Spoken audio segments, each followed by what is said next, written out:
Sorry, I just had to set up my my Discord message so people would know I'm live. I like to wait till I'm already live to do it. So if I post it and people click on the link, I'm actually live when I said I was. DV9, welcome in. Thank you for the giant me. We're doing some game dev today. Oh, what else was I gonna say? Just good morning, I guess. I'm still waking up. On Thursday, I drank alcohol, and I haven't done that in like a year. And then yesterday, I was so hungover, and I'm still a little bit today. So that's I'm a little slow, but that's okay. Oh, screen went crazy. So on Sunday Funday last week, also let me know if the music's too loud. On Sunday Funday last week, I made this like bakery space, and I didn't really think anything of it. I was just playing with this asset pack. My annual allocation a single evening, it was like 2 shots of vodka, but it was 2 shots too much, and I'm full of regret. Yeah, so I made this bakery on Sunday, and then I've just been like playing with adding functionality to it all week because I don't know, something about it just grabbed my brain. So characters are now character models, and they have animations just in the same pack, but obviously these are not the final look. This is like a mage or a rogue or something, like a fantasy character, and that's not really fitting with the flavor, but that was just like the best I could find.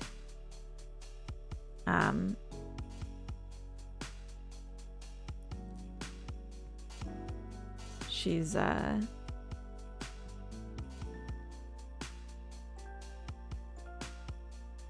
trying to find a table to set the mug down on. But then she finally figured out someone was waiting for it. Anyway, yeah, I was working this morning on the queuing for coffee, which is why I have like a ton of NPCs here, because I wanted to see it when it's exacerbated. And it's pretty bad. It's pretty rough. 2 shots wiped you out. You need to practice and acclimatize, work your way up, half a bottle a day, you'll be fine. I don't want to. I don't want to do that. I want to focus on game dev and get high on life. All right, I'm gonna have this person clean up because I'm struggling to do it. And without it clean, the other barista is struggling to like do her stuff. Here we go. The NPCs are really not doing what I want them to, though. There's 3 spots in front of the register, 1, 2, and 3. That's like the line. And the 3 that are in front of the queue for the register should be standing there right now, and they're not. They seem to be struggling with their navigation. There, now 1 just made it to the front. But where's 2 and 3? It might just be too crowded. They really struggle with crowdedness. Yeah, game dev is definitely better for my liver, but worse for my vitamin D. They're just like circling. There we go. Yeah, I think it was just too many at once, perhaps.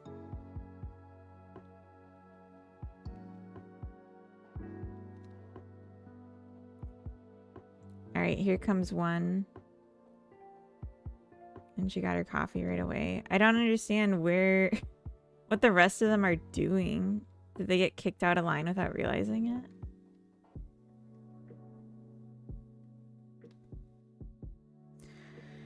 Anyway, yeah, she thinks someone's in line for coffee and no one's there. Oh, well, someone came up. Okay. So someone was on their way. Okay.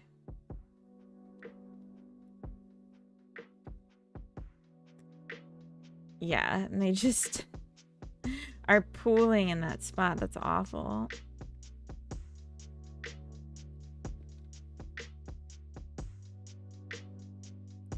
It's like they can't get to the chairs, so they just swarm.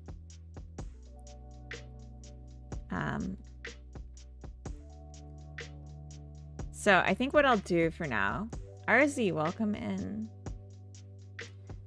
Hello, hey, hi, but all backwards. And the hi, hello, hey, hi. All right, I'm gonna close this.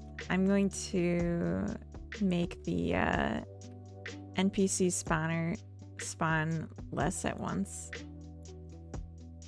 And we'll see what happens when it's not so crowded. Was a leaving get together on Thursday? Like, as the reason that I drank? No. No. Coda and I had a date. And we had some vodka in the fridge and we thought, oh, that'd be fun. We watched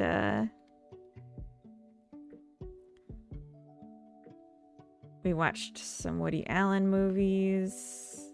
Oh. And thought, let's put something in our Fanta for a little more fun. Oh, I should unlock more coffee makers. So yeah, you start with one coffee maker, one mixer, one oven. And then you can pay for more. But the customers are all in line waiting for a coffee. And we'll just watch. See what happens when it's not so crowded that they're having routing issues.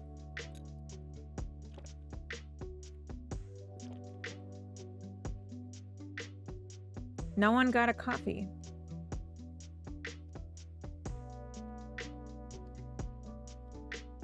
Yeah. Oh. All right.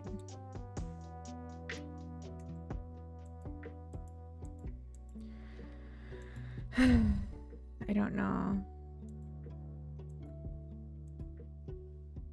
Okay, I gotta start over. If I have a breakpoint somewhere and I'm like driving the character around, I accidentally type in extra things. I probably just have to add the arrow keys as a control option to avoid that.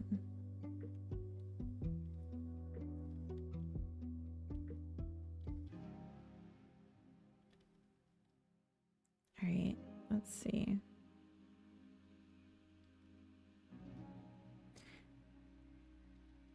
You serve the coffee. You. You clean up. So the employees have traits. They have fitness and intelligence. And fitness controls how slow they walk and how long they sit for when they sit down. And intelligence is how many tasks they can do at once. Like, be responsible for. Joe Man, welcome in. Marble Wraith, hello as well. Your wickedness? What did I do? Radio Plank, thank you for the follow. Welcome in. So it seems like they're all satisfied when one of them gets coffee and then they all go sit down, and I don't know why. Who even got a coffee? pay that person. And now the NPC is gonna go set it down on the table. It's trash. Dang it. All the cuties on screen. Ah, shucks. I got stuck on a code problem for hours yesterday and just had the solution idea while cleaning the bathroom. Nice. I have to get it done before I forget. Yeah, I get that. They have cute walking animations. Yeah, that's just, it came with the asset. The Zagarnik effect. That's interesting. So much better than a gray floating pill. I agree. I just wish they were smarter. I'm trying to understand what's happening with their movement patterns. So it seems like 2 of them are at the front. But like, okay, so when we started, one of them got a coffee and then they all left. So being for register is false.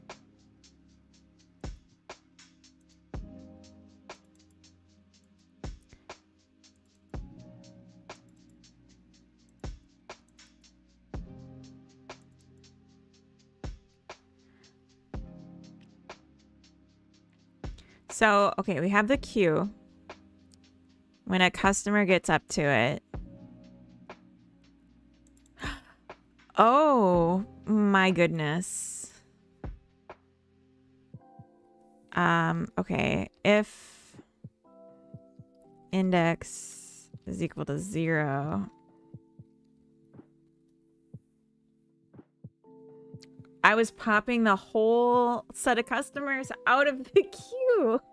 Oh my goodness. Yeah, I deserve that one. That was bad. That was bad. Okay, so if it's the first person in the line, then we update customer waiting to be the front of the queue. Regardless, we lock them and we wait for them to get served and then we unlock them. Okay, that's why it was like working once. And then they were just all getting piled up. Like, all right, I think we can get 2 employees again. It's all. I started with money now and it's in the top corner of the screen. I need to add a background so you can actually see it when I'm standing in front of a white wall. All right, you are lucky enough to be the coffee maker. Let's go watch. Oh, she's fast. All right.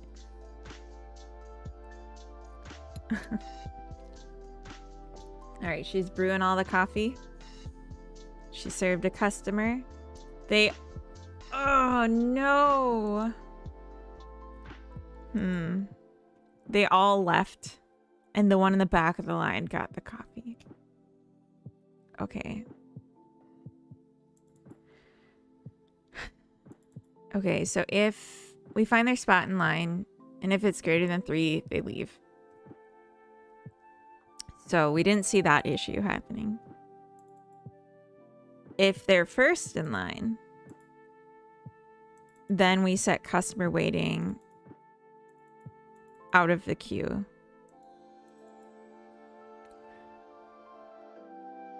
And then we lock them, we rotate them, we wait, and we unlock them, and that's it.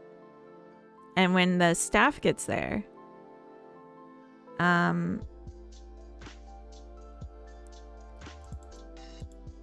if customer waiting is null, then we wait for the first person in line to get to the register. That works great. That looks great. You can always tell by the tone of my voice.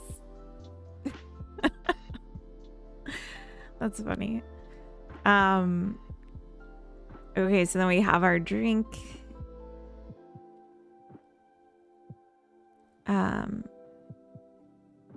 We start the interaction, so we like do our animations. Sleepy for real, welcome in. Thank you for the follow.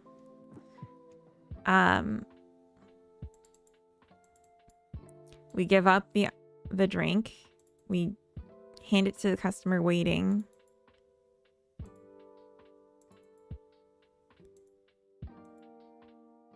We finish our action. We get money. We say that the customer waiting is no longer in line for the register. We set the customer waiting to null, so then the next time it can get set again. And then we signal for the next 3 people in line to get to their spot in line. So when this gets emitted, they walk away for a second, and then this gets called on them, and they should go back to the front.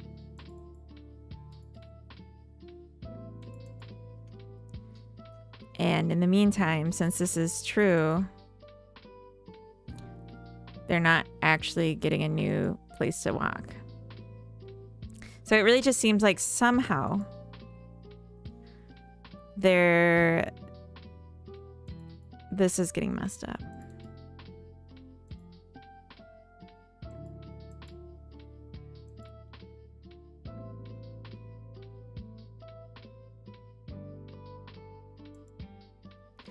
So let's just, I guess, observe what this is. The queuing is what you didn't have in the debaker. Yeah, exactly. I mean, it's like one of the things that was an incentive to just keep it 2D, keep it in UI, basically. But this definitely feels more magical. All right, cool.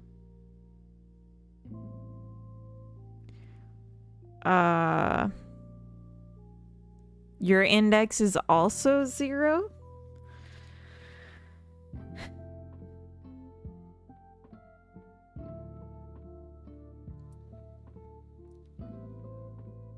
How?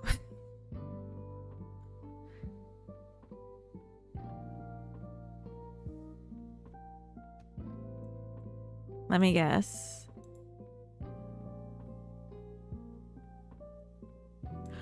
Oh, because I'm popping front. Oh, no. Oh, my God. I'm popping out of the front, so they're always the front. Oh, my God. I can't believe... Oh, God. What a way to start the morning. I feel so dumb. I got coffee. Yeah.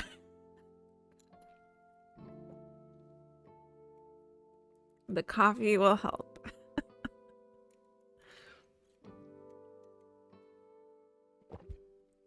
Okay. How can we do this to prevent a race condition? I guess we'll just say customer waiting is customer queue 0 instead of popping front. Joe Man, thank you for the gift subs. My God. Cozy build. Who's that? Thank you. Just because I'm such a silly goose? Yeah, distraction. I feel... Yeah, I feel dumb. Okay, so after we've...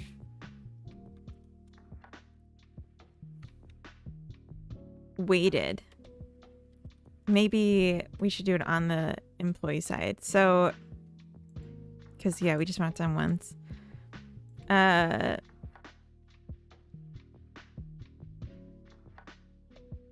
So we just need to do it before we do this math. So customer queued up pop front. Oh my gosh. I'm literally the silliest goose. I can't believe it. I want to get mad at myself, but like it's funny too, so I can't I can't really get mad.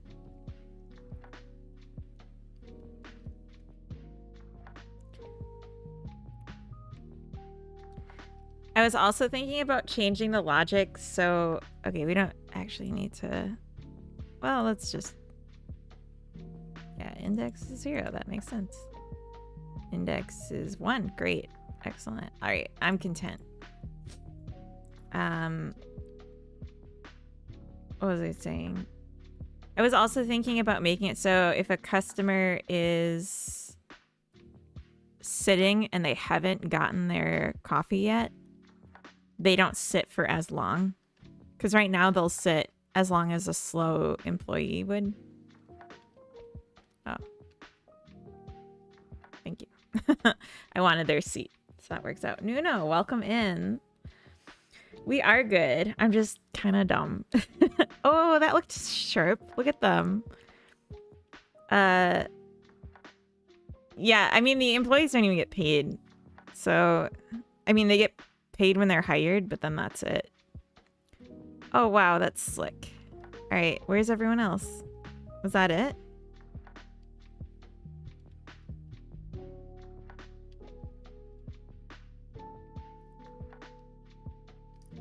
I guess I don't have that many people here. And I don't make them stand up from sitting. Huh. This person's the front of the queue. Why aren't they queuing? Go, they're waiting for you, you monster. Oh, maybe not. What's the holdup? Is it you? Huh. Weird. Yeah, they don't get paid. Is this link from wish.com? Kind of. They don't get paid right now. They just get a hiring fee. So they're kind of like slaves. But the plan is to add time and then they'll get like an hourly pay. And then you can have more incentive to fire them. Because right now you fire them and it's like, why? You just have them walk around. You don't need to fire them.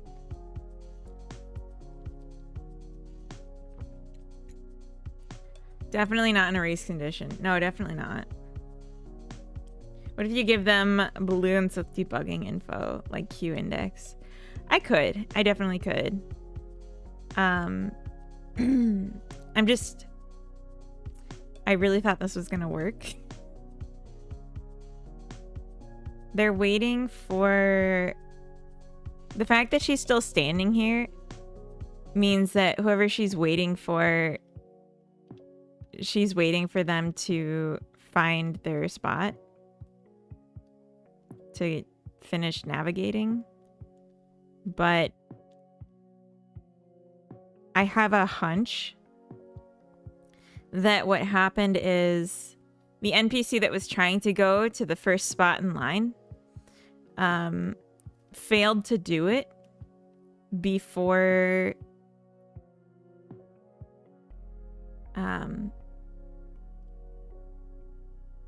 they failed to do it before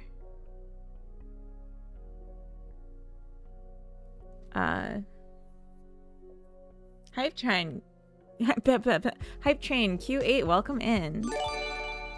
Oh my god, Q8, thank you. I think we had just finished the hype train, but thank you. What do we got? Confetti.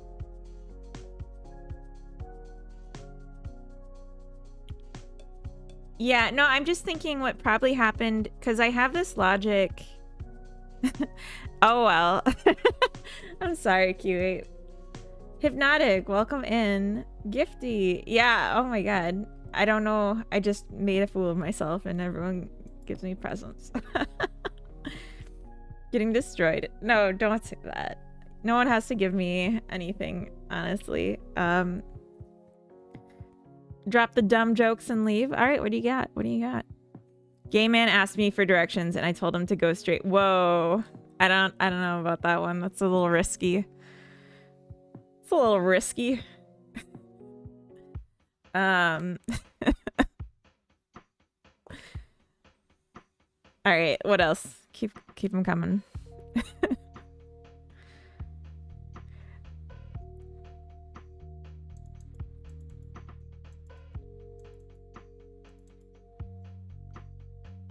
The subs? Question mark? Oh, no. I meant the jokes. Meatball sub implies the existence of meatball dom. I think you've told me that one before. I think that one's a repeat. I refuse to laugh at repeats. I refuse. We like risky business. Just take those old records off the shelf. I do like that movie. I only give subs when I feel generous, don't worry. Okay. I'm losing my marbles, apparently. It's okay. I may have heard it in someone else's stream, to be fair. Of course you do. I mean... whatever.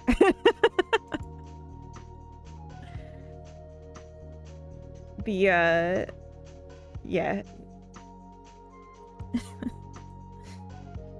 That's the one with, Tom Cruise in his underwear.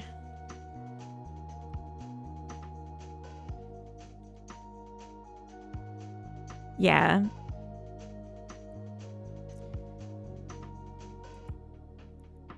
I don't know if we're gonna get demonetized for copyright, whatever. Just jump to this.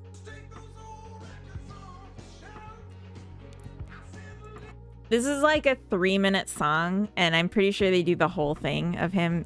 Well, let's do the most important part. I'm sorry. I ruined it, but bear with me now.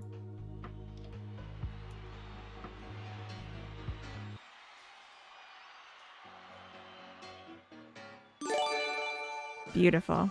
Anyway. Anonymous, thank you for the gift sub to Q8 Geek.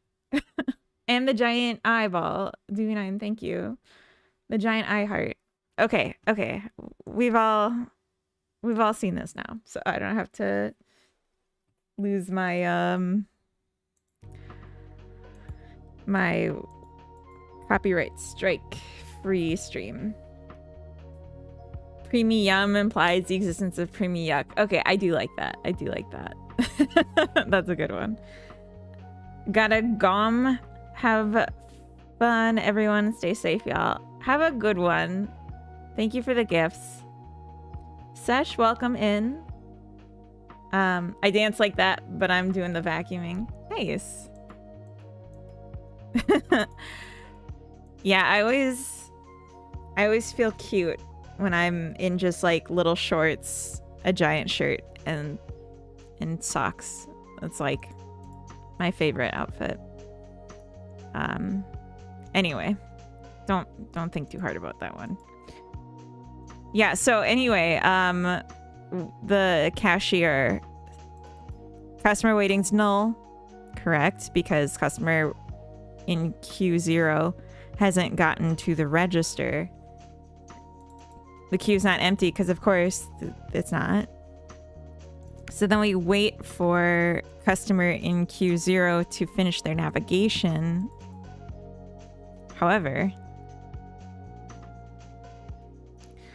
I mean, we did see them finish it a few times, whoever it was, but I think what happened is if they're on their way to the register and they can't get there, then they eventually do something else and then they don't try again to go to the register. So I think what we should do is just add a little extra intelligence here.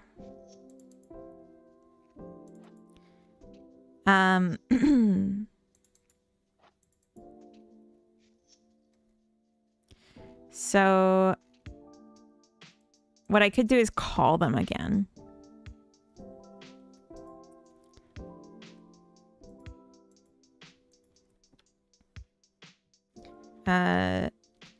Customer queue 0.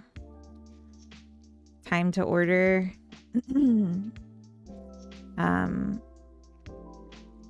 Customer spot 0.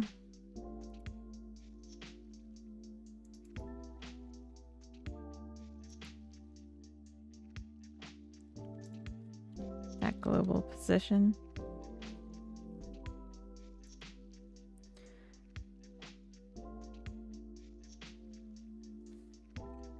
They have a no shoes policy.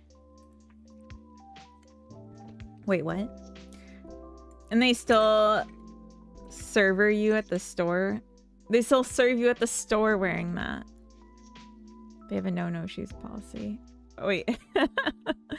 I don't go to the store in a giant shirt and like my underwear. So no. Unless it's like the middle of summer and like I don't have a choice. Like if I was just at the beach, then maybe, but like when am I gonna go to the beach when there's game dev to be done?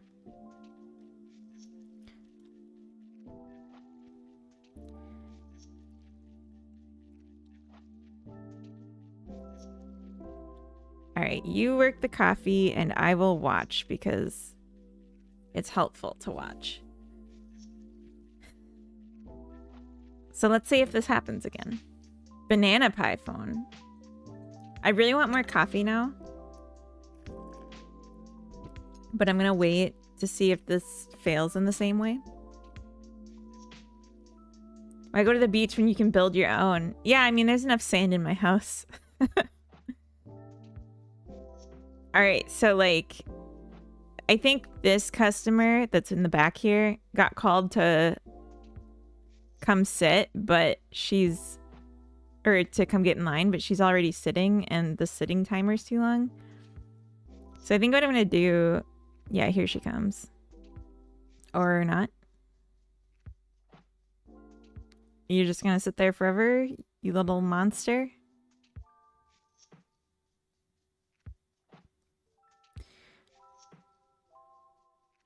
Okay.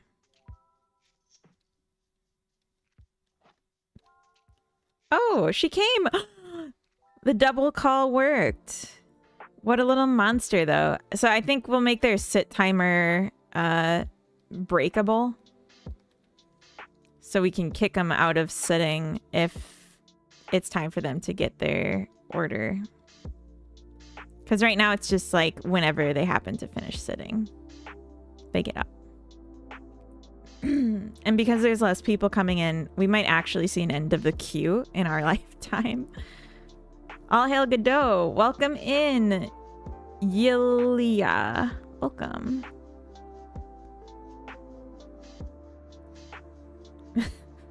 DB9, thank you for the giant Godumpy.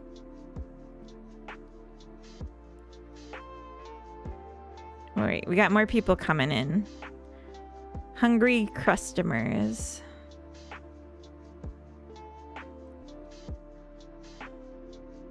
Like, I love the little line system. I think it's so cute. And the thing about the coffee is... Oh, standing desk. Thank you. The thing about the coffee is that it doesn't cost any resources to make it. It just takes time to do the ordering, and it's just free money. So it's like a way to prevent a game over. That's true. I am sitting around in game. It's like a... yeah, it prevents game over, but... it will definitely be something that you're going to want staff to do as soon as possible, because then, yeah, they'll just keep earning you money. I put this on the other day without the queuing system, so it's like significantly slower, and just left it running while I just walked away for a bit and cooked some dinner, and came back with like $100 for nothing. So this is good. I feel good about this.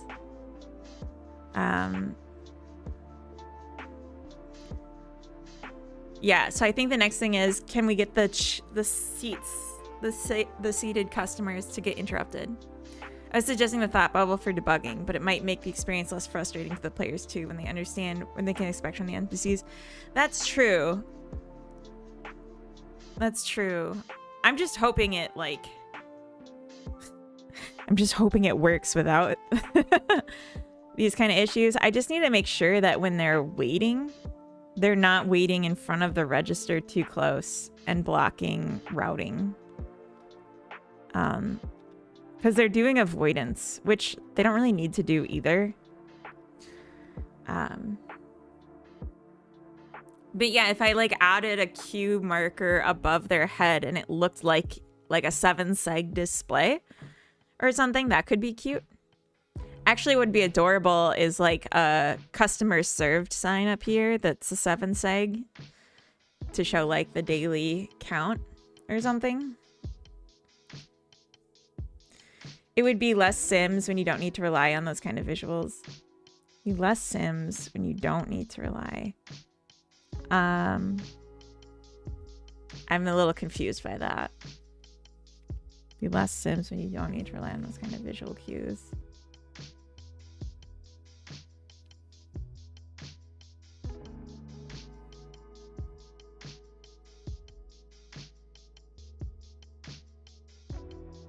Just a second.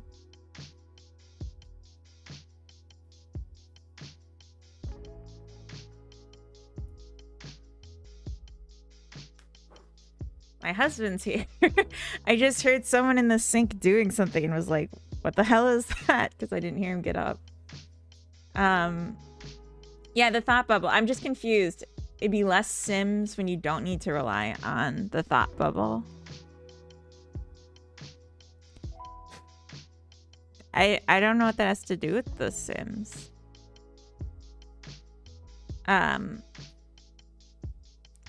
We also have an issue with the coming and going routing.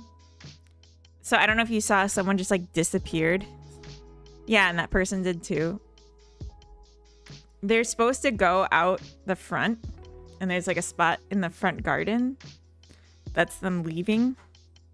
But for some reason, instead of going there, if they like fail to route there, then they just delete themselves wherever they are. So what I want to do, one of the things I want to do this weekend, I want to do some visual improvements. So like make the custom character model that actually looks like what I want, or at least a first attempt at it. I want to make it so out here is more world instead of just an abyss. And I want the characters to go, the NPCs to go out of the gates and walk away out of line of sight of the camera and then queue free themselves and spawn in there. So they like don't, it doesn't feel so disconnected and instead is like a real world. Also, I want this door to take you to the upper floor and then that's going to be your apartment and you have things to do there. And I want to add gardening, but I don't think that's as critical right now.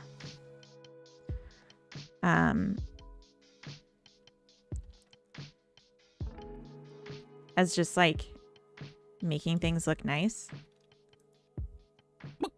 Pan George, thank you for the follow. Welcome in. Who's sitting here? Is the cafe empty? Oh wow, it actually cleared out. Long enough for my employee to sit down. That's nice. That's nice.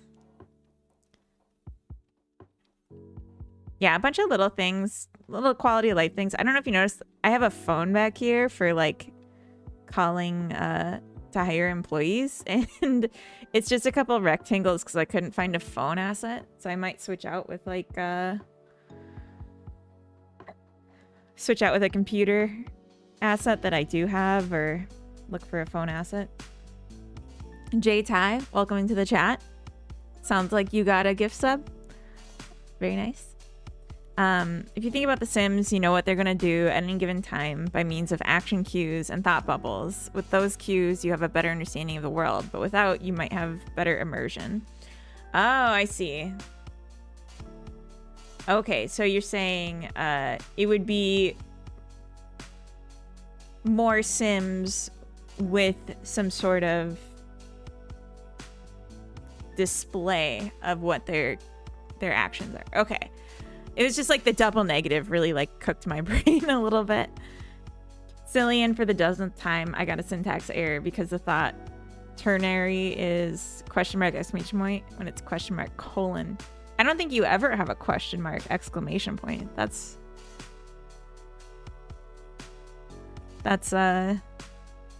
something we only say in communication.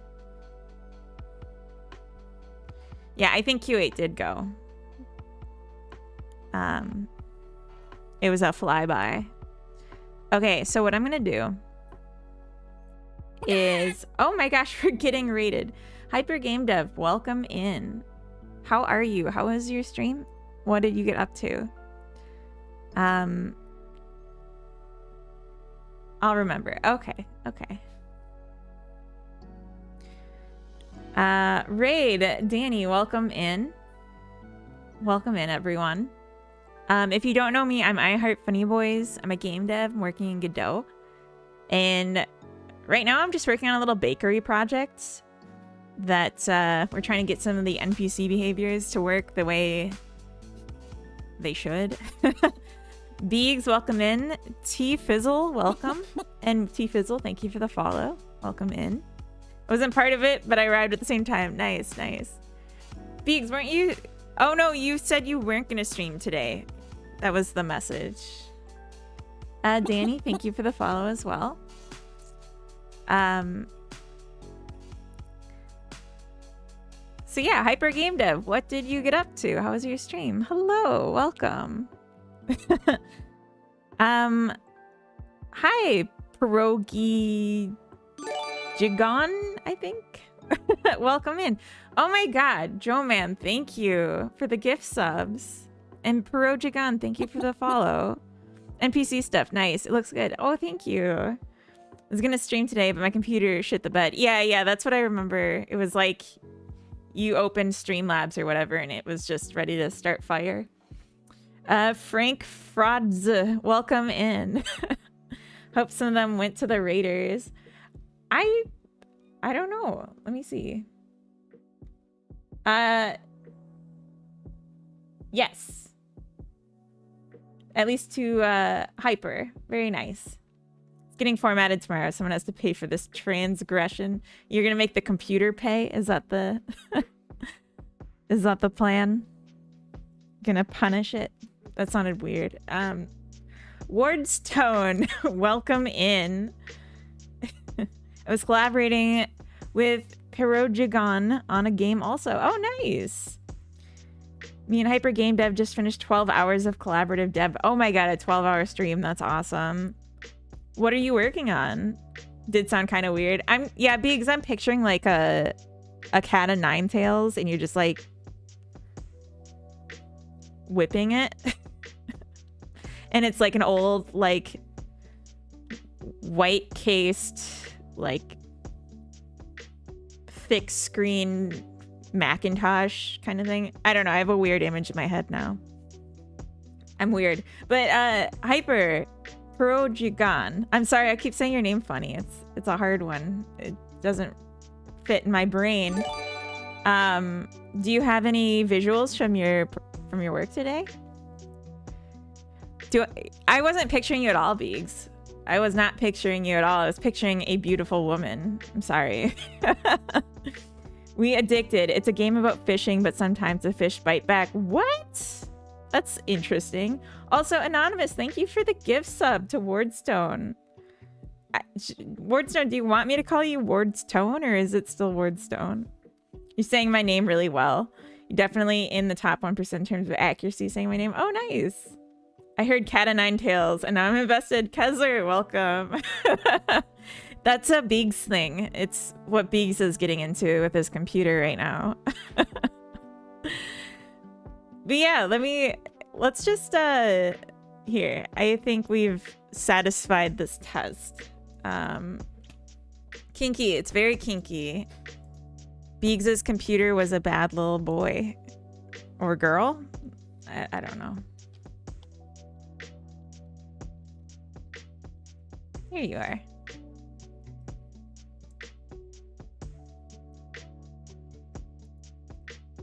I'm just gonna never seen it be like that. I feel like be a creep.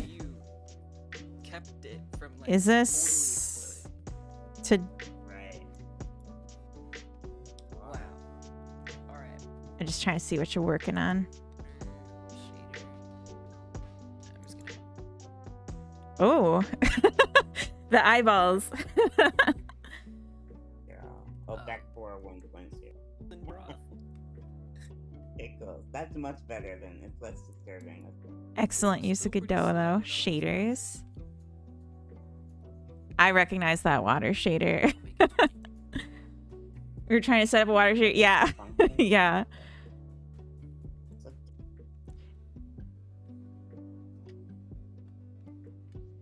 Yeah, we're in like the same tool sets too. Yeah. All right, let's go. Yeah. This is 12 hours ago. You're in the middle of Oh my gosh, that's terrifying. good about the series. The lanternfish, that's awesome. So yeah, I've definitely And that's earlier today? pancakes. Yeah, isn't that your user icon? That's not pancakes. Is that flan? That's so cool. So it's like you're fishing, but sometimes you get like a big monster fish and then you have to like fight it or something? Roji's a great artist. Is that what you're calling Perogigon?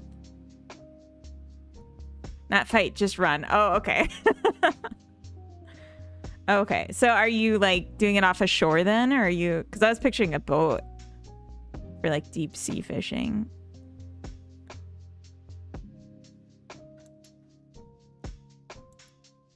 Dang, I need an artist. Okay, Roji for short. Gotcha, gotcha.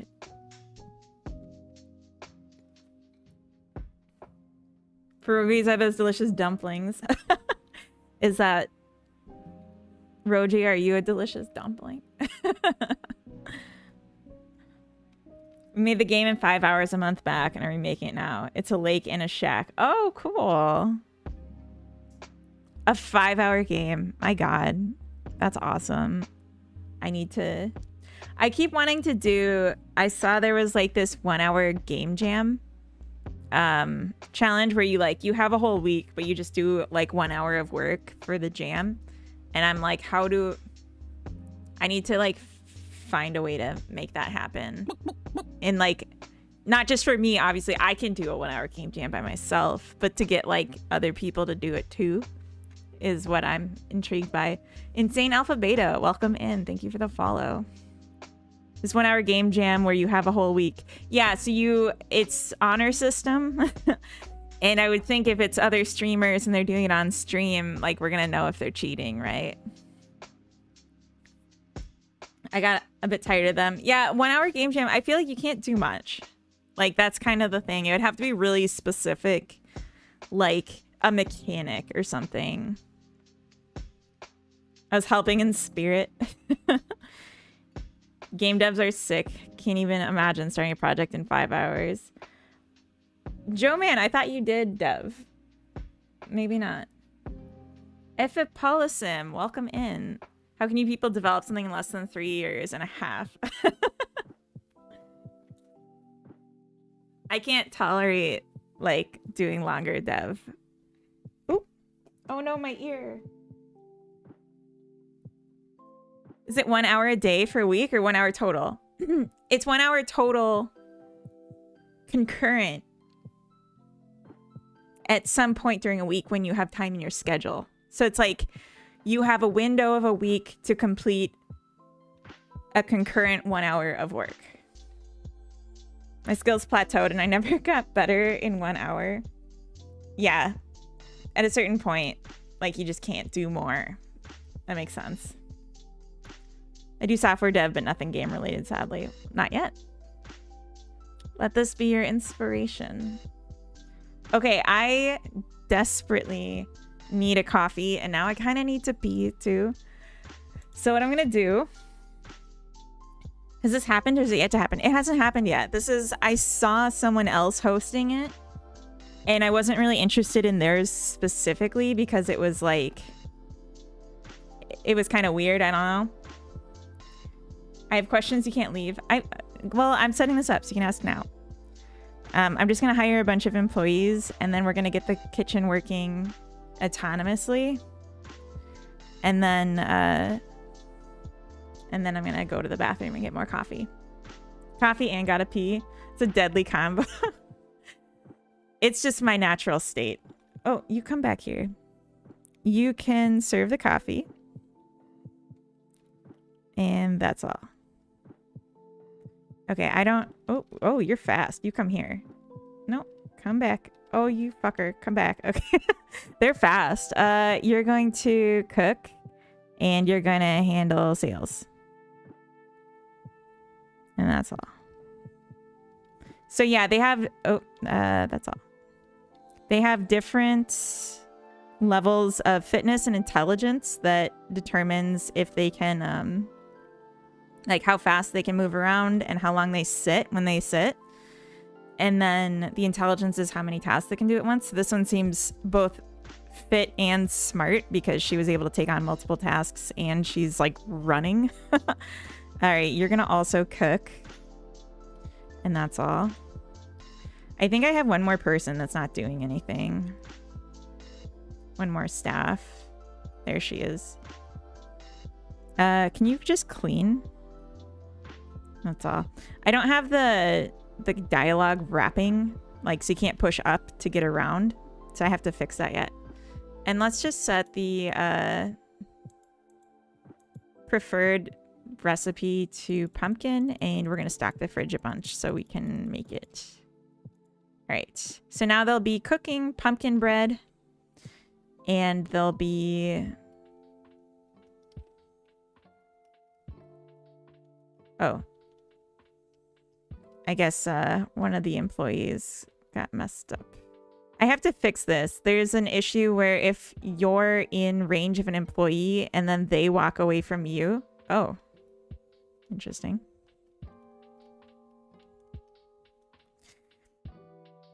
Yeah, if the employee walks away from you, then it still thinks that you're in range of the employee. And it's very weird. Thank you for the hydrate, Joe Man. Gotta be careful because I really do have to pee. All right, what are your questions? Beegs. We're on a theory that coffee and peeing may be linked. It may be. I'm gonna go get some sleep. Hope you get your NPCs looking good. Thank you so much for the raid and have a good sleep. Do it as a stream together. 1 hour of 5 devs all frantically making a game while putting each other off. That's funny. I do like that. That would be really funny. It's a radical idea. It really is, DB9. Generally slower than players.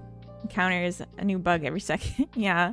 You're writing them from walking away from you, right? No, no, no. If you fire them, you just like lose money. Because right now they don't have a salary. They just are a one-time purchase, which is kind of messed up. But okay, so I'm going to let this run. You'll see bread coming in here. And then getting sold, and people coming for coffee and getting their coffee, and then an NPC cleaning up. And I hope that's entertaining. And I'm just gonna run ads early because it's like 8 minutes early. So BRB. And I'm gonna go take care of my stuff.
Excuse me. Hello, I'm back. I'm all coffeeed up. I love the pixel portrait so much. Beegs made it. Oh, Beegs.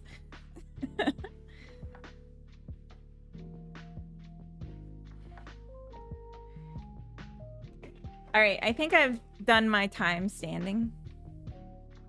I'm gonna guess, because that was like pre-raid even. We can always stand again. But chat has to earn it. All right. So I had a thought.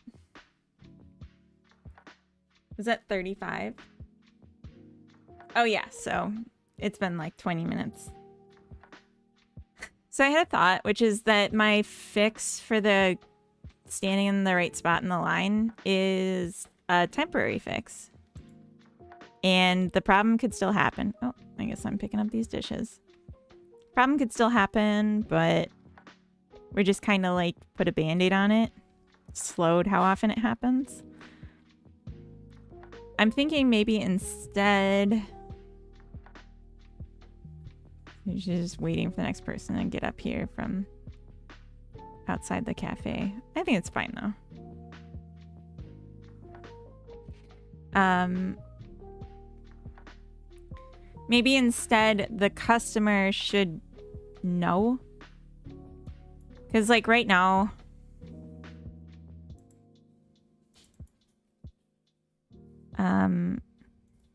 I have on the customer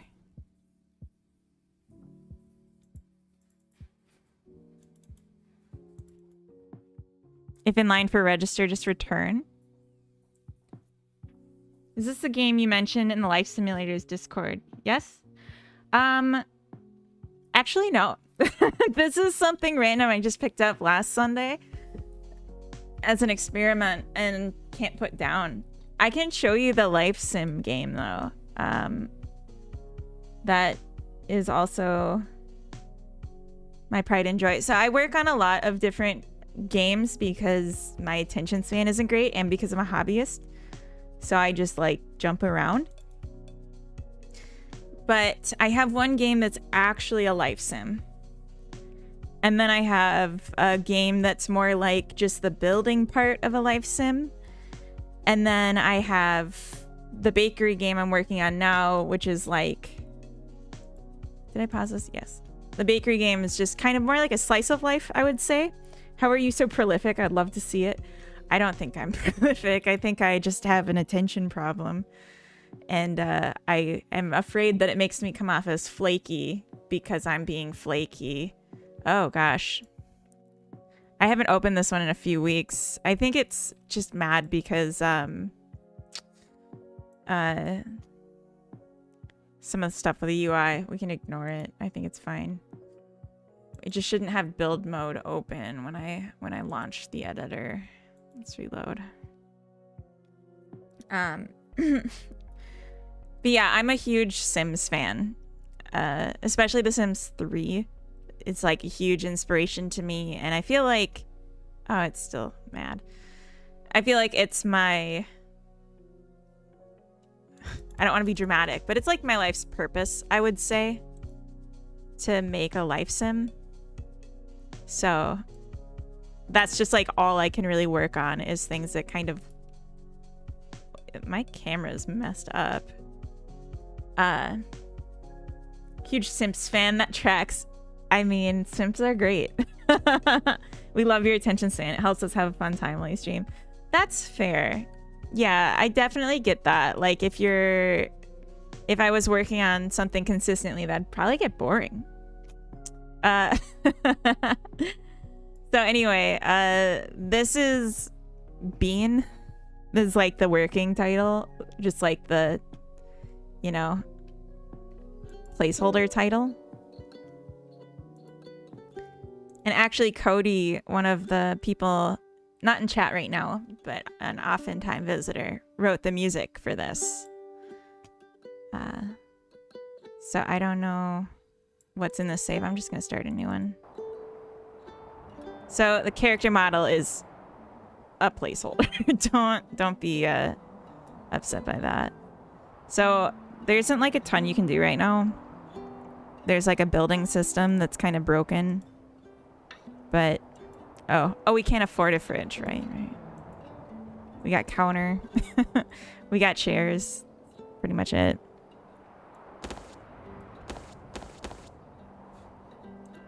Put it here. So, yeah, we can, I don't know, go sit in the chair.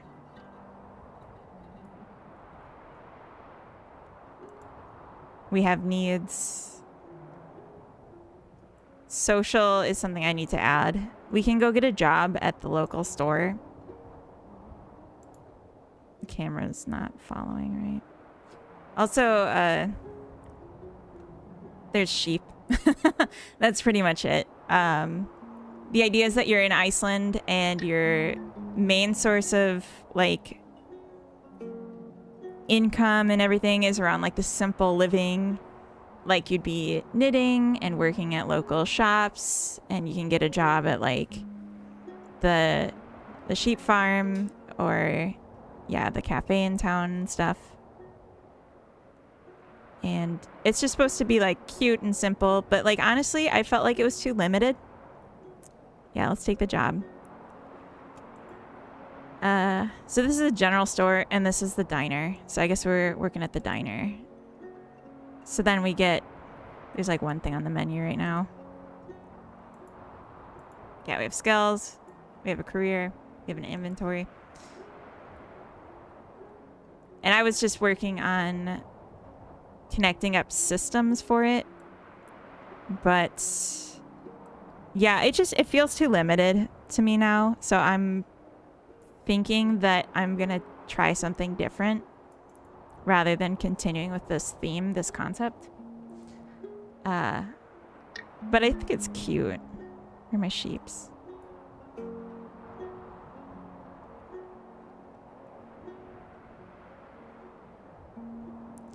Also, like, there's an issue. She takes like 2 hours to walk to and from town.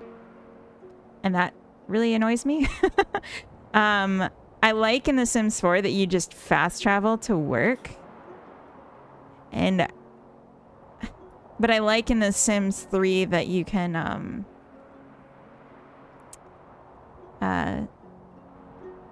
you can go anywhere.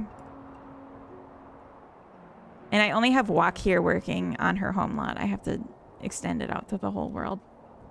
I'm always leaving projects unfinished because of you guys. To make it more interesting for you. The things I do for you, dear viewers. It's true, Nuno. It's all for you. I'm just such a generous and accommodating stream host. It looks great. Thank you. I don't know. I was in the Life Sim Reddit and someone was talking about wanting to see more like unusual, like not just modern life themed life sims, and that really got me thinking. Because yeah, that would be more interesting for me too. It's just a little harder to get assets for that kind of thing, but not like world ending or anything. So I'm thinking about it. Could be cool. Making Life Sim 2, playtesting on Steam now. It's called To Build a Home. Oh, that's awesome. Build a home.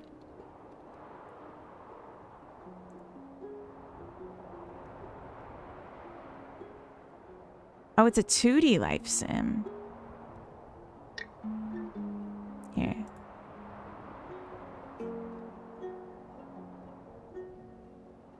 That is really cute.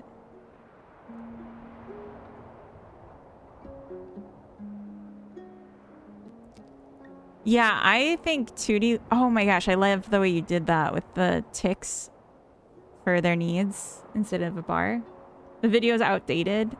Oh yeah, if it's outdated, I mean, it's always going to be somewhat outdated, right? Until it's done. But you said there's a demo? Oh, a playtest. Nice. Excellent. Okay. I'm gonna... Oh. Let me close. Bean. Maybe I could try this out tomorrow at the start of my Sunday Funday stream. Huh. Oh, you're a horse now. Wait. Is it like BoJack Horseman rules where you're like humanoid animals and people in the same society? This looks awesome. Yeah. Oh, perfect. Yeah. I love the flavor in BoJack Horseman. Is it okay if I play this on stream? Tomorrow morning? I assume it is, but he's called Jorce Louise because I don't want to get sued. That would be awesome. Okay. And for anyone that's curious, here's the link to the Steam page. Yeah, I'll try it out. And it's a playtest, so I'll take it as a time to give feedback, right?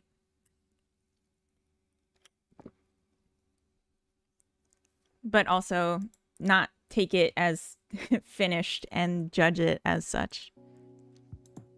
Very cool. Yeah, I'm interested in 2D. I feel like there's a lot of great things you can do with it. I just don't like developing in 2D, so that's kind of kept me from it. You can also try to break it. I never try to break games, but if it happens, I'll let you know.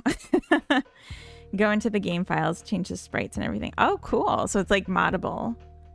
Very cool. Did you write it with like a...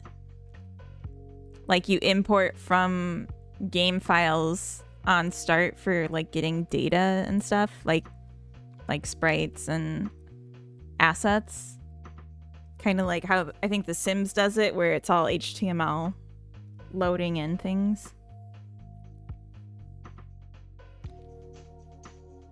I was looking at how to mod The Sims 3, and it's just writing HTML files. Most of the data is open PNG and Lua files. Read them at the start. Yeah. Oh, okay. Okay. Exactly then. That's exactly what I was picturing. Very awesome. I'm like curious what all is in Life Sims now. 2D life simulation game inspired in equal parts The Sims and Dwarf Fortress. Simplified graphics, high to complex AI, and deep interactions between characters and objects. Perfect environment for rich, emergent behavior. I wonder how many gamers actually know what emergent means. Like I know as a game dev what it means, but rent a house, build a home. Smart AI, but it needs your help. I would also avoid using the word AI in your page and instead say like NPC, because AI has like a connotation now that's not positive, because people just think of it as like what is it, like the language learning models. Emergent systems, Kronk's dev, welcome in.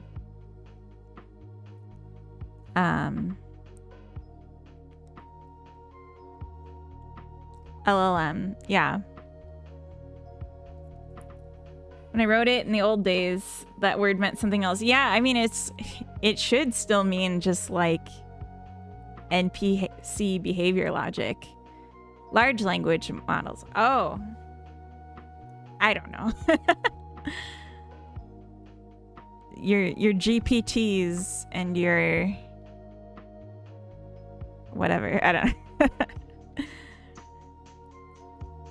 When I was in university, it was called neural networks and machine learning.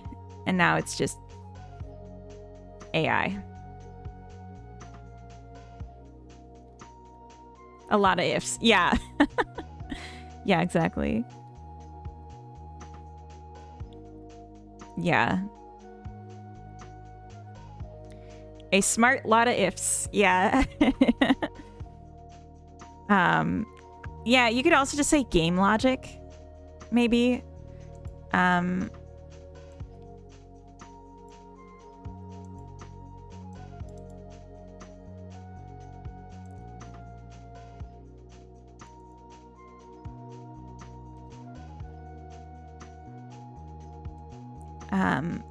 Honestly, you could just rephrase this, I would think. Like, instead of saying a smart AI, but it needs your help. Because you're talking about your characters survive on their own, but, oh. I don't think people would want to see this. They'd be confused. But, yeah. I would phrase it more as like an action, like how rent a house, build a home is an action. To say something like, watch, like, play as an observer or master puppeteer, something like that. It was neural nets, machine learning, and support vector machines. Yeah. That would be, I think, an interesting header. And then you could just say easy to mod. You don't need... I feel like you're giving a lot of like technical explanations, and like a player is not gonna want to hear that. They're just gonna want to know how the game works, like from their inputs and outputs experience. I'll accept smart AI in a game the moment it will break the fourth wall out of the blue and in a natural way. It's also the day I walk away from a PC. Yeah, I would throw my PC in the garbage if it was like, hello, I heart funny boys. I've been watching you for some time now, and no. I wrote it for other devs. Yeah, that's definitely how it reads. I can't do that, Dave. No.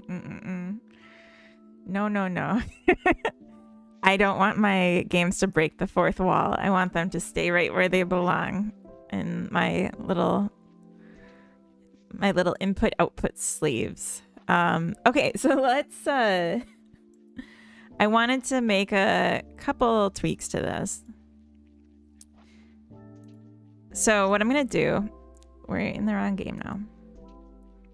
Oh god, look at those errors.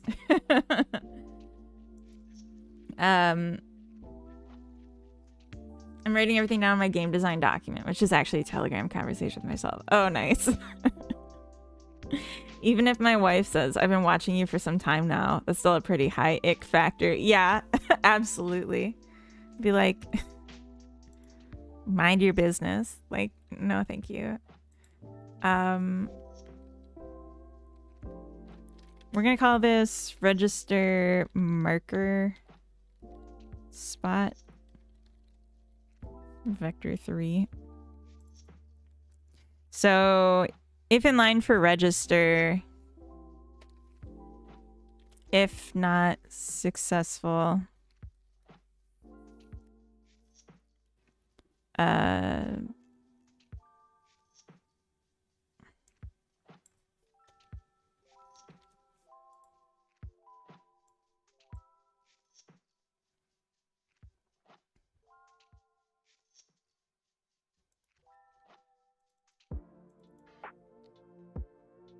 register marker spot.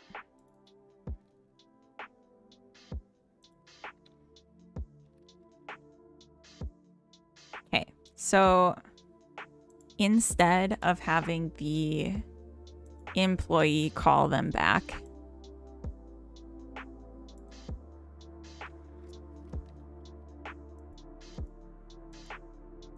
we're just gonna have it self-corral.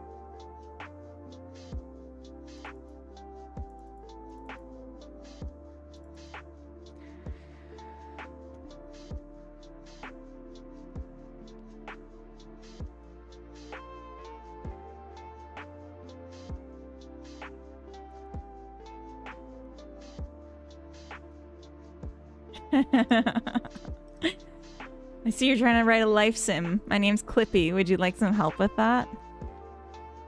No.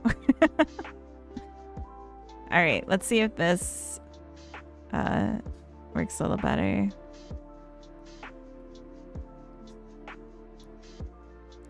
I had a vision for what I was going to be working on this stream, and that's not really what's happening. And that's okay. But also, it's not okay. Alright, you serve the coffee because you're the one closest to me.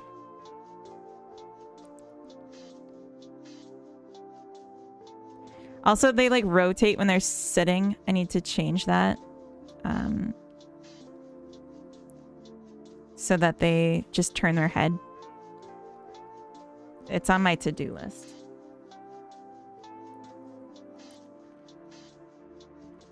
I think the last game I played broke the fourth wall. Was the old point-and-click Discworld games. If you didn't interact with the game for a while, the main character would tap on the screen and ask if you're still there. That's hilarious. Flippy only wanted to help though. No. No.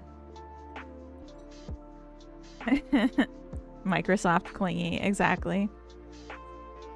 It's just like another window to close. Dang, I should have...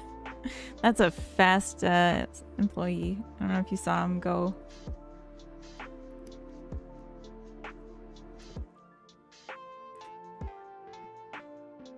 Yeah, I think the customers, they don't have a lot to do, and I can make their behavior more rigid.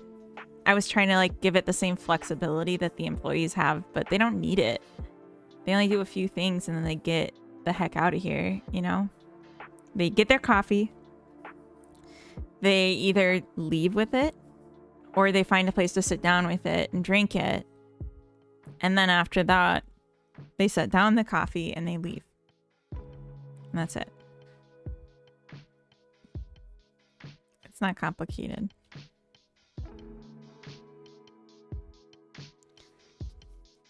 TBH though, didn't we all treat Clippy like we do with the default cube and blender? Get rid of it. Yeah, I just wish there was a... I don't know. I never ever in my life used it. And that's not to say I didn't try to use it. I just never found it helpful. I don't understand why they're leaving out the void here. It seems like they're all going that way for some reason. Okay. I like this setup. And I appreciate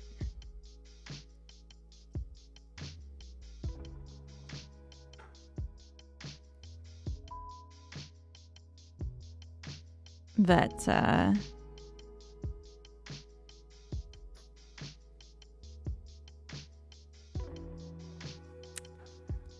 I appreciate that it takes some time to set up because I want to just like test from this point. So I'm thinking, how can I do that?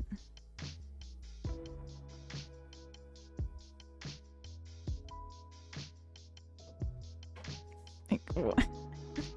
It just...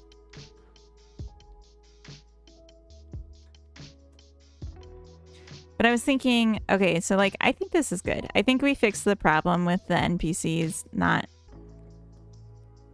getting to the front of the register, because now if they fail, they just keep trying instead of giving up, which is good.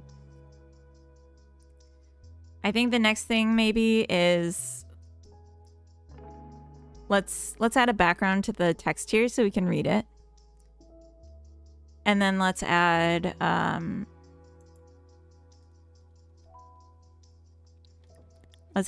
a world out here and a place for them to go. We're gonna have to make the doors work though. It's gonna be annoying.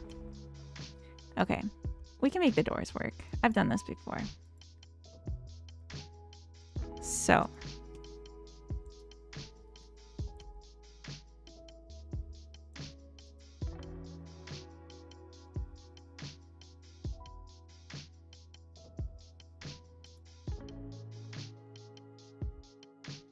Oh, I'm going to take out commented lines too.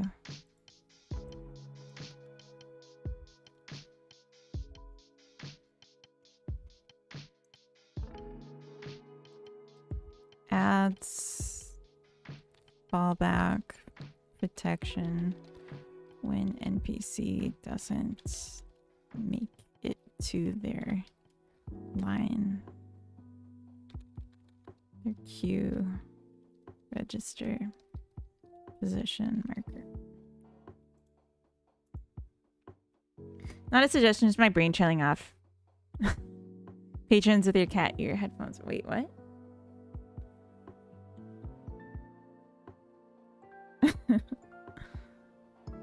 I'm so confused. Oh.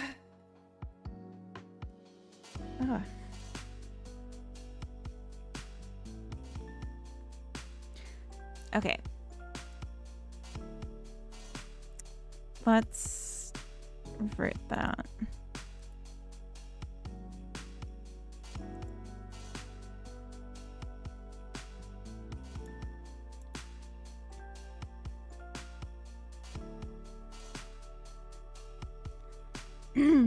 I do have a programming question for a quandary I've been mulling over. Wording it is a bit tricky. So if you don't mind me asking. I don't mind. Go ahead. You can also post it in the Discord if you have like screenshots. That would be helpful. Because I have like a programming or dev Discord sub channel.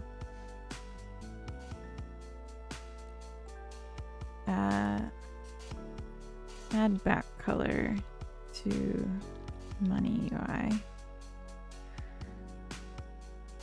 Oh yeah, this fix NPC moving but keeping player in as action.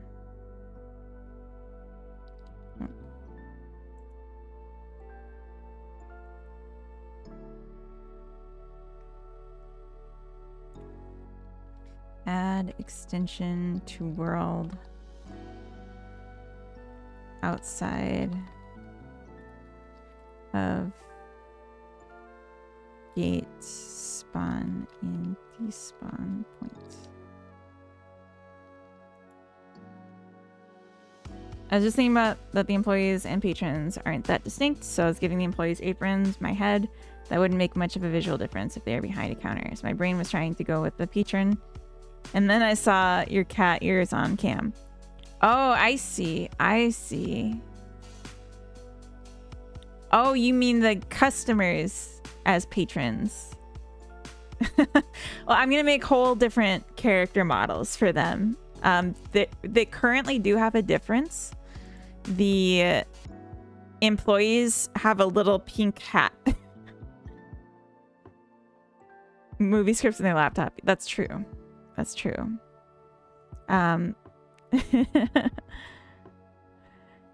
Yeah, always share your brain farts. You're good.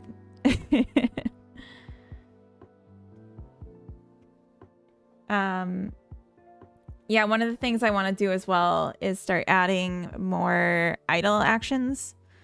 So they're not just like I don't want the customers to just get their drink and then leave. And I don't want the employees to just be doing their job or sitting. I want them to have like more things that they do when they're not having a task in the space. But just trying to get like the base game loop working. So these two are related to the interactions. These are really critical. So right now, if the player is in 2 interaction zones, they interact with both of them, which is a problem. So I need it to choose like, hey, I'm in both. So maybe which one am I facing could be like the next step of logic there so that it's only one. Extension to the world's going to be super easy. So I kind of want to do that and the money coloring one too. Because I want some easy wins right now. I want to get some stuff done that feels good.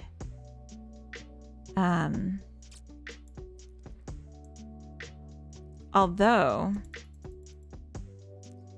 maybe I don't want the money one to be an easy win. Hear me out.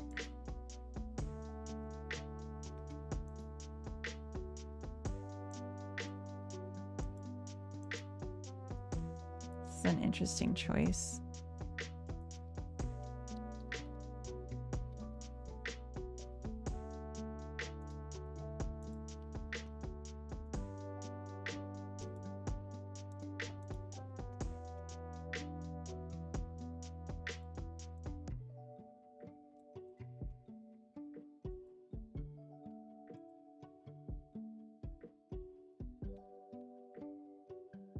Okay.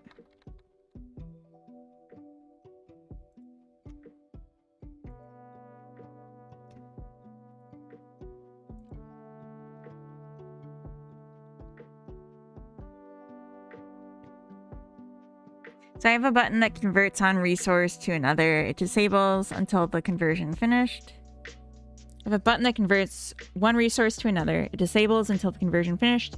Thinking of having the image used to slowly reveal either bottom up or left to right over that time period. On the button, like the image does a swipe reveal. Don't know which angle to approach. Do I do an animation, use a tween, or just hard code changing the image used? Are you saying a button image? Progress bars don't do what I want. There is a progress bar that might do what you want. Have you looked at the there's like a texture progress bar. So you'd have one image in the front and one in the back. So over under. Guess we'll do this one and this one.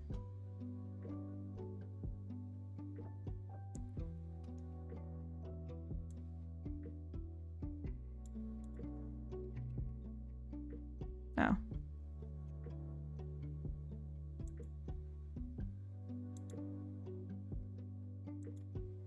So yeah.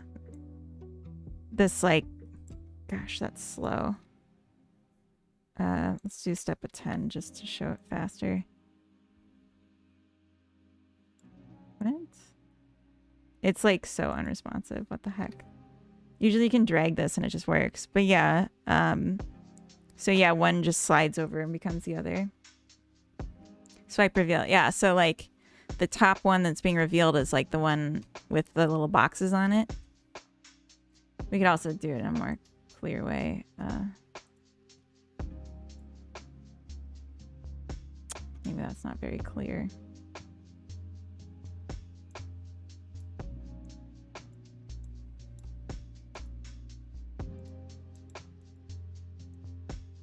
They're just not the same size image. That's the problem.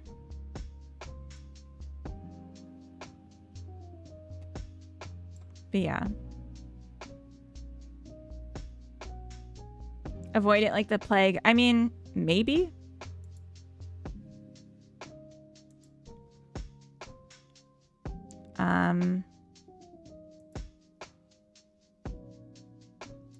I don't know why, but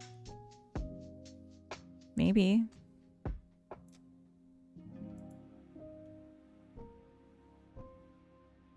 It looks like there's no corner swipe. But yeah, this is a thing to try if you're doing it in 2D. Yeah, I don't know. But it's cute. It's a cute concept.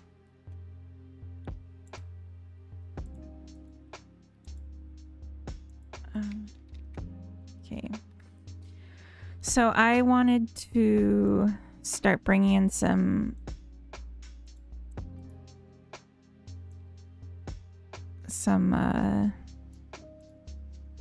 UI art.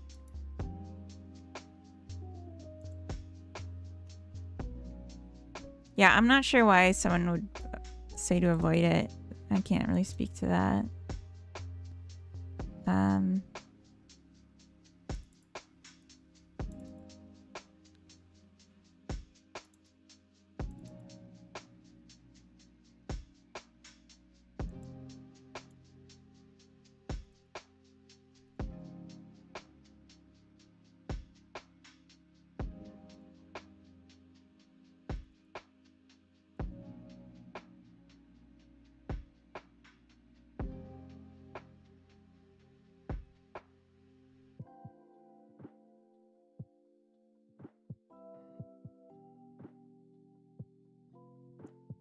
don't know about these colors. I wish there was an orange. That would have been my choice. Art 2D. UI.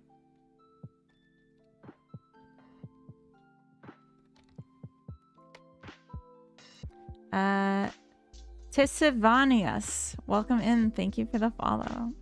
Star Contract, welcome in from the YouTube side. Just launched my Steam page yesterday and got 0 wish list, so it's over for me. In a day, Star Contract? That's kind of premature, don't you think? Did you tell anyone that you were launching it? Or nah? Rectangle buttons. Is there no actual panel?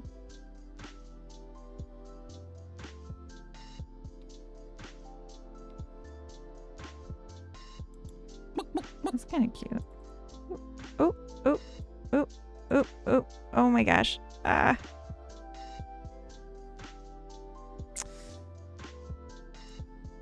Gosh. Okay.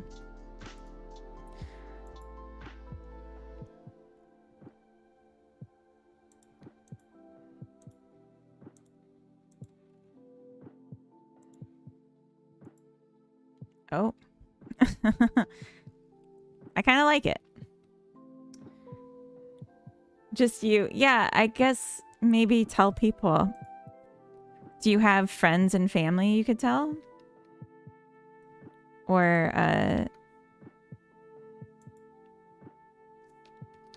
like if I were launching a game tomorrow, let's say, I would be promoting it, like, in advance. I'd be streaming about it. If you ask 5 developers for an opinion on any subject, you'll get 15 different opinions. Very true. Very true. Use a button, so I'm not 100% sure the texture progress bar would work. Could also be looking at it far too deeply. The answer is right in front of me. I told everybody. See, Mr. D-Boy, welcome in. Frozen Dragon, if you make a container, let's say, oh, Vumin, welcome in. Thank you for the follow as well.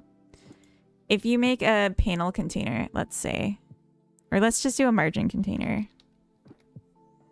Okay, and do full screen, for example.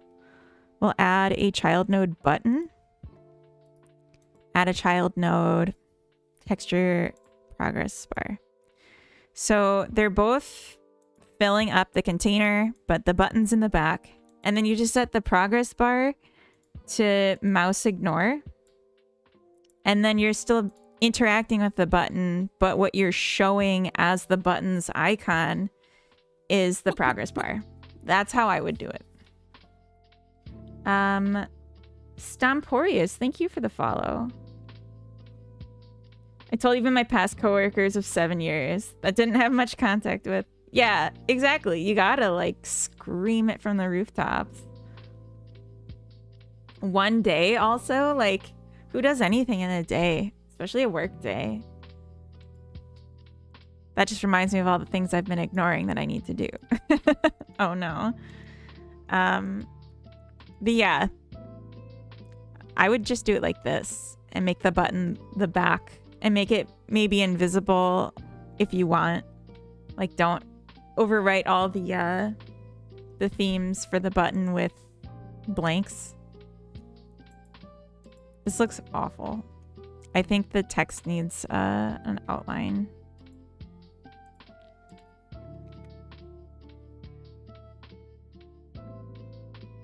Maybe let's make this one yellow. Oh, oh, it's awful. No. Undo, undo.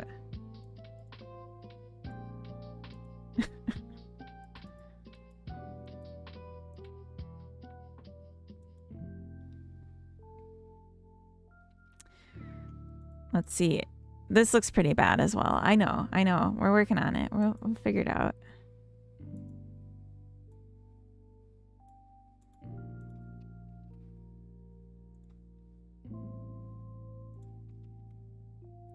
A shadow would be better, I think.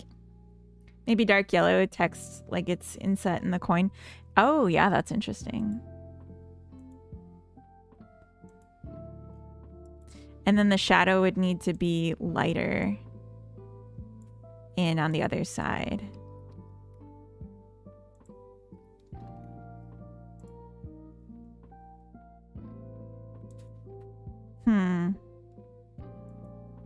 Maybe that's too dark.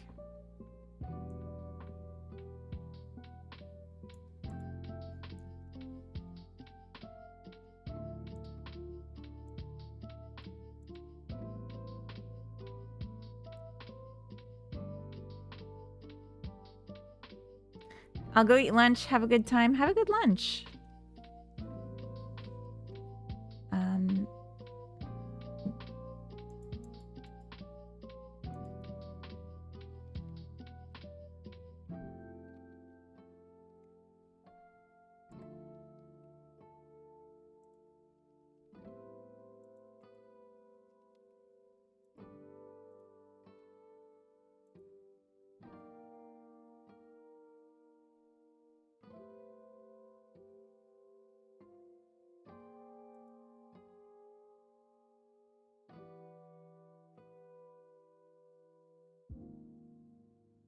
Cheers for that. I'm still a little green with UI related stuff. The coding I can do with little issue.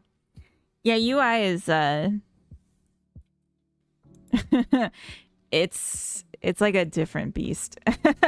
And it's very much it's art. It's art, and it's like a form of communication that is hard to master. Hard to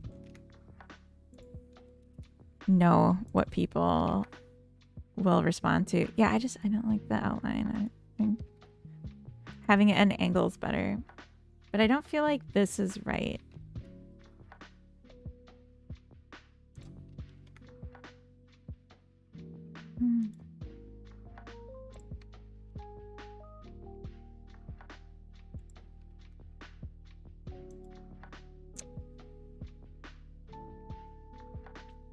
Actually, yeah, maybe this.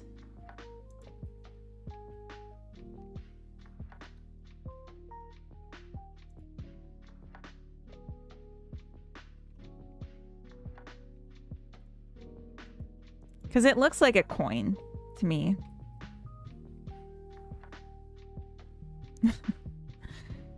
Time to do some more GFX for my game. I didn't even know of the margin container. Yeah, margin container is just like a panel container with no background, which a lot of times is what people want, and they don't know about it.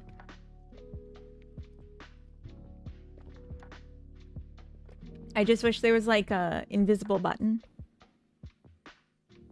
Start contract if you're still there. What's your game called? You didn't say.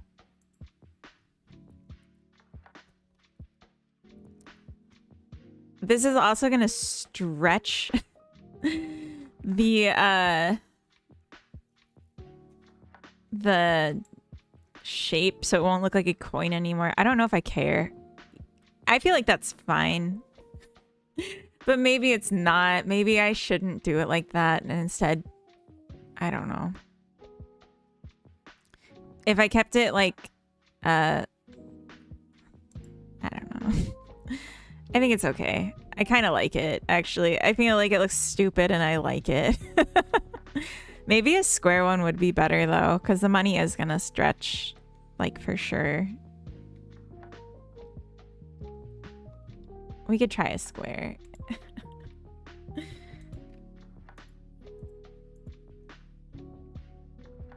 I love this stuff so much. All right, we got the depth gradient. Depth gradient. We could also do a flat gradient. See how that looks.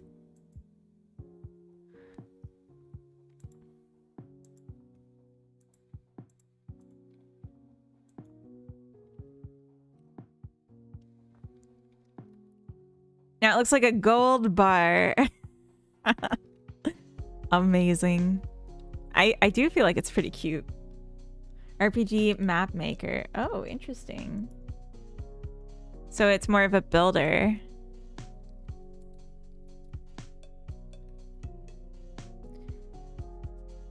It's a tool for making maps. It's called RPG Map Maker. I'm not even seeing it on here.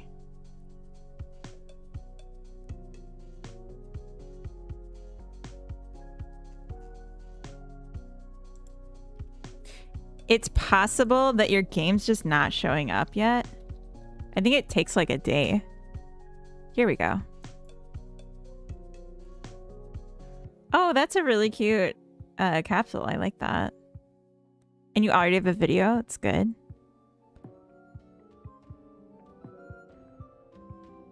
Okay.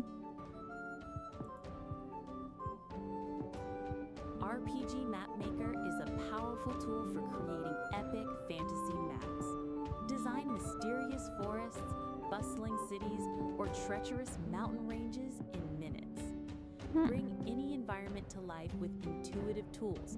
Plant forests, generate cities, sculpt terrain, and more. Then, decorate your map with a growing library of handcrafted props for extra flair and style. Impress your tabletop party with stunning maps.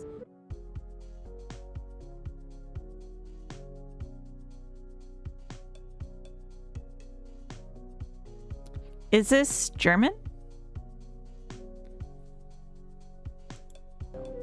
Impress your tabletop party with stunning maps crafted in just minutes using RPG Map Maker. Yeah, I think that's pretty cool. For anyone that didn't see the page yet. Frogfix, welcome in. Oh, you're doing early access too. Oh my gosh, you got like nothing in this. You're about this game is so small. It's 2 sentences. A tool for creating fantasy maps. Create epic, grim, dark worlds, ancient kingdoms, or mysterious forests with ease. Oh, I'm sorry, 3 sentences. Perfect for DMs, world builders, and game developers. I would spell out DM as dungeon masters. And don't forget your Oxford comma. It's not important at all. Sometimes less is more. Yeah, but like she says so much in the voiceover, and then you're not saying that at all here. Like people who don't watch the trailer aren't gonna know all this, because like most people don't watch the trailer. But like if you just said like how do you make the map, right? It's a tool for creating fantasy maps. Like this is a great first description, but then you could have like a subsection that's like draw terrains and then place different like props and architectures and like maybe put GIFs of like those in action. Recommended 2 megabytes of RAM. It says 2 gigabytes of RAM. Oh, I see. Oh, nice. Hey, Jax, welcome in. The difference between cats and commas is one has claws for paws and the other is a pause for claws. Nice, nice. GIFs unsubbed. Yeah, like the peanut butter. I'll overhaul the about section. I mean, it looks beautiful. It's very intriguing visuals. Although it does feel like what's with the black? Is there like, are you just a black view in a RPG Map Maker is a powerful tool for creating epic fantasy maps. Design because then later we get the full thing. Bustling cities or When you're working it, is it... Ran a custom engine built with Java. Oh, cool. Dreamlord, thank you for the sub. Hear me out. What if the Last Supper was just Jesus's worst students who were forced to attend his workshop and dinner for extra credit? That's funny. That's pretty funny. But like, don't teachers sometimes also like have dinners to honor their best students?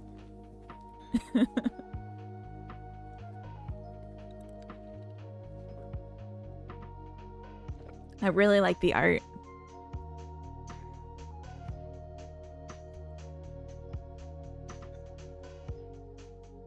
Yeah, look at the sky. That's gorgeous.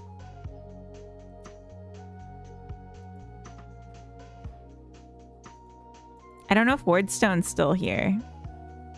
He was working on making a map for his campaign on stream. Give me a heart then. Wait, what? Give you a heart? The black margins is because you can pan the camera outside of the canvas. Oh, okay, okay.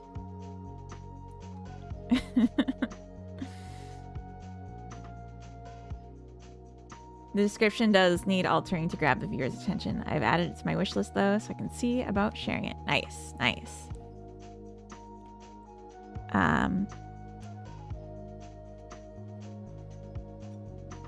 Oh yeah, this is the same. Your short description is the exact same as your full description. So yeah, definitely. But we already talked about this. I'm not gonna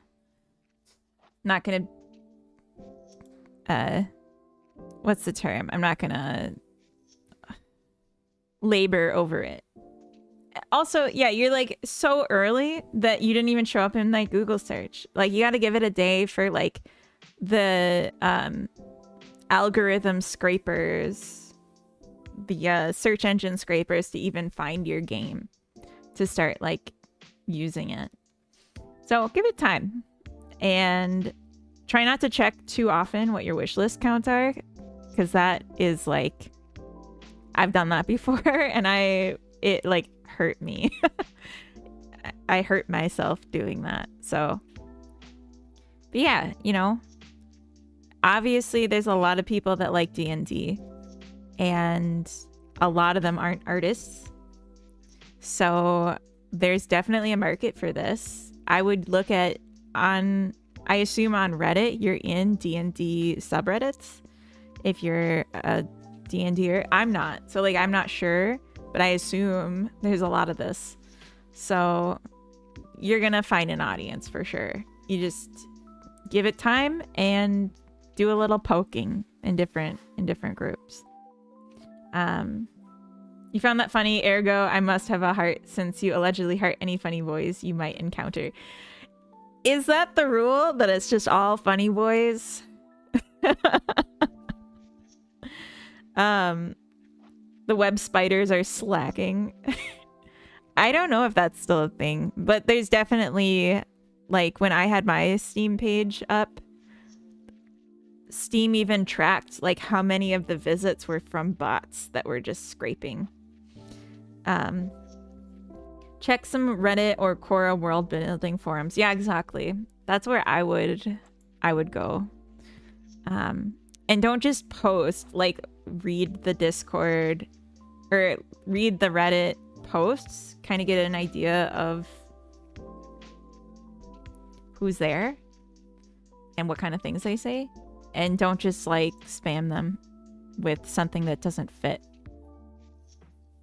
There's always someone asking for software for map building. There you go. Yeah.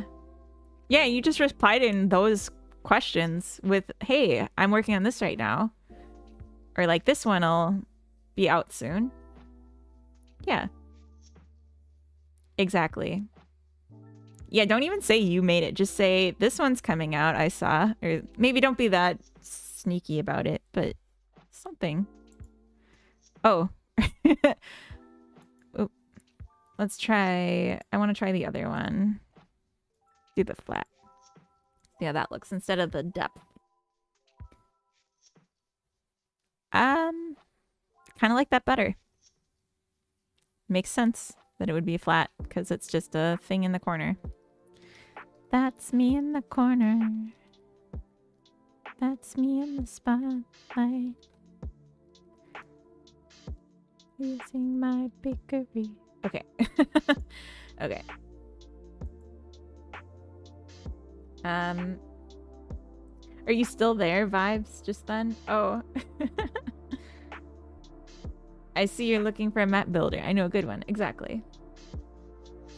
Staring at the screen. I mean, this game, I don't even understand why I'm working on it. It just keeps entrancing me. Adds backing to baking backing to money UI for better viz.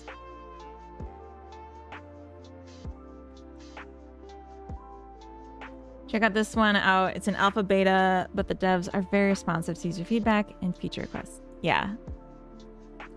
And like, it could be something like, hey, I'm working on a map builder for DMs, for Dungeon Masters, and I would love some feedback from your community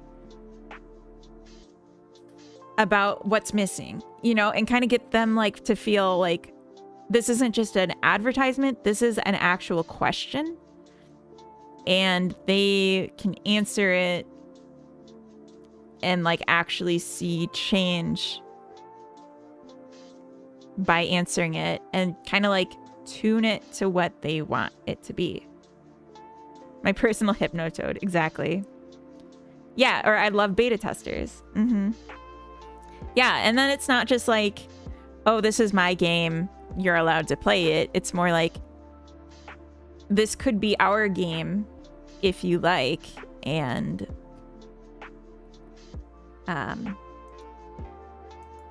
but like, you have to be open to that. You can't like say it and then not listen to them. I mean, you can, but you're all gonna have a bad time then. If you do that, I found this asset approach and it turns out it's your asset. Reddit will rip you a new exit wound. Yeah, exactly. That's why I said don't lie. Always say it's your asset, but engage with communities. Don't just use them for marketing. Yeah, I think asking for feedback, asking like, what would you want to see added for like props, or like, are there any ecosystems that you think are missing that you want to see? Like maybe there's not a snow area or something. I don't know. It could be interesting. Yeah, don't lie. But like if someone just says what is one, you can just drop yours and say this is one. But if you lie, then yeah, they'll do their research and they'll process you accordingly. Don't turn into a mini Blizzard or Ubisoft when you do get feedback. What do they do? Uh-oh. I don't even know what that means. Okay, let's extend our world. Part of the world. Okay, let's do that. So, first of all, the gate will need to open. Maybe that's not first of all. Grass.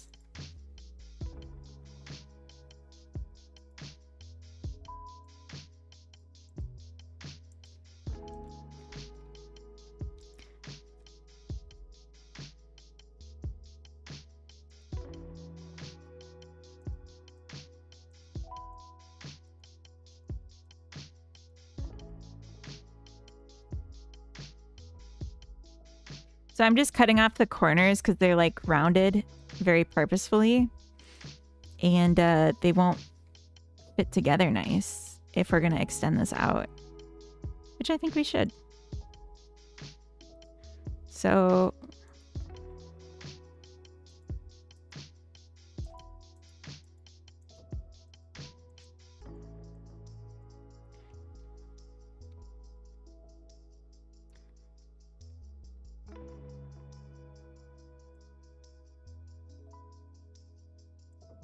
we need to configure this snap.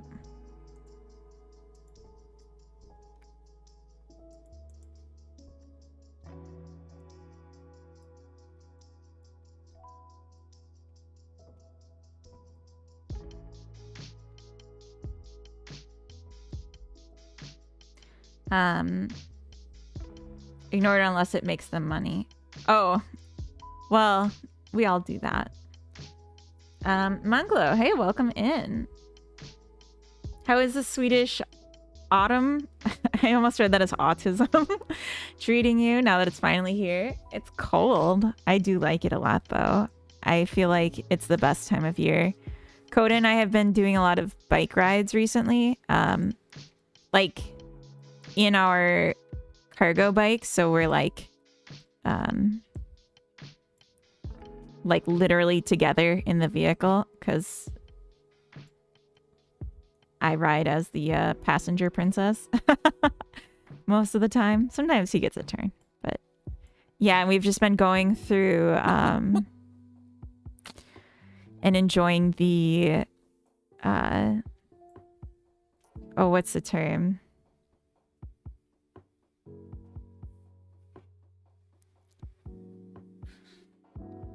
Enjoying the... Wow, my brain just like got cooked. Like the leaves, the crunchy leaves that we get to bike over. The cold weather feels so nice. Like just refreshing after a hot summer. We love winter, or at least fall. Maybe not winter. Although I'm looking forward to winter this year. I don't care what anyone says. Diva's prowling for attention. I hope not. We'll have to excommunicate her into space. No, we won't do that. All right, I don't know how far I actually need to go with this, so let's take a peek. Aren't we all just falling leaves in the air, drifting down? No, I'm a firecracker. I'm a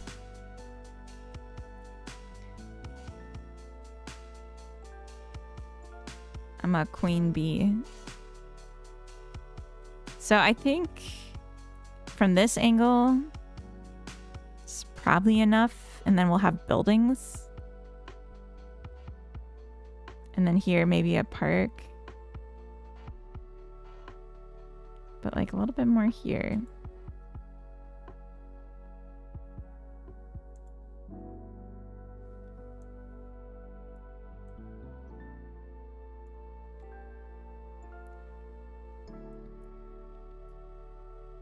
I'm a plastic bag drifting in the wind. We have ads starting in a minute, so I'm gonna chug this coffee.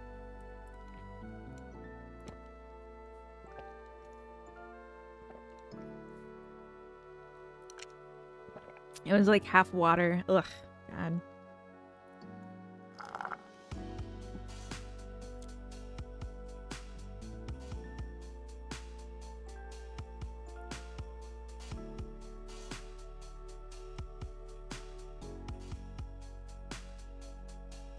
That's all it picked up? Come on.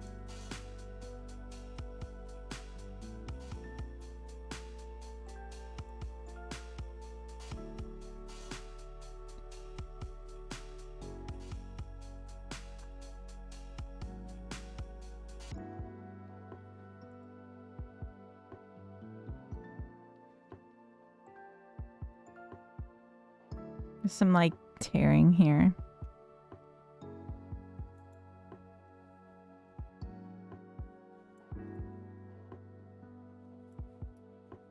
Oh.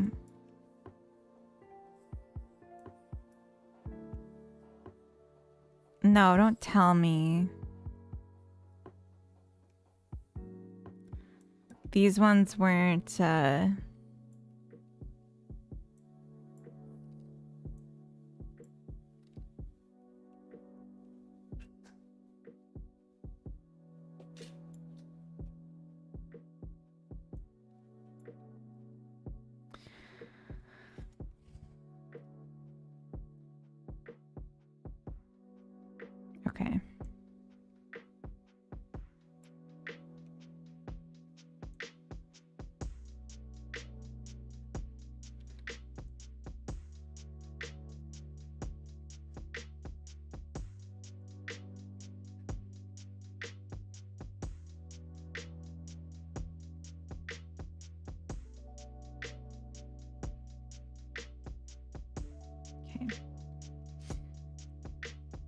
So I guess I have to fully like encompass it. Oh, we have ads starting now. Okay, so I'm gonna run this and I'll be right back.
All right, I'm back. Sorry about that. We're gonna get the dogs suited up in a second. Coda is gonna take them to the park. And Carrot likes to hide under me so he can't take her, even though she has a fun time every time she's there. Hold on. Don't go. Oh my gosh. She's such a little troublemaker. She loves it though. She goes there and she just digs and runs like endlessly. It's not like a bad time. She just has a loyalty, you know. Which isn't like the worst thing. I'm not complaining that she's a sweet pea. I'm just saying this is all. It can get kind of tiresome. So jumping back over to the asset pack collection. We have, this one has like concrete, but we don't really need that, I don't think. We have a park, we have a playground.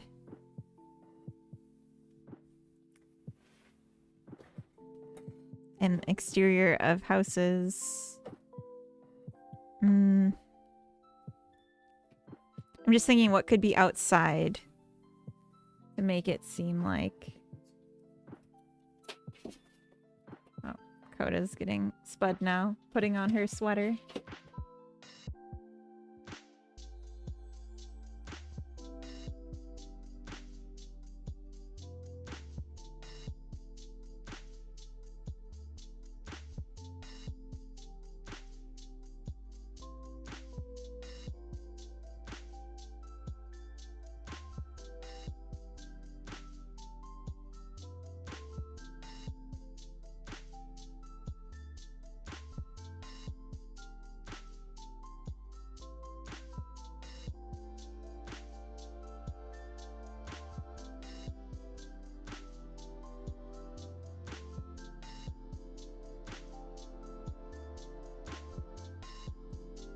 It's rare. It's spud.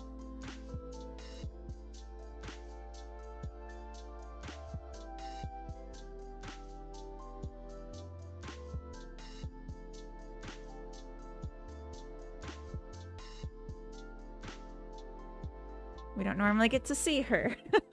She hides under my desk in a... She sleeps in her bed all day.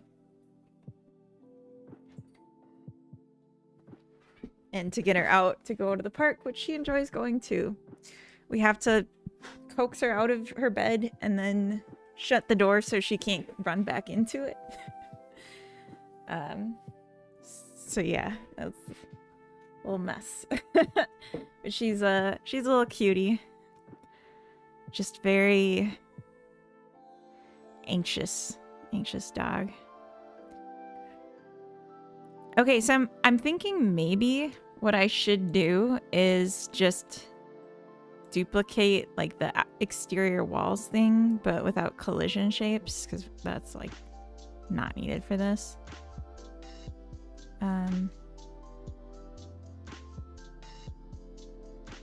Or we could just do trees around here. Have a good lurk, DB9. I just found out the program I'm doing my graphics in has QR code creation feature. Oh, that's cool. That's really cool. Should I...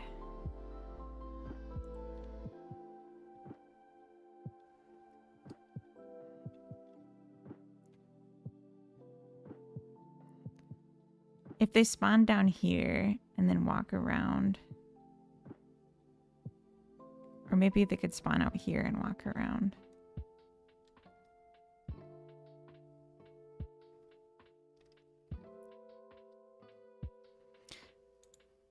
I'm just thinking these don't all need to have collision shapes. And it's not great for my performance if they do.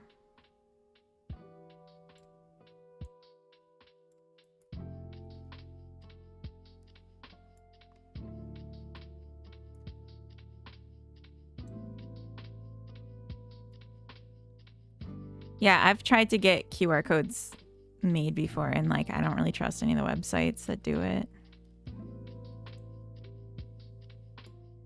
So then it's like you gotta pay like the place that's printing it. Hey Vongo, welcome in. Why are you roaring at me? What did I do? What did I do to deserve this kind of shabby treatment? Actually, don't answer that.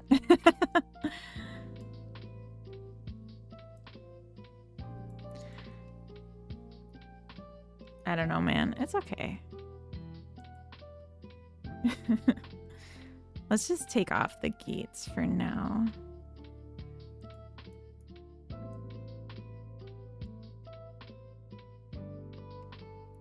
It'd be a novel way to pass a demo out with a QR code to Steam or itch page.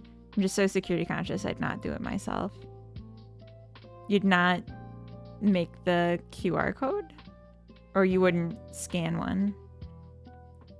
You can easily code a QR code yourself with Python. Oh. I didn't know that, so it doesn't seem easy to me.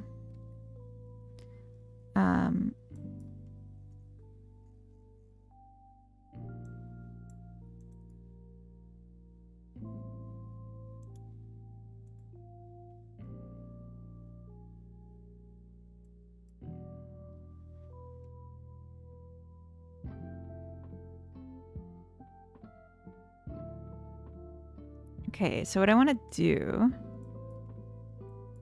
is move the spawn marker for the NPCs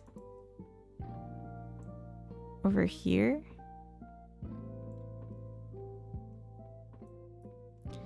And then for now, we'll make a duplicate one.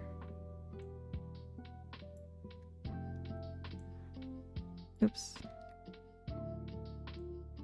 Over here, but later we'll make it just one with 2 spots.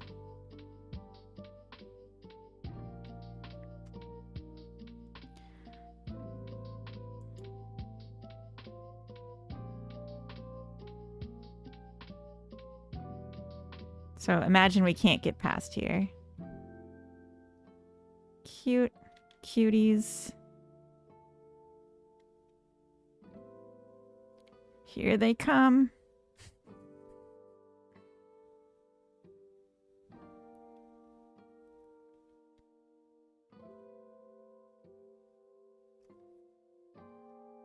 On a business card, I add one though. Yeah, I think that would be a really cool way to do it.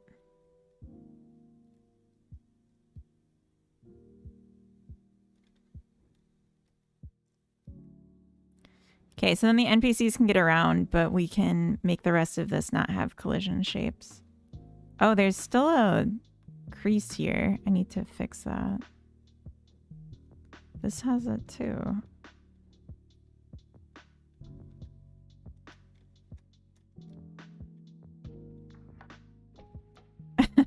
There's so many in here now.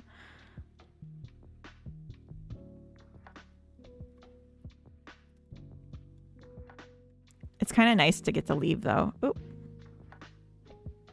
Goodbye, cruel world. I just realized I've not been sharing my screen. No one told me.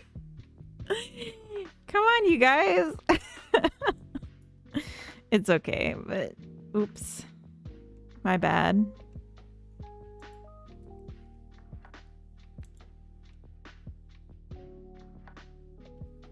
No one just saw me doing all that.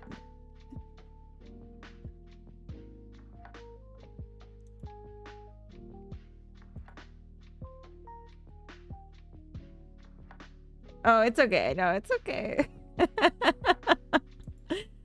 Hey, Cam, welcome in. It's okay. You guys don't have to be paying that close of attention. Yeah, I'm a silly goose. I switched it to just me so you could see Spud being all awkward and funny. And then oops. I think we could probably switch out these two.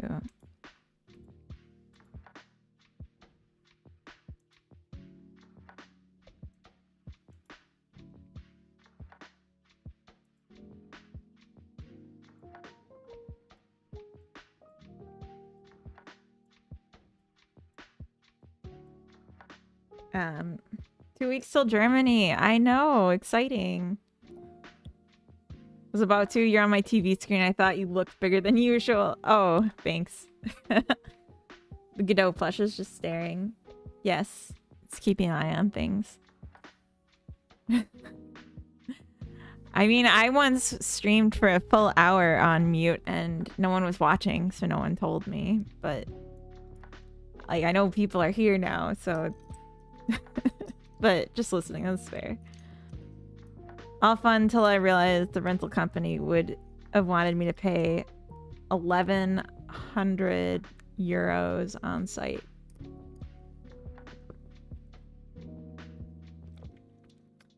Yeah, that's how much it cost, isn't it? I thought you said it was like 200 extra a day and you're doing it for the whole time. Been there, done that. Same, yeah. One thing I've never seen myself considering, I did work in a place that did printing braille on business cards. Oh, interesting. We warned you, but we were also on mute. Oh, sure, sure.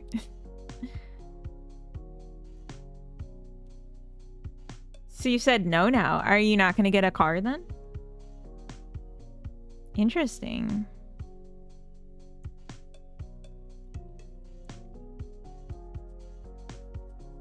Understandable, though. I wouldn't do it. At least not for the whole time. Found another company. Okay.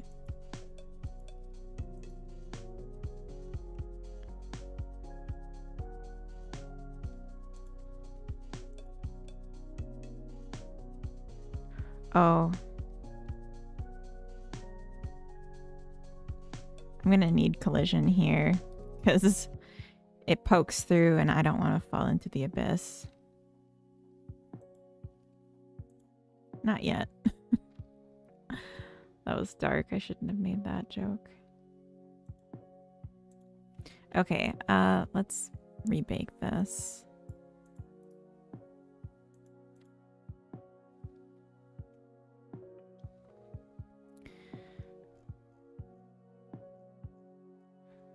So, this is grass. And then we'll have one that's like no collision grass.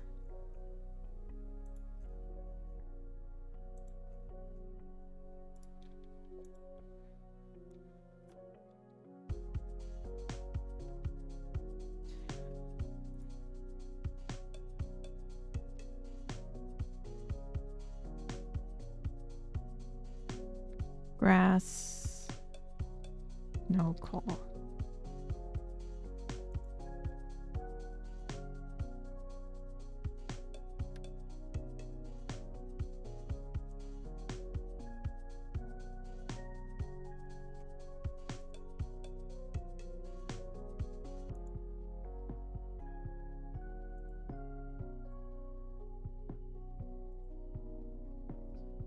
All right, there we are. So this is just the mesh then, so it won't actually support weight, but actually the nav agents don't have collision bodies anyway. They're only if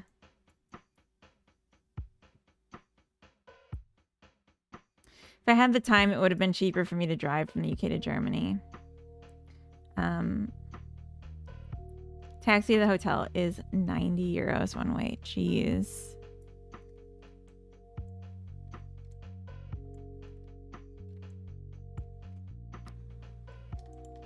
Okay, so this is sounding really expensive now.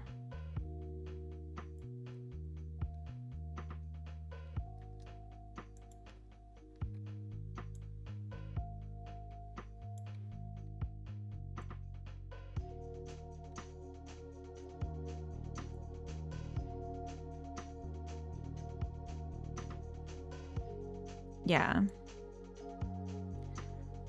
Yeah, I gotta pay for hotel parking too. It to me doesn't sound worth it at all.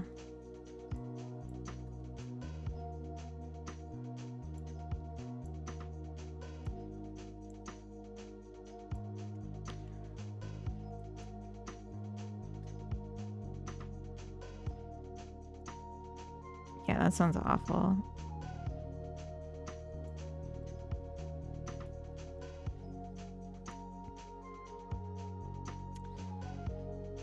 I need to change. Oh, snap.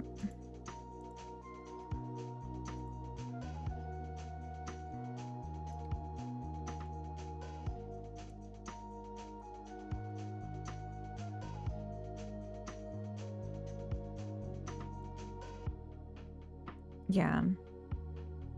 So then are you just going to take taxis? I'm kind of confused. You said there was another one you're looking into, but like why at that point?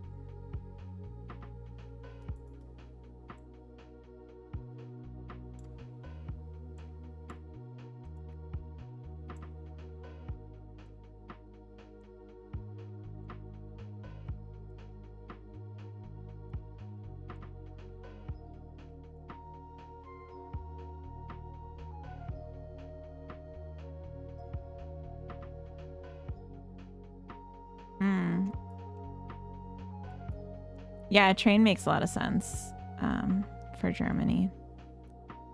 That's what I would have opted for too. Yeah, it's when I've rented a car before, it was only ever like when I actually just had no other choice. But I wouldn't do it just for fun because they're super expensive.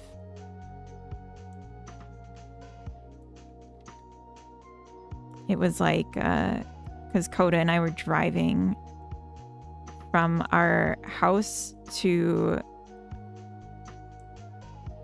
our house in Ohio to an airport in New York because the airlines to get from Ohio to New York didn't take dogs.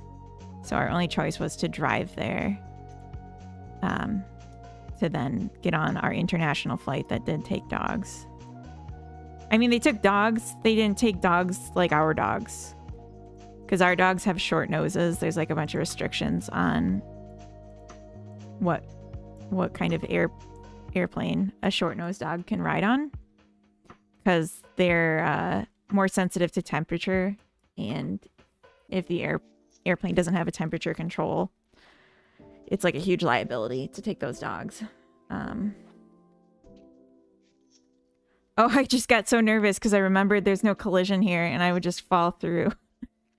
God, that freaks me out. All right, don't leave the gate, even though you might need to. Actually, I can put the gate back now. Or put the invisible fence on for me. But this is looking nicer. You can see a cutout here, so let's fill this in.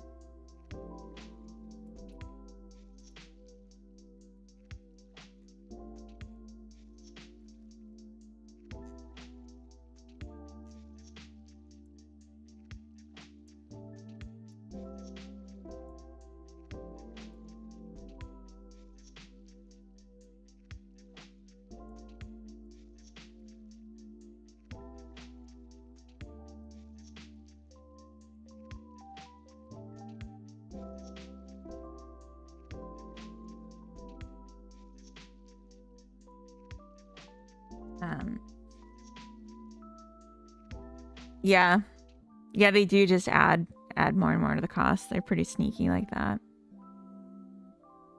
Assuming they turn up on time. Wait, what? Oh, the train. Yeah. An army of customers approaches. I know, I gotta space them out. It's too much right now, but good for testing that it works. Yeah, they will absolutely understand. If they don't, that's like a them issue. But I'm sure they will. We are here at the place. I have you on audio only to save data. Hopefully the stream is going well so far. It is, Coda. Welcome in. I hope Carrot is being a ruckus maker in the place where ruckus is permitted.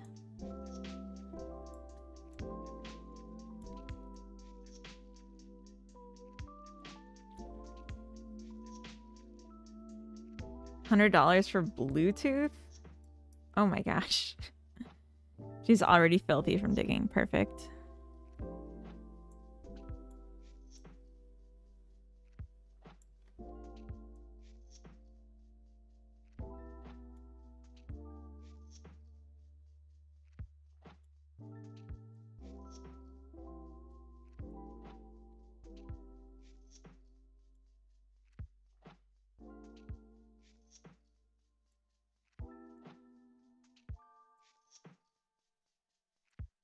I'm just dropping down collisionless grass for those that are listening at home to fill in the world a little bit more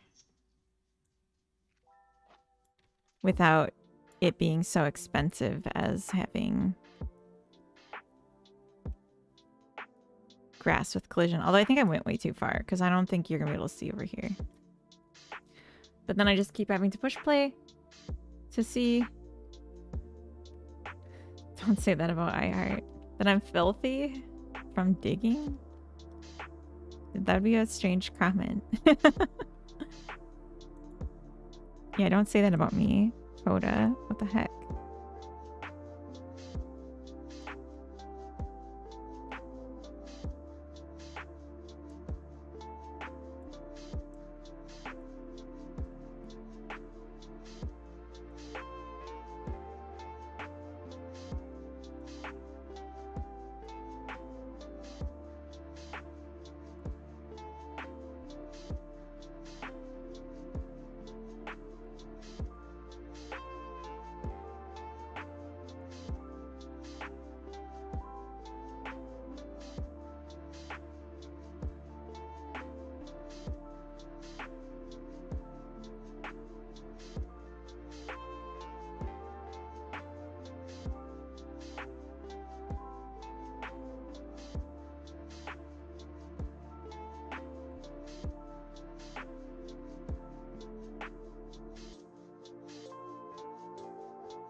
Is your camera forced in one direction? I've been wondering that. Is my camera forced in one direction? See, maybe you think about what you want to make the world seem correct. Oh yeah. So my camera is fixed in one angle. It never rotates. So back here, down south of me, of this wall, you'll never see. So it doesn't really matter what it looks like. I just need stuff out here to the limit of where you can travel in the garden to look complete. So like that's a problem. And it doesn't need to go in forever. It just needs to like cover the horizon a bit. So like here, there's like a weird dip I'll fill in, and here. But I think we pretty much got it. Because at a certain point, you know, it cuts off anyway, or it should. And then we can fill it in with like playground equipment and more paths and more fencing, more buildings that are just visual and not interactable. Because this is our domain.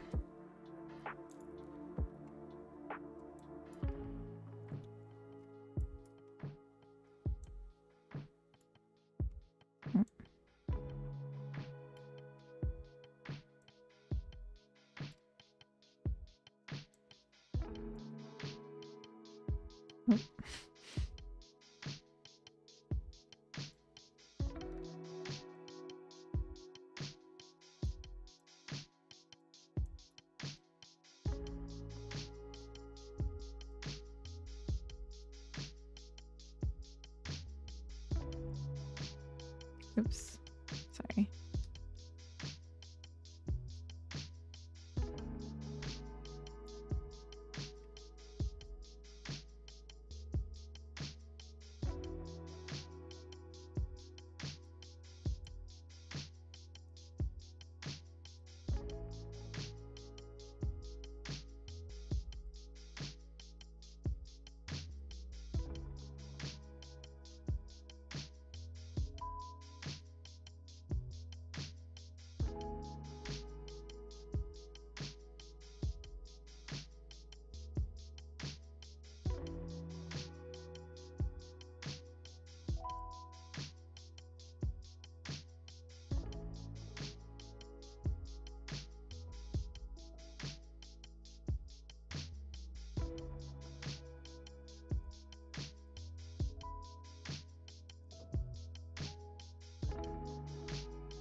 Are you now filling in things for your anxiety rather than what the player can see? No. I felt like this corner needed to get filled. I'm perfect and anxiety proof. Yeah, that's true.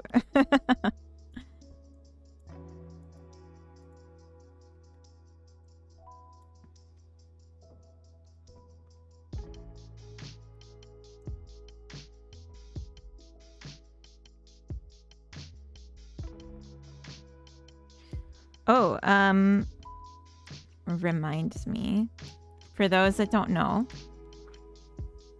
I'm sponsoring a game jam. I don't know if sponsor is the right word. I'm supporting a game jam that's going to be starting November 1st, I believe. I should post a link for it on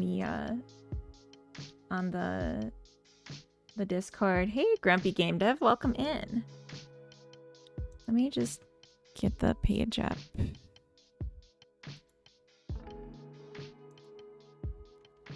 And I'll post the link here, and then I'll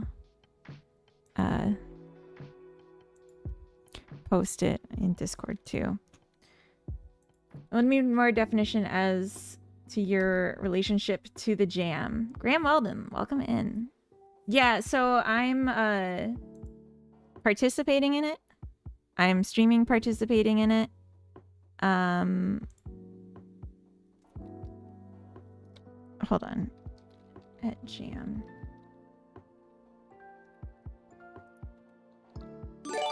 I'm doing this one. How about you? Okay. I've not heard of Ludum Dare for quite a while. Oh yeah, Graham. Oh my god. Thank you for the gift subs. 5 subs. That's so nice. Yo. So this jam is being hosted by CraftPix, who has, I've talked about them before on my streams. They are an asset creator. They make a ton of free assets, and they also sell assets individually, and then they have a membership thing where you get access to their assets on an unlimited basis. There we go. So CraftPix, I've recommended them before. I know that for sure. Bora-chan makes it rain. So yeah, they do low poly 3D, but they're real, like Fame Maker is their 2D assets, but I've been really wanting to play with these guys. This is a free one I already downloaded. Just like low poly models. I think they're rigged and animated too. You can see they're rigged, yeah. But I don't know if they're animated.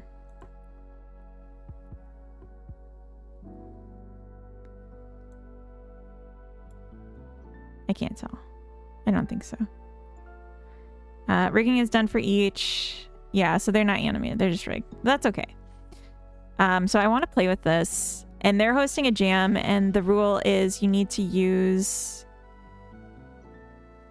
Oh, here we go. You need to use at least one of their assets. But I have to check if they only mean the 2D assets or if 3D is allowed. I do want to play with medieval dolls, don't you? Make them do thriller dance? Yes. Yeah, comment your code. That's a good note. Comment your Git pushes too. But anyway, so this is starting in 6 days, November 1st to November 10th. I start my new job on November 3rd, but at least for the weekend of the 1st to the 2nd, I will be streaming working on this. And then I think the next weekend I'll still be doing, or the next weekend when I stream, it'll still be in the jam, so I'll keep working on it then on stream. And then after the jam ends, I'm going to be streaming playing the submissions and doing judging on them or voting on them. So that's how I agreed to be like a participant. That's me. In this is, so if you make a game for this, you can come to the stream where I'm going to play the entries and let me know, and I'll play yours on stream. And Kleiman, welcome in. So yeah, definitely check this one out. It should have a theme coming up when it's live. But yeah, there's prizes too. That's part of it. So I think the category winners and the grand prize get 12 months of Craft Picks Premium for each member of their team. So that's the that's like the access to these, like with the crown on them assets. And that's just then like unlimited downloads. Yeah, this is really cool. So I want to win personally. Like, I'm not lying. I do want to win this because I want this 12 months of premium because I really like their stuff. Oh, I tried to zoom and it didn't work. Like, look how, well, these ones are free, but like, look how cute. So, and yeah, there's farming stuff. I really like these backgrounds. I've talked about these before. So I'm thinking I don't really want to do a 2D game because I don't know how to do tile maps. It's not something I've done. But I was thinking it could be great to do like icons from these assets. Like, these are cool. And make a 3D game, or just make a UI focused game. So control nodes only. That's so cute. Yeah, food icons. That's sick. Yeah, these are all free assets. They just have like 1,000 free assets. It's insane. Like, this looks just like Plants vs. Zombies art. This one. So yeah, I recommend participating in the jam. I recommend checking out their free assets. And come back when I'm playing the submissions and I'll play yours. Yeah. Play it on stream. Give feedback. Talk about it. Yeah, skill icons are cool. There's so much here. Anyway, so yeah, that's my pitch. Gonna be doing this. Highly recommend. Techbox Norse, thank you for the follow. Welcome in. And Clayman, thank you for the follow. Welcome as well.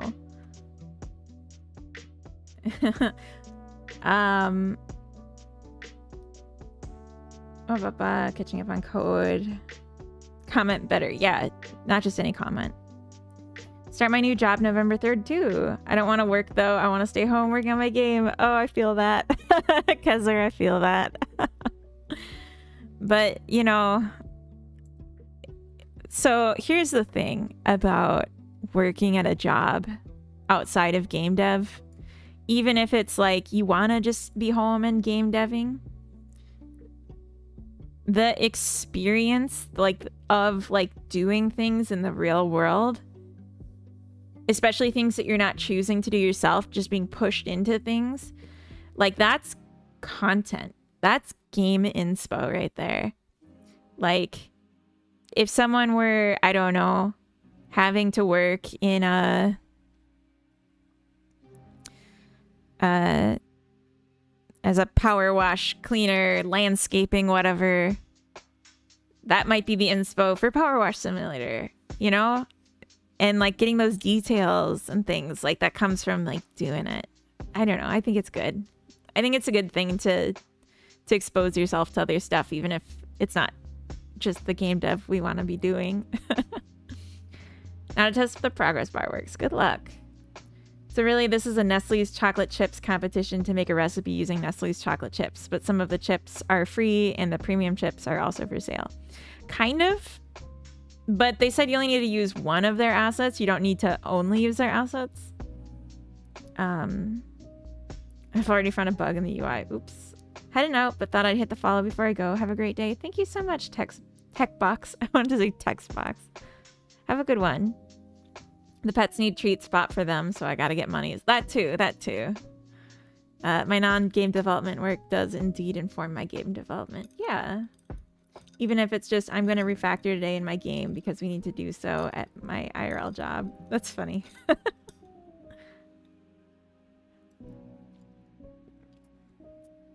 My new job, I haven't talked about what it's exactly, but I won't give the details until I've started and I've checked in with HR and made sure I'm like within what's acceptable to talk about because I haven't had the onboarding yet. But at my new job, I'm going to be doing automation development for research. And web, mobile, or AI will take a category. What does that mean? I don't understand your question. For your job. Oh, so I left my job as a engine developer, a game engine developer at Ubisoft. And the new job I'm starting is at a research facility doing automation dev.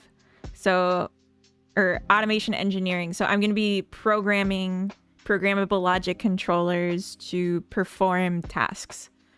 So designing like state machines of flows. Warehouse/office assistant in a cold, unheated, wet warehouse. Yay. That does seem like it could have some interesting inspo, though. I wouldn't share anything before the end of any trial period. Well, the trial period's 6 months, so that's quite a long time. I just need to make sure it's kosher before I say anything, but I'm pretty sure it's going to be fine. Like, I asked them in the interview, and they said it was fine, but I just want to, like, read the actual onboarding docs and then have any follow-up questions and then be like, okay, we'll talk about it. But it's research that I'm supporting by programming robot brains. Not even robot brains, but just like computer brains. Hoochie Mama, welcome in. Yes, reading is good. It is. I like your name. That's fun. This category is AI then. Training LLM? No. No, I'm not training anything. Like, it's not a computer science job. That's what I keep trying to say. It's engineering. So I'm just like, do you know what a PLC is? A programmable logic controller? It's like a physical piece of hardware that connects to other pieces of hardware that are like sensors and actuators. So like maybe let's imagine that I'm working in a factory instead of a research facility. So if I'm working in a factory, this job would mean that I'm programming a device that will connect to a sensor that's like maybe I don't know, a humidity detector in the room. And then it will also connect to a like water injector, and it'll be like, okay, the room's pretty humid right now, so you don't need to put out quite as much water. It's like that kind of thing.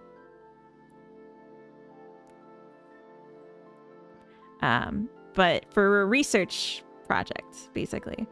In the UK, PLC is public limited company, so that almost threw me. Oh, no, a programmable logic controller. PLC programming stuff is so odd in my wheelhouse. It's very different. It's very different, but it's, yeah, it's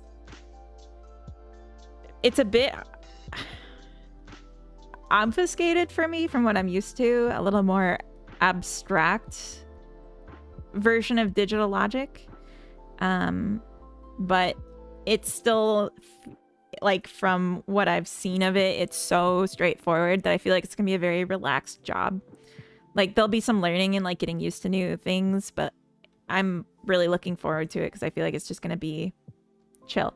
But the point is that this new job, it's gonna have me, like, working with researchers and seeing a bunch of different people doing different jobs different science, different specialties that all come together to make a thing work.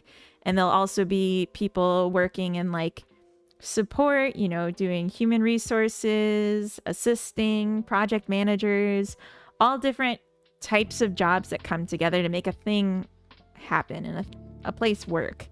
There'll be like facilities people. And that's all like inspiration to me. Like, because I like job simulators, I like life simulators, that getting to like meet these people, learn about what they went to school for, what they're passionate about, what their jobs are like, that's all gonna help me. I'm seeing a lot of creases here that I don't like seeing. So I need to investigate this. I might just have to do a solid piece and do a UV stretch on this instead of piecemealing it like I did. That's probably gonna be the way. Keep us posted. I definitely will. As soon as I know what I'm allowed to say. For sure. And cover my ass, I will say it. Okay, here's what I'm gonna do instead of all this that I just did.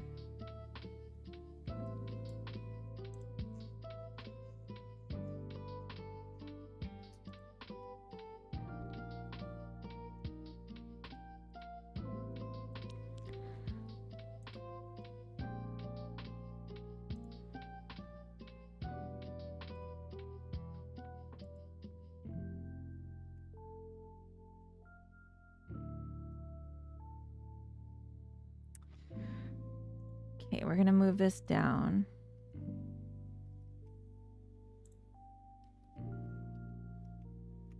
Oh, because of the scale. It's funny.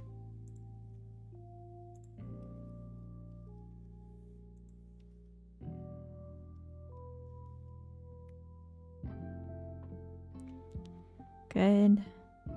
No.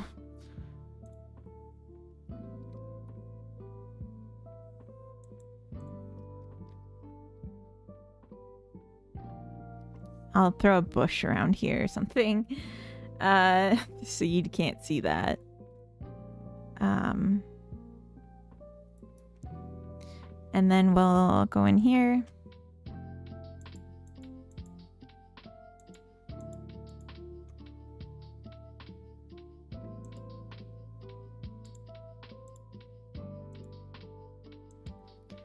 Grab the grass texture and we'll adjust the UV. What did I make this? 100 times? Yeah.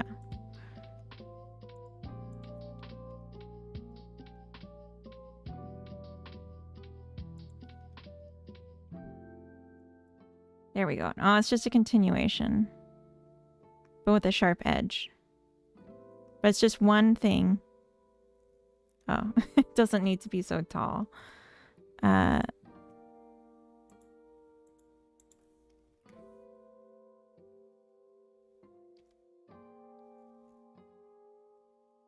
And it doesn't honestly need to be this big. We could probably do 50 and 50.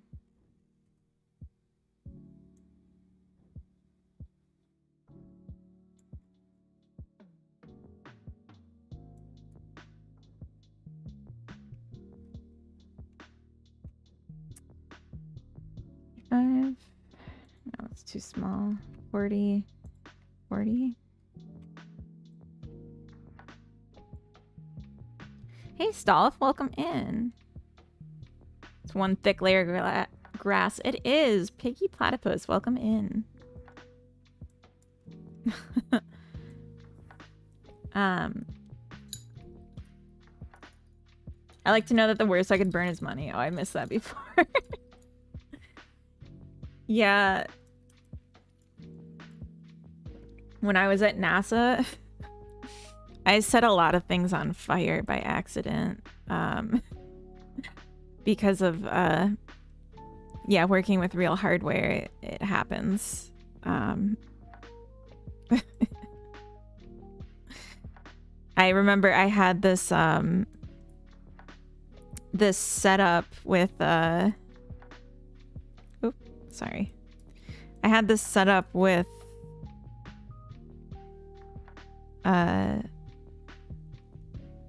a breadboard. I was like testing some sensors and like a controller I'd designed. And okay, let's do 40 and 1 again.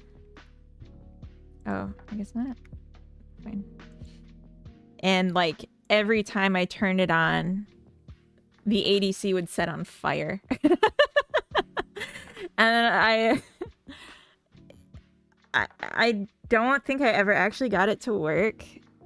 Like I kept switching the ADCs out because they kept combusting when I'd power them on. I don't know what was wrong. I don't know that I ever figured it out. I just kind of gave up and like worked on something else, and it became irrelevant later.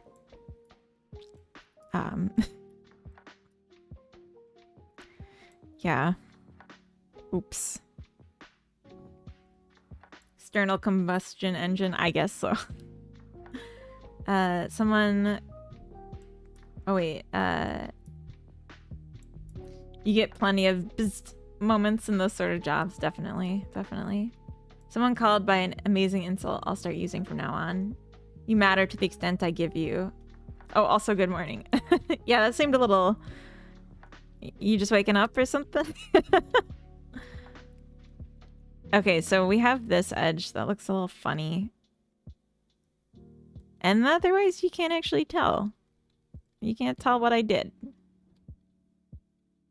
So we just need to cover up here. And I think we can do that pretty easily. But yeah, this was, I probably should have started with this. Oops. Alright. You can't even see this here. Clone army attacks. I mean, kinda, yeah. I could also just extend this like 2 more and then you wouldn't see it. Maybe that's what I should do.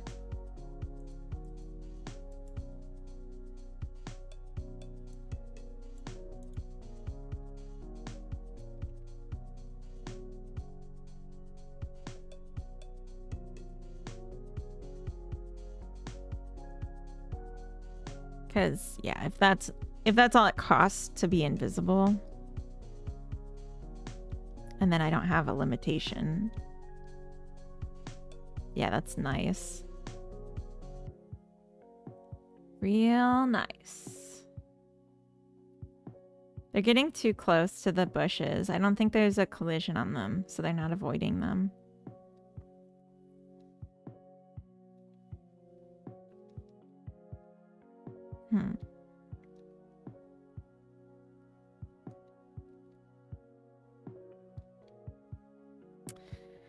Okay. I think I got it working now, but it's not the most elegant way of doing it. Okay. It's not the most elegant way of doing it. What's wrong with it? You got this. Thank you, KJJ. Welcome in from YouTube. Walking through the closed fence gate is also something. Yeah, that's just temporary. It's because their nav mesh was calculated when the fence gate wasn't there, but it blocks me from walking off because I can't tell. I can't tell where the collision body stops and the pretend floor starts. So it's just because it was making me nervous to have it open like that. I feel like maybe we could space these over a bit more.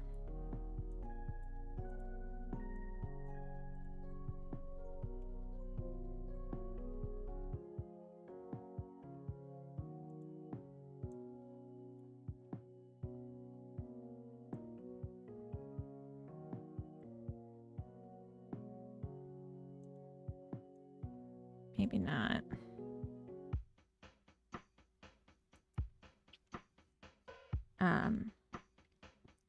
Feels clunky to me, but I can fix that later once the core systems work. Just make sure you write it down. Like maybe put a to-do comment in it for a refactor. So you don't forget it and then it's just permanent. I mean, unless you want that. You're allowed to have that. I'm just saying. Oh, this does have collisions. Why are they walking through it?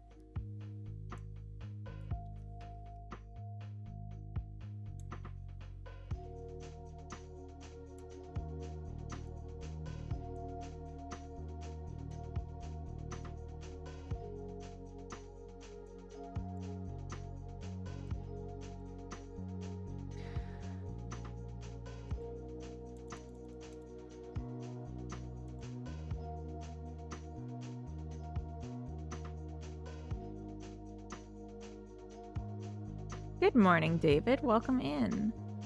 We have ads starting in 3 minutes for anyone that is curious when ads start. And I do have to pee, so I'm gonna absolutely run out of here when the ads start. I might even do it sooner just because I can always start ads sooner. And if it starts to hinder my ability to do work, then that's what we must do. All right, let's see if we can extend the cobblestones.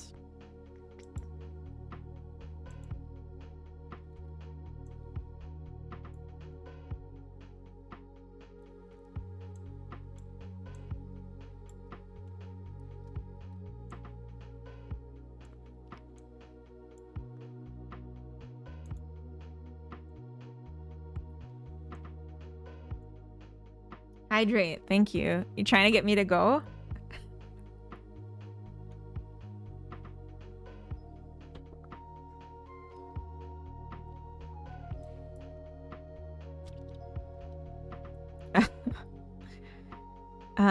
Let's see.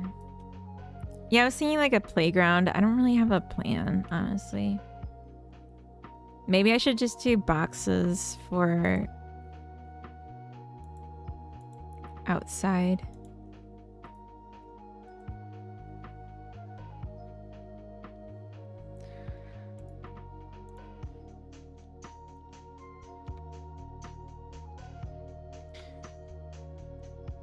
Yeah, I'm overthinking this.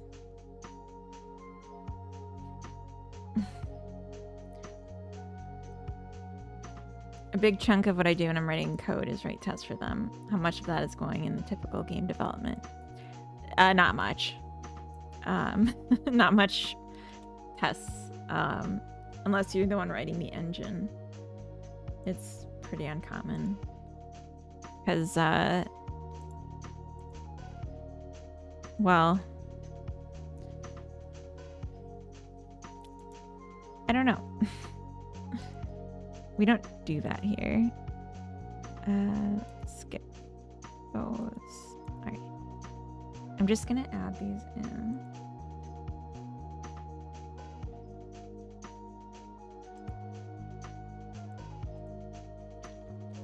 Adds UI assets.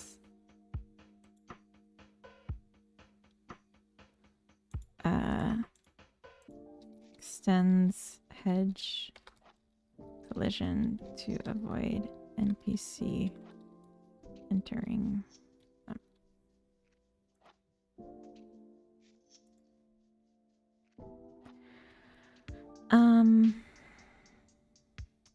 I'm gonna grab the gate.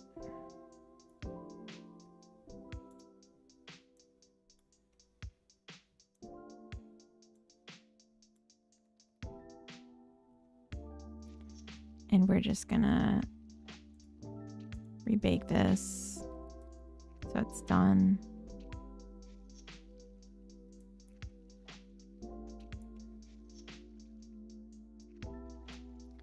All right, we have ads starting. I'm going to take a quick bathroom break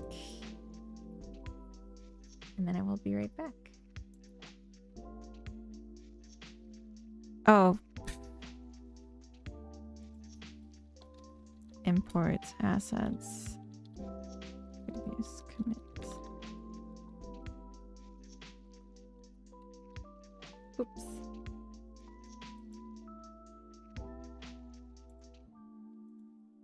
Stems, grass, and bakery scene.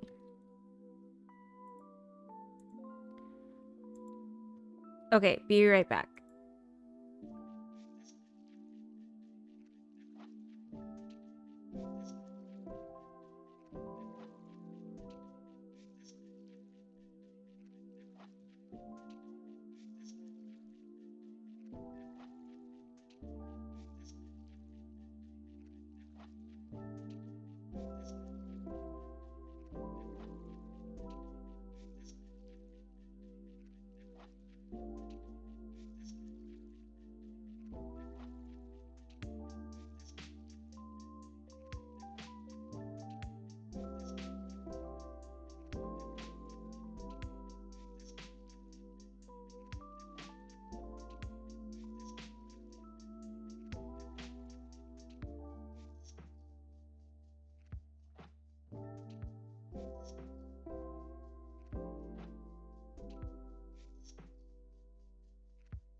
Alright, I'm back a minute early. Wow.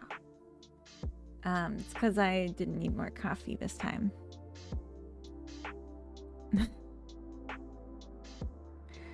I'm really glad that the slider progression thing worked out for you, Frozen. That's really nice. Yeah, it's if you then tweened the values, could be interesting way to control that. Tweens are interesting. It's like you have to create the tween right when you're going to use it. And then you set the property. And then if you want to wait for it to be done, you have to add an await. But if you want to do them in sequence, you don't add an await. You just do them. It's weird. But let me know if you're having issues with that too.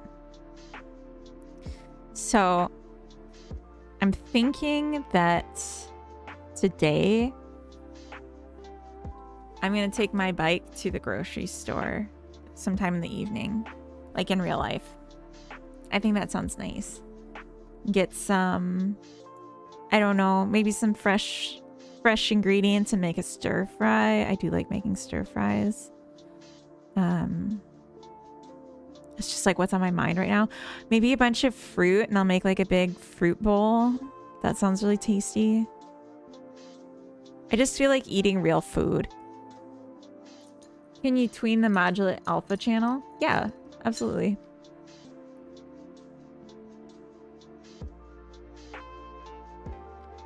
Is that what keyframes use to solve? I think so. Tween is just like a gradual progression between two values. Yeah, so if you set the tween's property to be modulate, you would have to say from one color, like you can't just pick a subcomponent of a color, like an alpha channel. You would just say like you start with the color with like whatever starting alpha, and then you tween to the same color with the different alpha. Like that's how you do it. Yeah, in betweening. Exactly, Solve.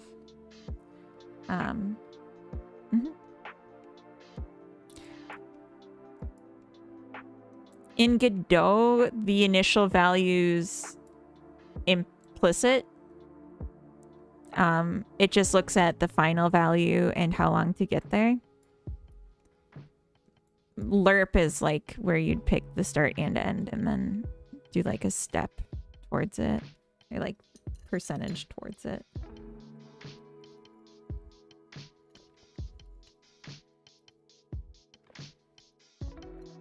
Yeah, you can't directly call on the alpha. No, you'd have to set the whole color. So like you could just say, like, I don't know which direction you're trying to go, but you could just set the modulate value to white and then modulate value dot A equals 0, and then you tween to just white. Are you trying to tween multiple channels at the same time?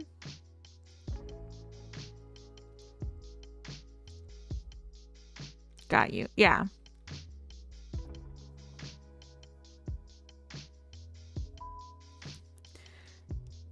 Yeah. Or, I mean, like, you could just create a variable that's just the alpha, and then every time it's updated, it targets that one. It has to be like an explicit variable. It can't be like a sub index of a vector, which is what a channel is in a color. Okay, so I'm gonna bring in some more assets. Let's just check. Yeah. So I got a clean Git repo. What do I have for park? I brought in all the park stuff. I need playground.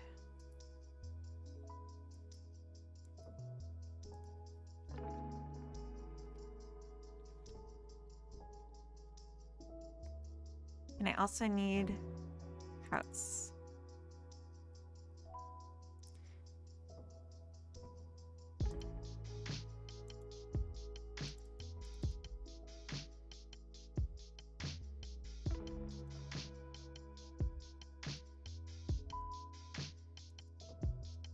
And I just need the whole house.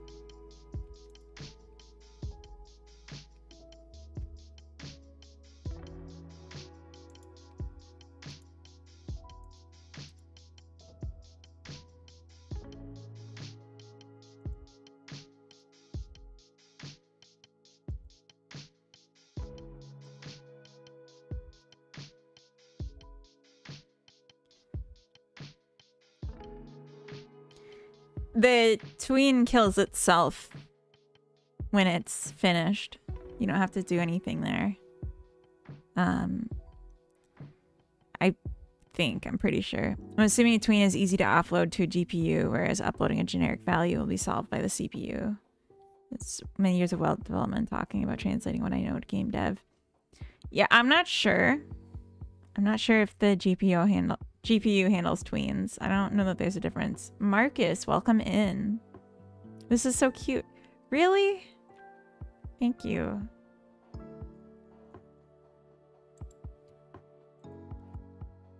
It's Tiny Treats assets and some K-Kit supplemental assets. Oh, that's a small house compared to what I have here. But I was thinking just like we just see a bit of it and maybe I'll scale it. Oh, that's big.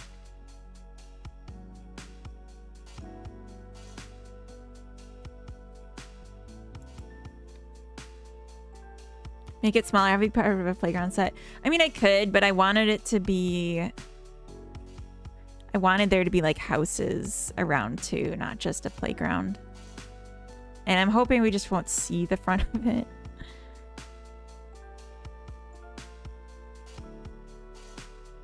Well, yeah, you can't see it at all. Okay. I'm just like looking at the windows and comparing the sizing of that. Like this window is as tall as this window, but this door is obviously gigantic. So it's just like a disproportionately scaled thing. Frozen Dragon, thank you for the follow. Welcome.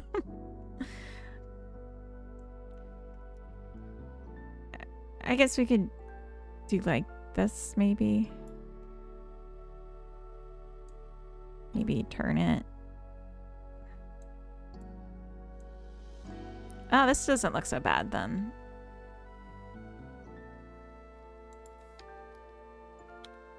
I mean, like, I think the houses are cute. I'm not trying to say they look bad. I just think they don't quite fit, even though it's the same pack.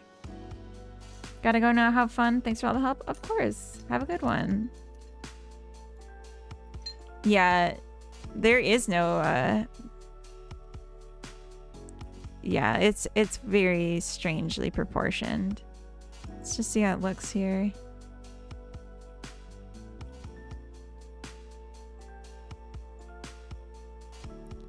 Yeah, you like can't even see it, but it looks huge.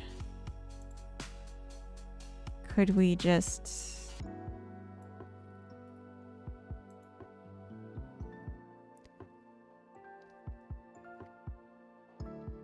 Like, I think that looks good. Just to show, like, a slice of it. And then... if we step out here, we die. So I'm nervous. Yeah, you can't even see it when you're, like, not in the absolute corner. So I could do, like, a few more, maybe. Maybe, like, farther away. Forced perspective. I mean... yeah, it helps. Let's see. Maybe move it back a little bit more. I didn't want it to look like it's blocking this path, but it's just like not visible at all.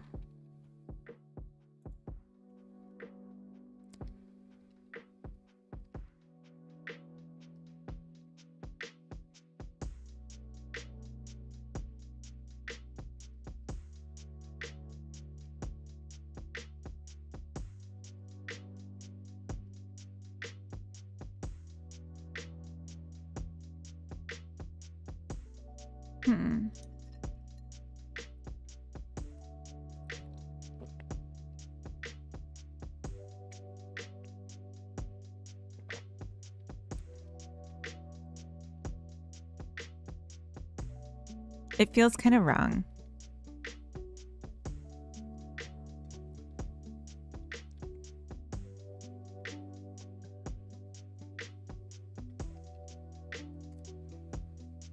Cardi Quats, welcome in. I've been doing a bit of 2D on Godot. This is already looking interesting to me. Nice. I can't really figure out 2D, so I'm sticking with 3D, but I think 2D is very cute. The chimney ruins the illusion a bit for me because it's so large. Yeah. That's a good point.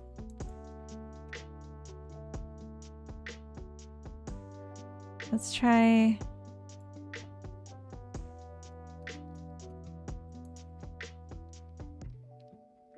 yeah, I was looking at the chimney too.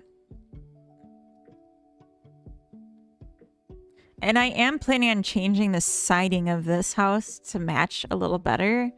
Like have a proper roof, an angled roof. But yeah, it does. It looks like a dollhouse.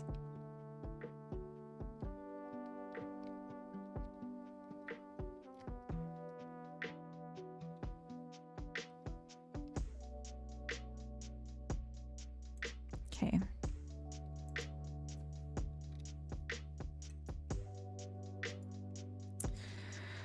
When you're right, you're right. Hedge.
Could we maybe just create the illusion of...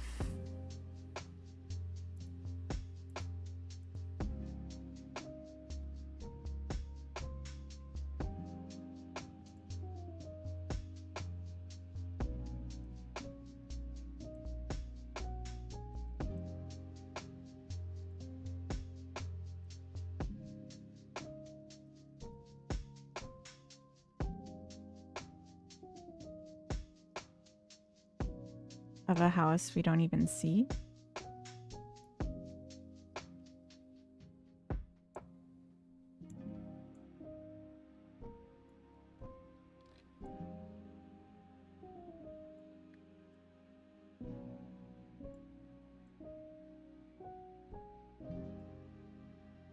So devious? I don't know. Just making a nice little garden. If people happen to think that it needs somewhere, that's their own fault.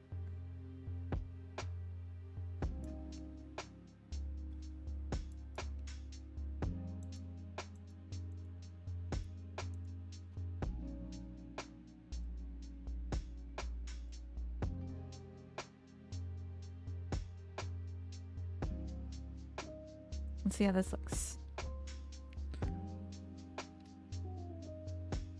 Okay, so back here, like, you can't even see. You made these fences and houses? No. No, this is an asset pack. This is Tiny Treats asset pack I've been using for this. And a bit of K-Kit. They're on itch for free, which is really nice. And I've just been having a lot of fun playing with them.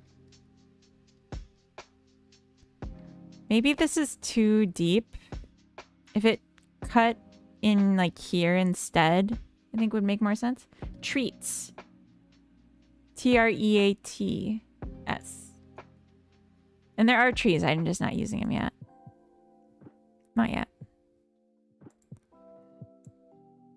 Now don't be difficult. Don't make me turn this stream around.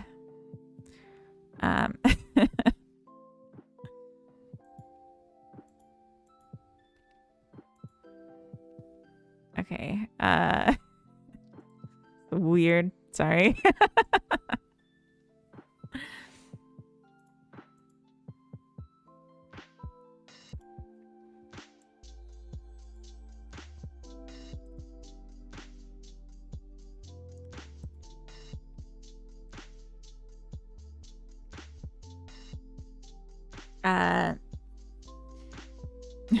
I'm a fool. No, you're not. I was thinking, what if when you leave the gate, you get a text box on screen of an employee asking where you're going because they need your supervision, and then the player turns back around. I mean, I was just gonna have an invisible, like the gate won't open for you kind of thing.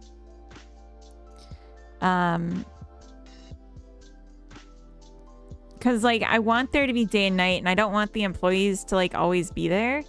Like you're not even always gonna have employees.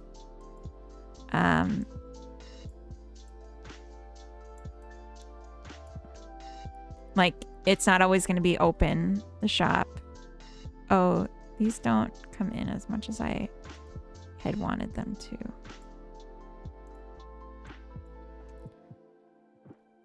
I think maybe one more down would be enough. And then we need one more fence, or maybe two.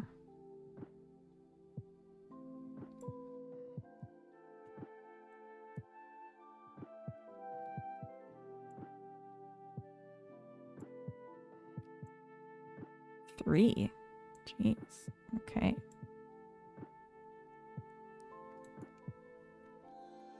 Shadow's kind of sharp, but not really. So like half-toon shader. The shadow's sharp? This is a shadow. It's like super soft. Do you mean on here? Because I think... Oh, here there's a shadow. Like the yellow on top, at least, is just a color change. But yeah, this is a sharp shadow. I don't know why that's so aggressive compared to what's on the ground. Huh.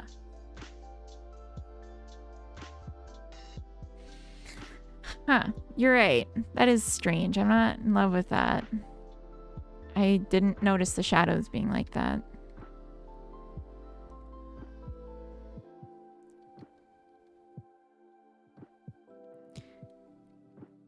Uh...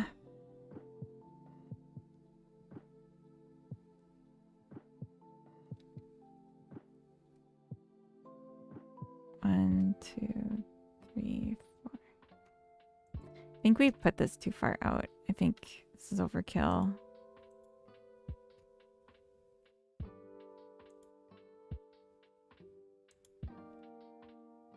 And I'm gonna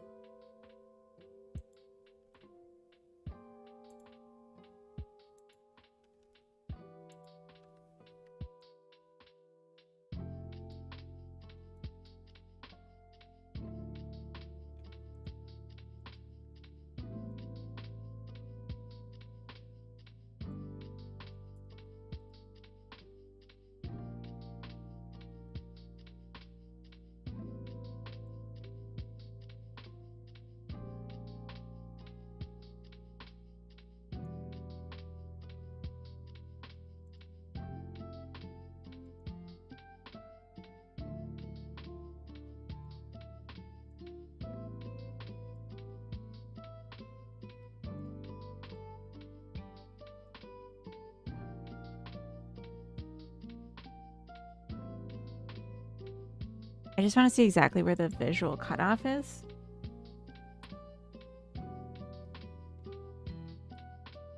Okay, so you can even tell that there's like some exposed fence here. And I'm gonna put like a tree here. So this is gonna be like the back of their garden kind of thing. I know it feels probably like overkill that I'm being this particular with like cutting out things that aren't visible, but this is all because I don't want this to be a process heavy game. And things I can do, like not having nodes in the scene that don't actually exist, or like that won't actually ever show up, or not having collision shapes where the player will never go. Like that's all gonna make this a lighter game.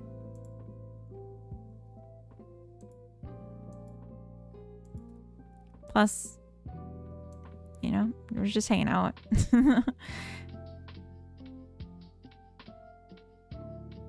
put this one here and this one back a little bit more this way.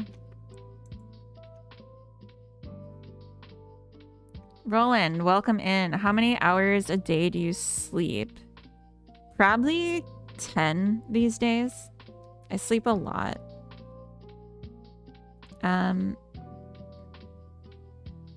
Try to find a reference on site. A reference to what?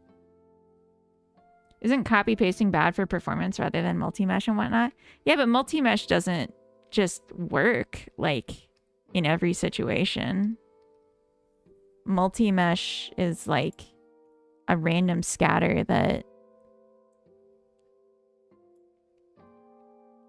like just in general, like instancing is the way to go. And that's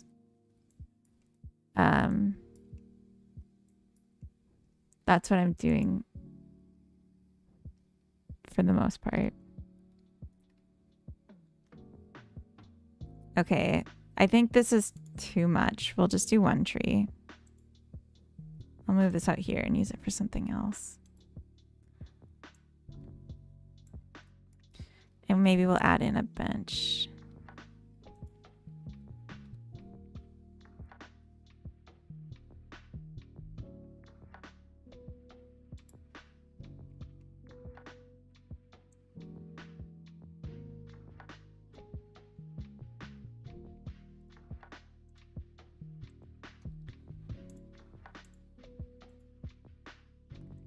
But no, having the editable children and adding surface material override is like bad for performance compared to doing straight instances. Oh yeah, you can even see this. Okay. I just I need to make some adjustments to how these are imported, and then instancing will be the way to go. That's a lot. Yeah, I sleep a lot. I'm depressed, so I sleep a lot. I need a lot, but I'm getting better, and sleep helps. So I'm not gonna grief it. Just doing what I need to do right now.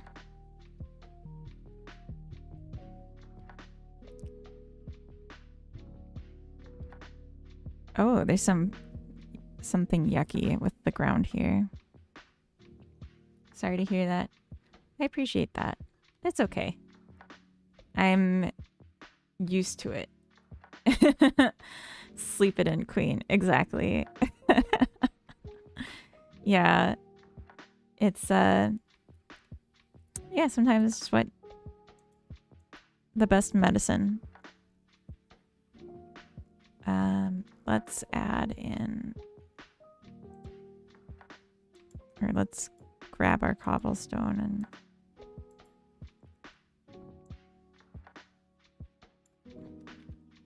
there we go. I think maybe like a little bit of brush here in the corner would be nice too. Grass.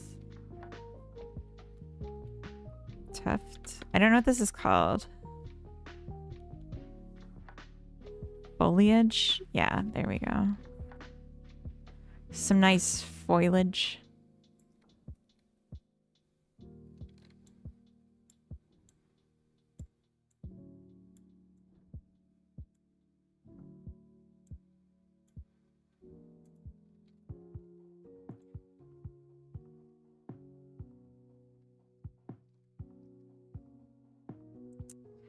Okay, it needs to be farther back.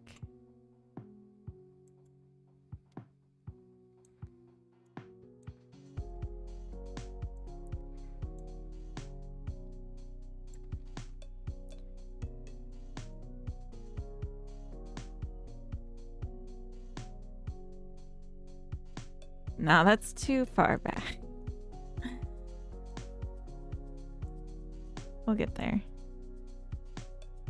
This is such a silly thing to be doing. Alright. I wish this were more like a jagged look, though.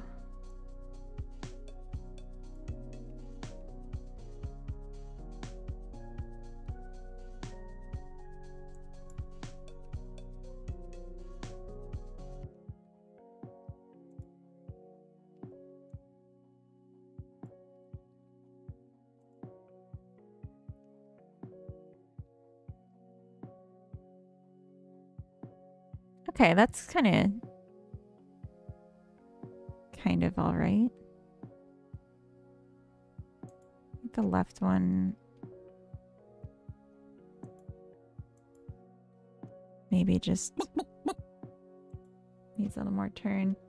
Rokita 3D, thank you for the follow. Welcome in.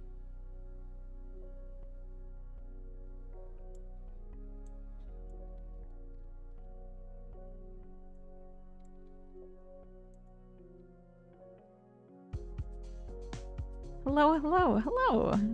Welcome. I think this looks good. Maybe I should do a height variation too.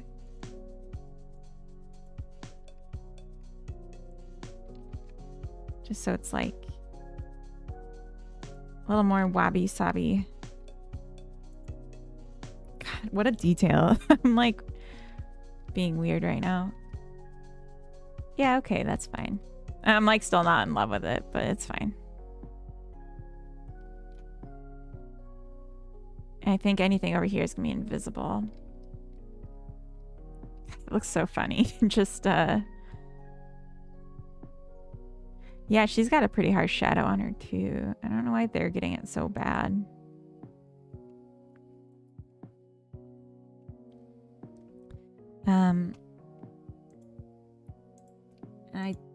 I don't think I brought in the playground even like to my computer yet. Got the park, and I think I brought in everything from that. Picnic.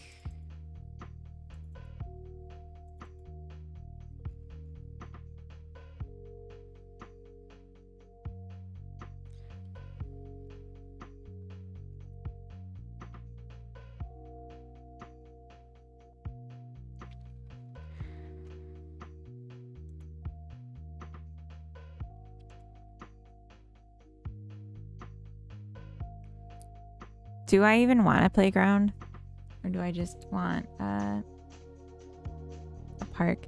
This game is a kind of like a third-person bakery / slice of life sim. I can show you a little bit what I've got so far. It's a little chaos because I have a lot of NPCs that spawn in right now compared to like what I can handle. But so you can make drinks in the coffee maker. You can purchase more coffee makers so that you can have more drinks going in parallel. I'm thinking there will be a upgrade system where you can like increase the brewing speed or the value of the drinks. And then you can do the same. You can purchase mixers and ovens to extend your kitchen. And you can start recipes out of your fridge. And right now you just get ingredients like randomly, and you can purchase stock like to stock them up. And so then you'd start a recipe, and once it's done in the mixer, you can bring it to the oven. And then once it's done in the oven, you can bring it to the sales counter, and then it just sells itself. But then the register is for serving coffee to the NPCs. And then you can hire staff who will do the work for you. So I could hire someone to run just the cafe, or someone to do the cooking for me, or do the selling for me, or clean up after me. And then also the thing I want to add is because the ingredients for all the recipes are just fruit, I'm going to have a gardening system where you grow the produce for what you bake with, and then you can hire staff just to like run your garden for you, like harvest and replant and stuff like that. And I'm also thinking of, oh Jesus, yeah, there's too many NPCs right now. I'm thinking to add a random mutation setting where when you're growing stuff in your garden, like there's a chance that you'll put down a grape seed, and instead of a grape, you'll get like a grapefruit or something. So there'll be like some like mutation going on that like extends your collection of what produce you have, and then what recipes you can use. And I'm thinking like the recipes will also be like something you pay to unlock new page collections of recipes. But yeah, for right now, it's just you're taking care of business. And then up here, this will teleport you up to your apartment where you can like take care of your needs, maybe. I don't know about that part. I haven't decided. I'm just playing around. My game with the basketball has incremental money making as well. I mean, it's a great system. It's like a foundation of a lot of games, actually. But yeah, this is like inspired by some different 2D incremental games that I've made in the past. Just like recreating it in 3D with a Animal Crossing look. But yeah, we're making the outside look more interesting right now, where you can't go, but you can just look. And I think maybe what we'll do is extend the fence. Oh,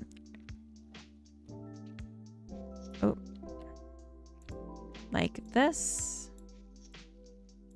and have like another thing in like an alleyway kind of thing.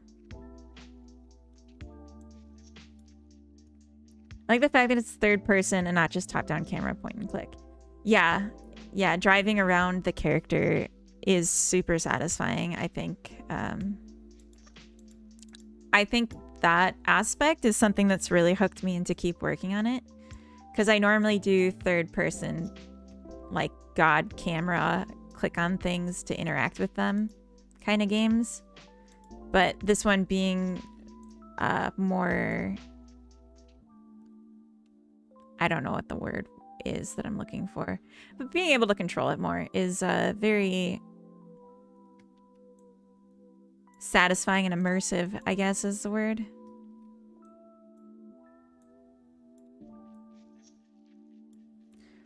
Something like this, maybe? As much as I like Life Sims, where it's like, you know, you're God. I am enjoying this a lot. Developing on it. Bots1, thank you for the follow. Welcome in. I feel like the house misses some windows on the ground floor. Yeah, but this is the kitchen. So it's like, this is a shop on the ground floor and the second story is the apartment.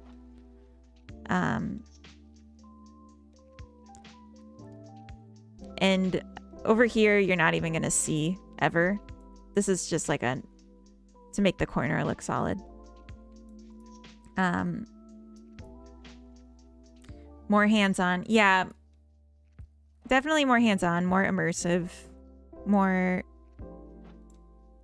tangible. I feel like you can't beat immersive. That's the word.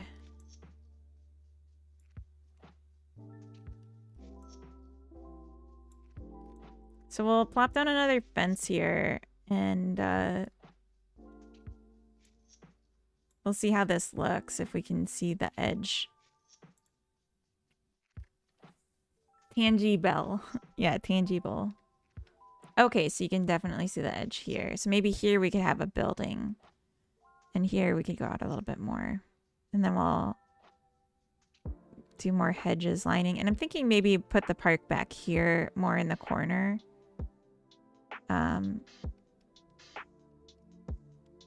And then maybe the back of a building here, which I can just assemble in the same way I did this one.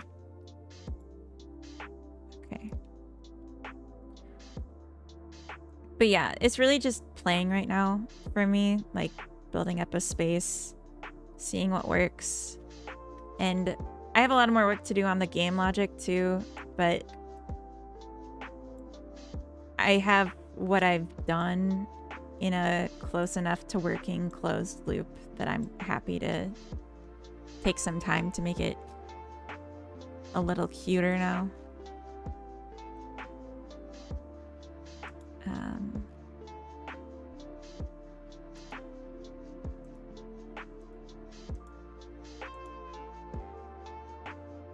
I think take this out.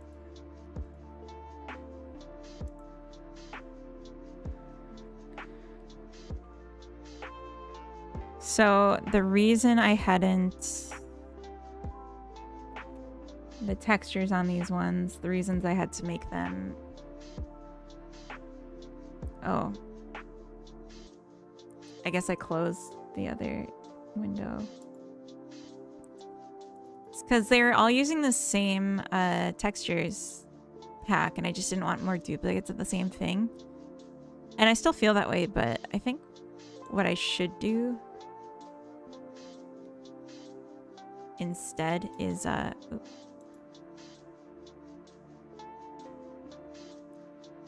combine the folders. I don't want to do that right this second though.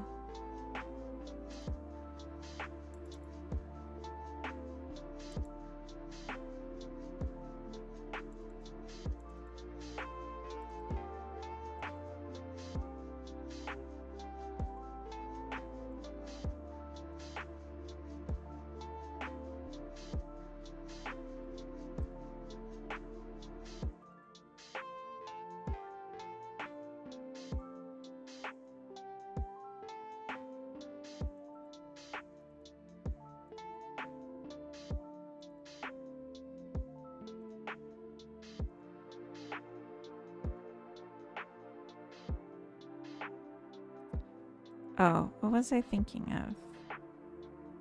Houseplants.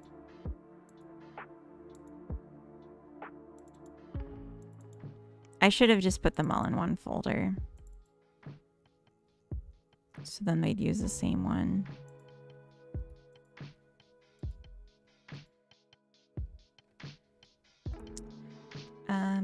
Oh. Okay.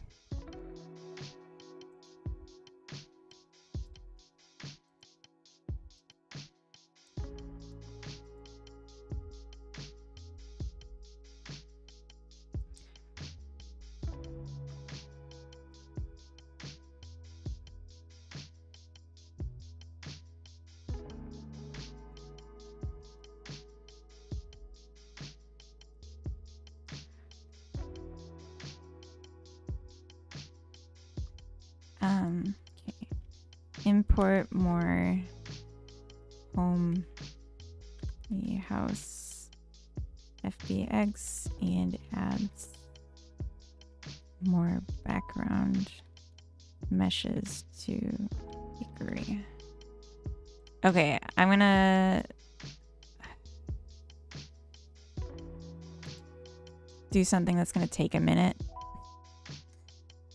of boring, so sorry about that. That's just how it has to be. All right, 3D tiny treats. Oh.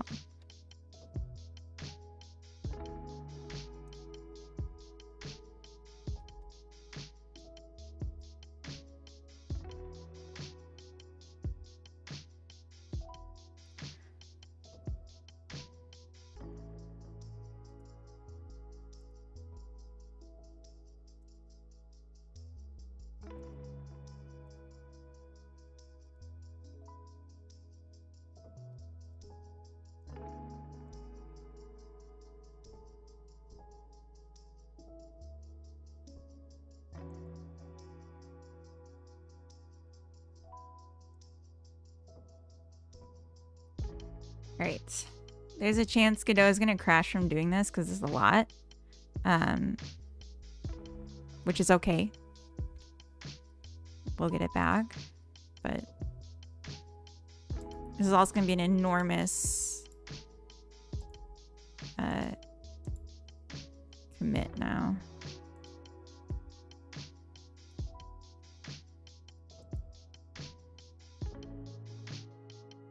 Because it's basically deleting every single FBX as far as Git's concerned. It's deleting every single FBX and then adding a new one in the new folder location. But they're just FBX assets, so it doesn't matter. I don't need a history on them. I just need them.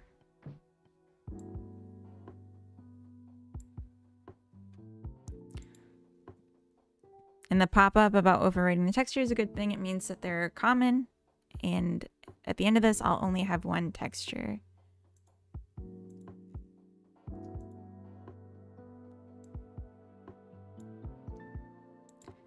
And then I'm going to re-import all the assets, all the FBXs, since some of them don't have a texture at the moment. I wanted to keep these more organized.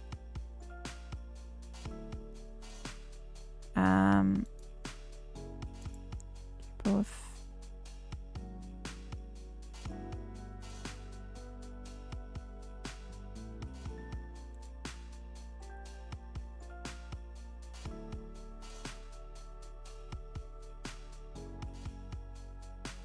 Extended.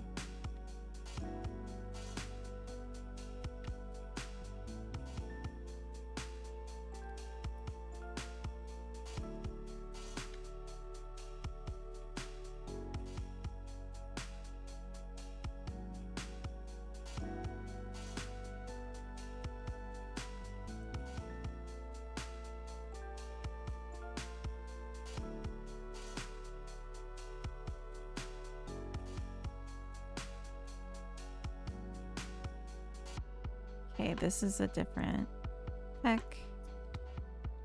and then go.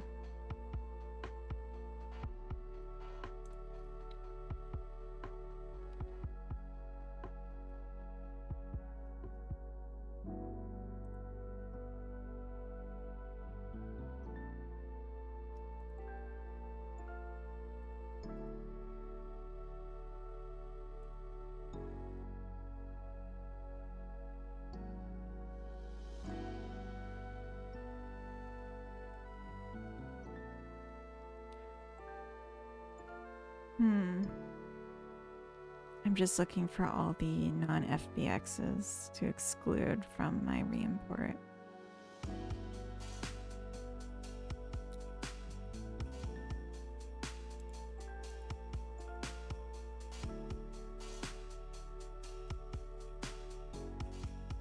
Okay.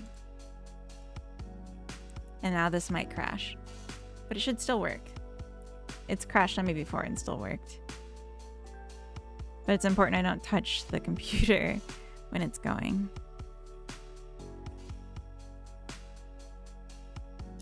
I might need another cup of coffee.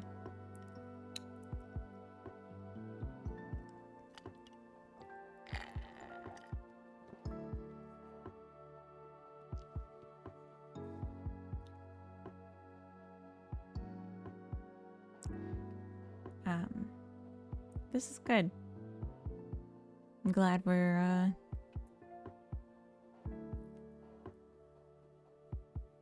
finally doing this. Right. Oop.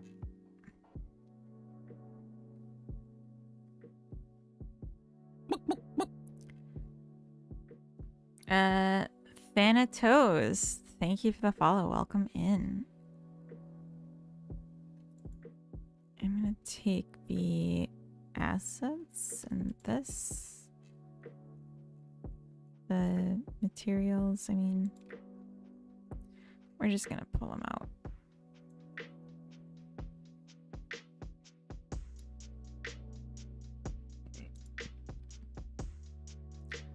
Okay, now if we go to the small decor, we go to this potted plant. We have a material that's not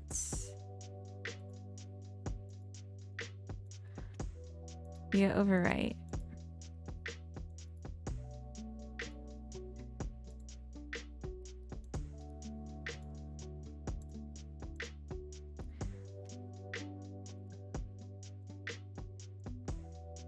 I tried the stream description of co-working today because people have said a lot in the past that this is a good co-working stream, and my Streamlabs setup being dual stream doesn't let me set tags very easily, so I just thought it'd be easier to put it in the description. I think it's a good one to have, though. I might just keep using it.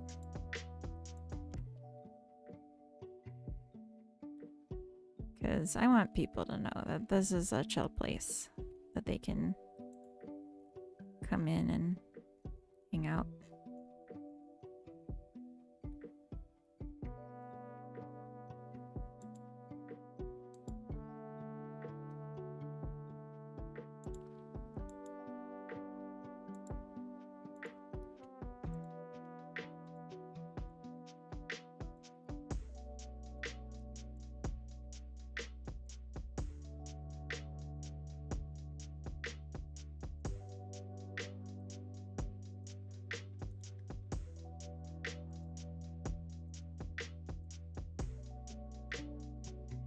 Alright. Chill is the right word. Good. Good.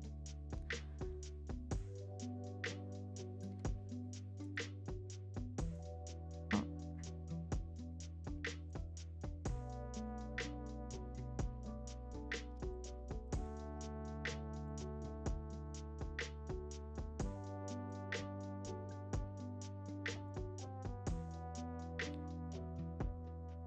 Okay, none of these were locked. Interesting.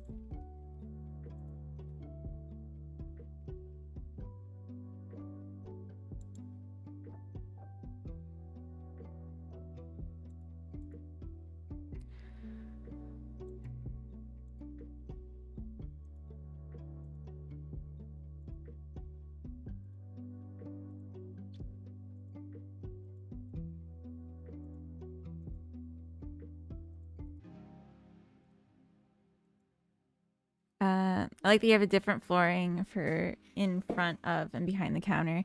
Yeah, me too. I'm just starting with Godot. Is there a particular reason to use FBX over GLTF models? I mean, I think that if you're using a GLTF, I remember I used to do that because older versions of Godot didn't support FBX. And I remember having issues with the bone rigging if an asset came with bones. And so I just really wanted FBX, and I had to go to like great lengths to get FBX by like doing conversions from like in Blender. So now I just always use FBX, and I'm just like grateful that I have it.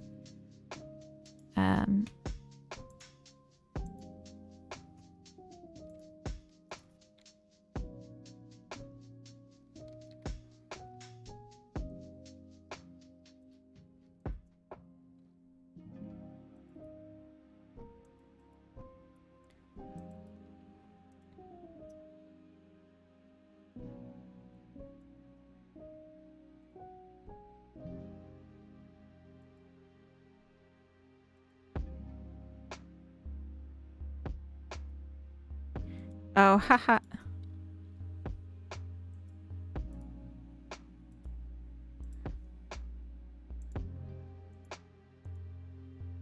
I had the I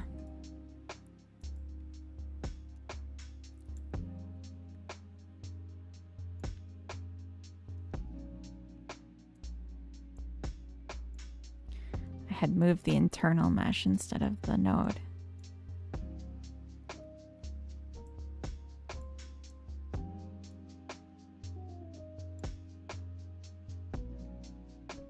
Ugh.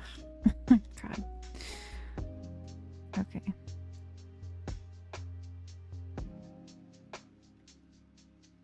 We have ads starting in 5 minutes. In your opinion, what's the best indie game ever? I have no opinion on that. I don't think. Like, Stardew's obviously great in like a lot of ways. There's this game that came out kind of recently that I'm excited about. That's like a building game. I haven't actually played it yet, but it was made by like one guy, which I think is really cool. But yeah, it's like, how do you judge best? I don't know.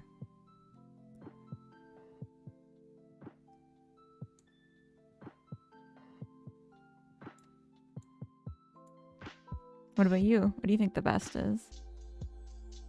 GTLF is better straight out of the box, I guess, but Godot supports both. It's better out of the box? Better how?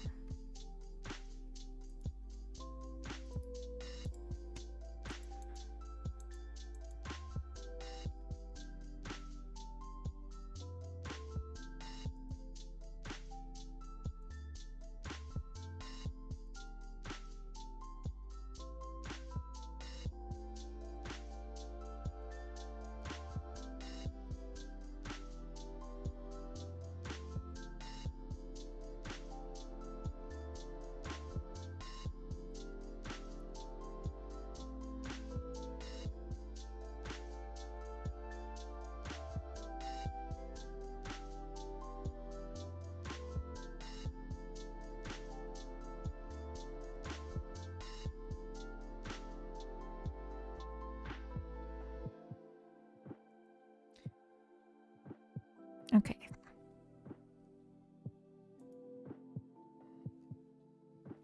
So I think I'm only using grass centers now.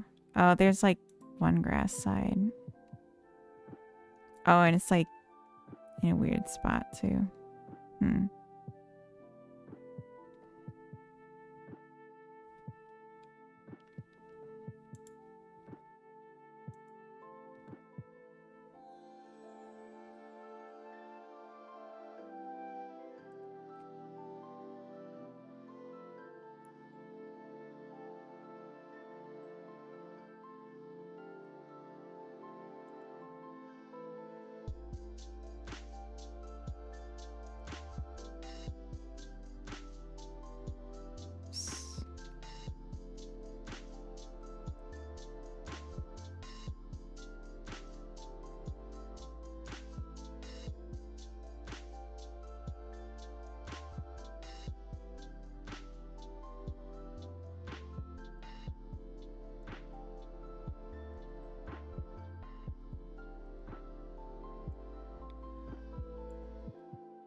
Grumble of Pugs. Yo, welcome in. My favorite game is Vampire Survivors. It's not as huge as Stardew, but it's super fun. Oh yeah, that one is very acclaimed.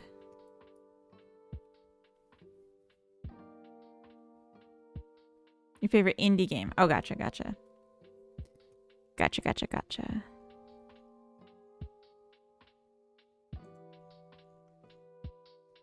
All right, let's lock these. Grumble, I saw you were playing games with Foolbox and Jotson and Red Cabin, I think. It was like an RV game. I didn't actually go into the stream though until you had already finished. Like I saw it happening and I was like, cool, I'm gonna go in like 10 minutes. And then it was over and I missed the entire thing. Wow. Super dumb? Oh, it's not a good game? Okay, that was gonna be my next question.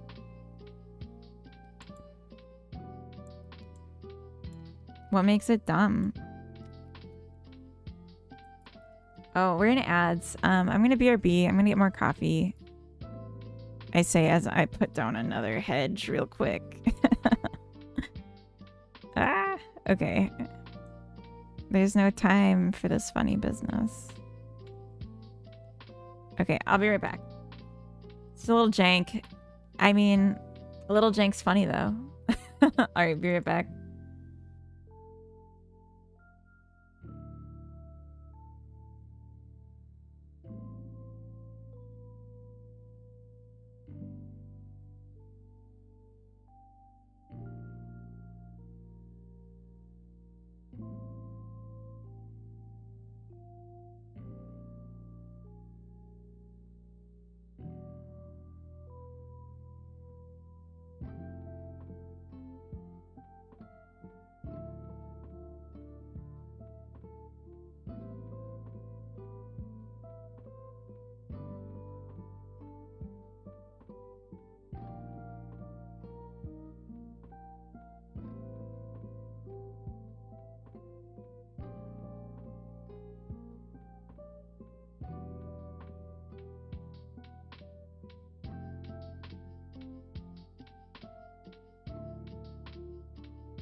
All right, welcome back.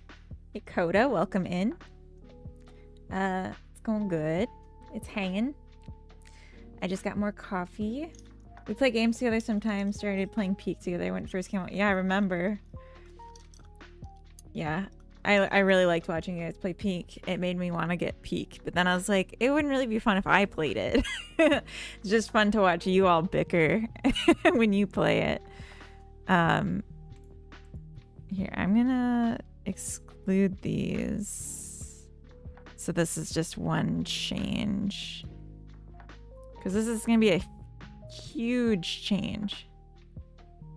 Huge. How many files? 894 changed files. Moved all the assets using common texture to one folder. Removed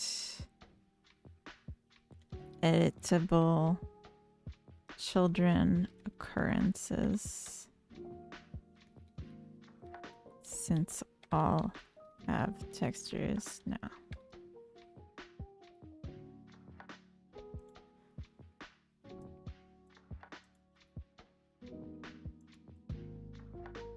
Occurrences. Oof. It's a big commit. Mootsie, welcome in. Peak is definitely fun. Solo changes daily. Interesting. You'll bicker with whoever you play with. I never bicker. Vantham, welcome in. What are you making? I'm working on a little 3D bakery sim, third person Animal Crossing vibes kind of thing. That I started it last Sunday Funday, and now I'm populating the world. Hedge.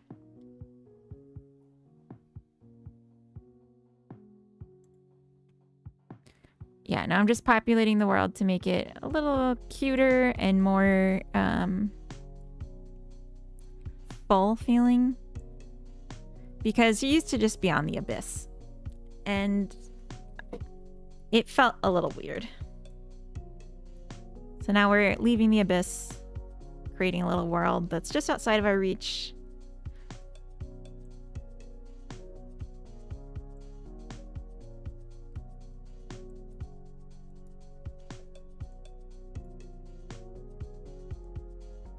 But I just did a big change that should help with size and performance of the game. Not that the NPC behavior is gonna be good for performance, but it's okay. Gotta go. See ya. Have fun, everybody. Have a good... I don't know where you're going, but have a good one. Thanks for hanging out today, Stall. Coda, do I bicker? I don't think I bicker. I think I'm perfect. You tell me. What's wrong with the NPCs? They're too smart in a way that is performance heavy. And so we just have to be cautious about how many are allowed in the scene. And right now I don't really have a limit. So it's just like if you want, you could make the game probably crash by doing too many things at once. If you had to choose one game studio's games to play for the rest of your life, which would it be?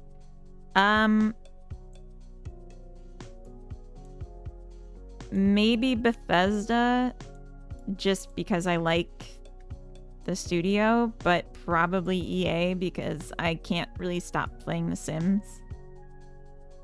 And the EA makes The Sims, but I'd be very sad about it. Like, that doesn't sound like a good deal to me. That would be a huge bummer, honestly.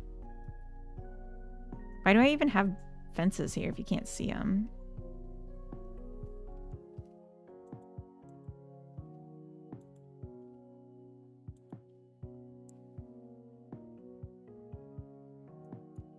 This whole side doesn't need to exist.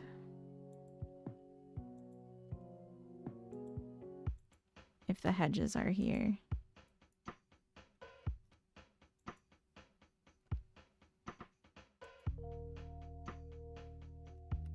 mean, maybe we don't want the hedges here,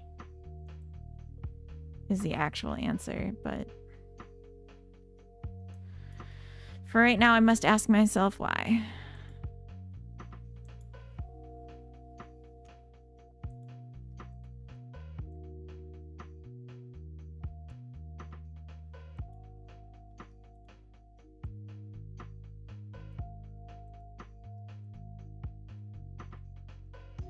The Sims is great. It really is.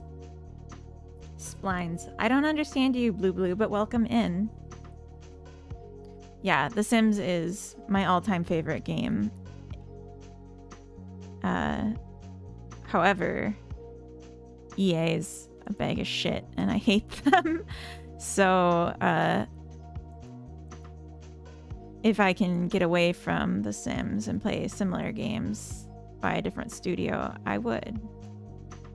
So I don't like the idea of being locked in on them. Locked in with EA. Which one do you play of The Sims? My favorite's The Sims 3, but lately I've been playing The Sims 4 a bit. It's the kind of thing that, like The Sims 4 especially, I get bored pretty fast. And I'm already starting to get bored of it again. But yeah. Sims 3 is amazing. Inzoi, I don't really like. I'll give it another try. Splines are a good way to make the hedges and fences. Oh, I see. I've never done that before. Sometimes I think I'm amazing, then I post on social media and don't get likes. Aw, I understand that feeling.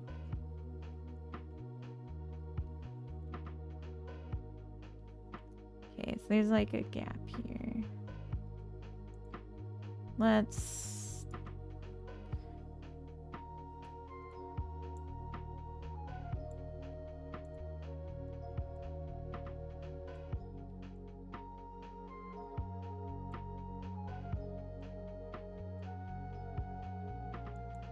see. It's because after The Sims 2, it didn't have a baseline like plot anymore. It literally just kind of went full open world free will. Yeah, I like that though. I like that in The Sims 3. It's just like the tiniest little... Will anyone know? I think they will. It's gonna bother me. But maybe I should add a building before this point.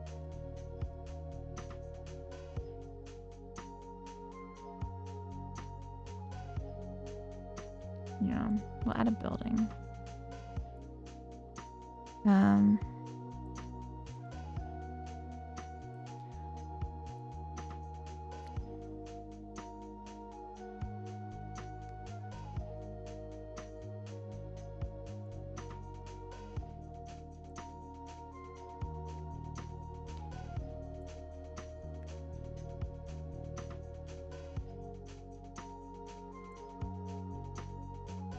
Do like that.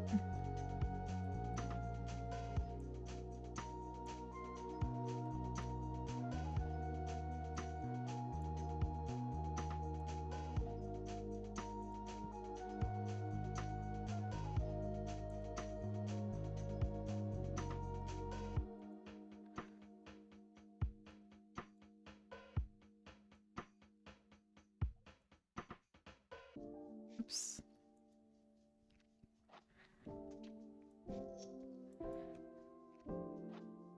So if you're left on an island for the rest of your life and could only play one game, it would be The Sims 3. Yes. Yes, absolutely. Especially if I could have a computer to write my own mods, but even without it, yeah, The Sims 3 for sure. Honestly, rather than if I could just be left on an island with Godot and maybe Blender and Krita, I wouldn't even need a game. I'd be totally busy and content. Like, no joke. This is like... There's a reason I'm doing this and not streaming playing a game right now. And it's because this is what I want to do. And, like, I recognize that I might have better luck streaming playing games, but And like I do sometimes, but I really like this more. It's the reason she's not playing Peak. Exactly. Krita mentioned, yes, I like Krita. Yeah, playing a game, especially one that involves other people, would mean scheduling with other people, which would mean less time for me to be an obsessive freak about this, because they're gonna be like wanting my time and then commitment, and can't commit. All right, actually I like this. I think we could do one less panel and then have the fence look like it's going around the side of the house. Could be really cute. I'm liking how this is coming together. I feel like this is good. I'm glad we didn't stick with the standalone house. It was easy, but it wasn't good. So we made the right choice, I think.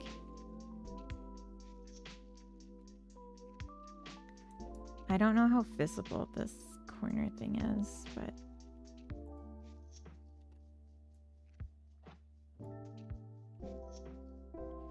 yeah, I'm interested in Peak. I'm interested in Schedule 1. I've heard good things about, and I feel like that would be a fun one to play with friends on stream. But game dev comes first.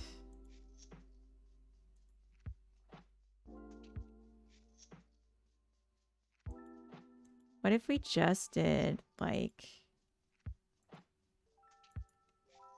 hedges on the back side for like privacy? And then we had a visible wooden fence over here.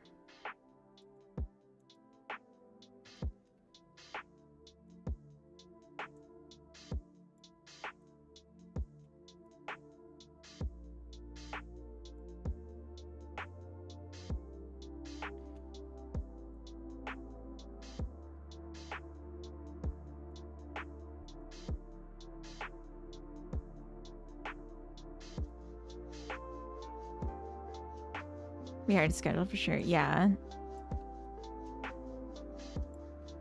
Yeah, definitely.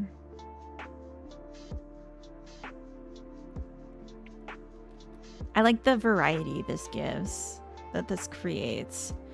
And since we're going to see a lot more of this fence, or this garden, I think that's good. We can see it goes around the side. Maybe, no, I think this is fine. It'll go around the side. We'll imagine there's a door back here.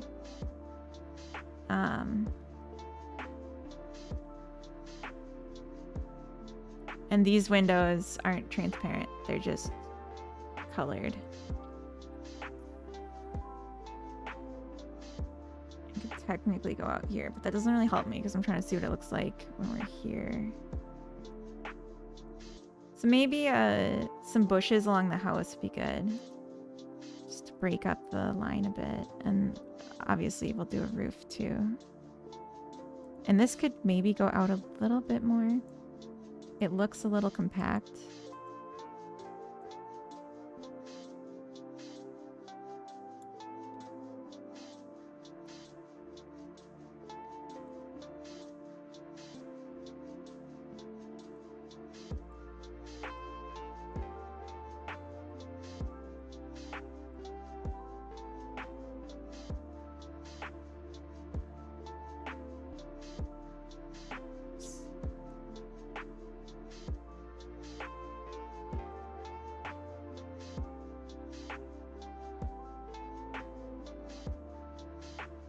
Hittis, welcome in. Do you often differentiate between privacy and privacy in your game dev? No, I just said it privacy to be funny. I don't think there's a time I would naturally say privacy. I'm not that kind of girl.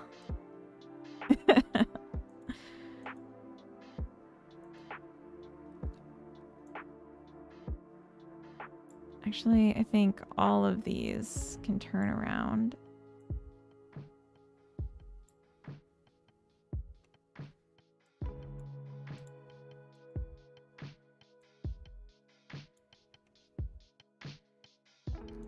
And then this. And then this.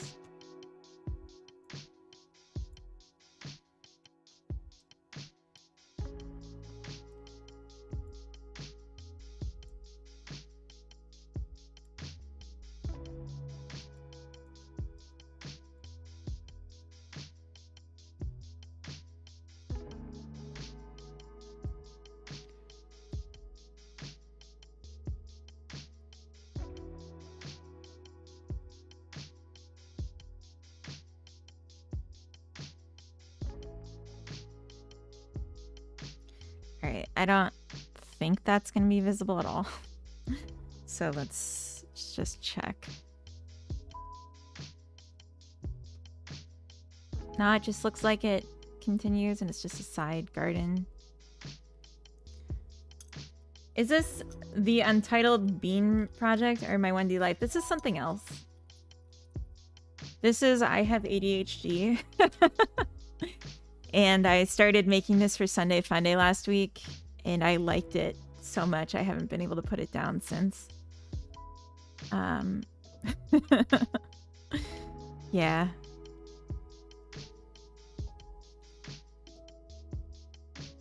But it's pretty great, huh?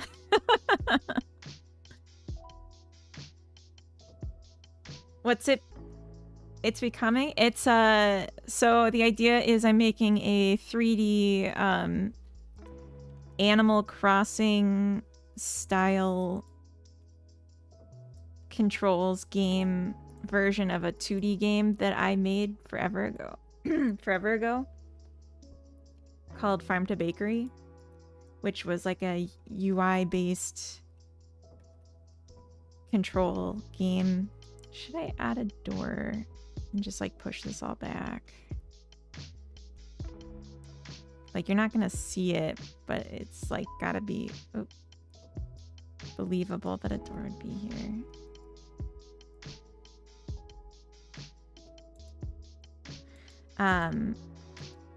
Yeah, that game was UI based. You grew produce, you grew fruit mainly in your bakery, and then you used the fruit that you grew to make baked goods, and then you sold the baked goods at the counter. Baconry. Did I say baconry? Okay, so you can see there's like some interesting roof lining going on here. That's good. And then there'll be like a park back here, I think.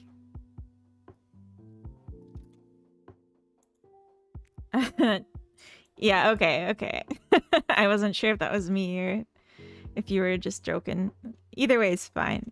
I just wanted to know. But yeah, so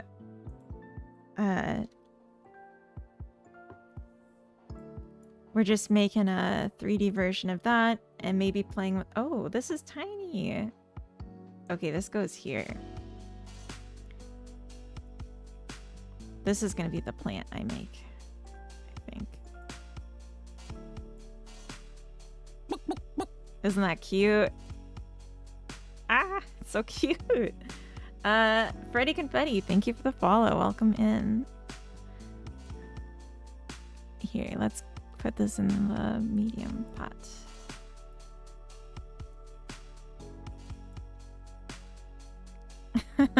I'm thinking this will be like growing stages of the plants. I don't have the gardening part yet.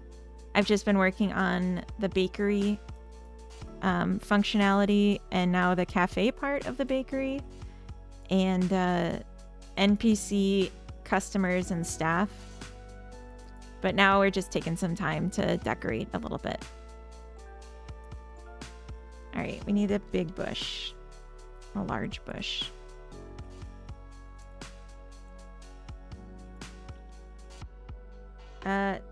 Does Tingus Goose Game tickle your sense of humor? Let me see. Oops. I opened the wrong browser. Oh. Oh my god, I've seen this. This game is so creepy. I would say no. It scares the shit out of me. But I can appreciate it. Yeah. This game is something. It's very creative. And I appreciate that a lot. But no. No. Not for me. But yeah, it looks amazing. And I know people are going to love it because people love horror. And this is a horror game, even if they don't want to say it is. It's funny, but no. Yeah. Ugh, stop it. Gah. It makes me think of the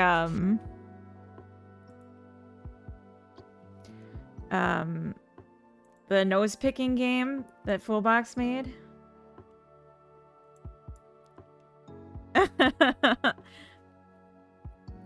Hittis, is this your game? Because like it looks cool. I'm terrified. Oh, let's link these in 1.5.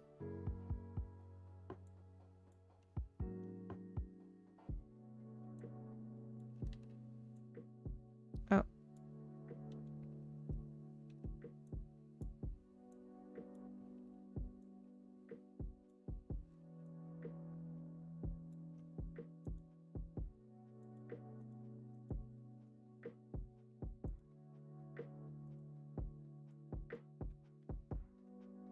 Okay, this will be 1.6, 7.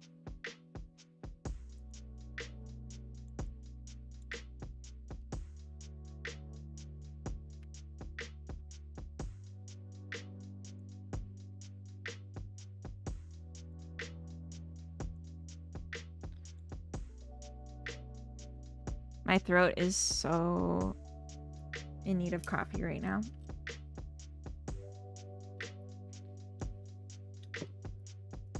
I kept my composure when you said large bush. Are you proud? That's funny because I, in my head, laughed about it. I may have laughed out loud. I don't know. But in my head, I laughed when I said large bush. So we're on the same page.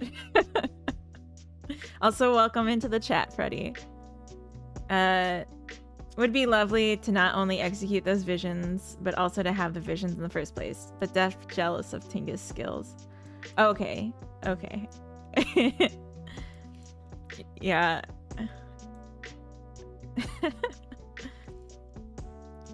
You're jealous of their visions. You're jealous because you want a horror show into your brain. That's what I'm hearing.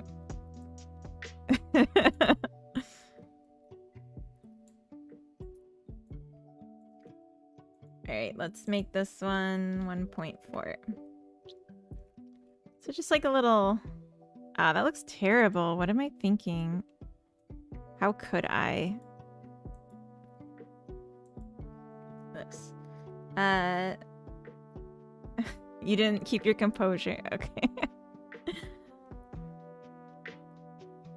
What is it about bushes that tickles you too? All the little branches. Exactly.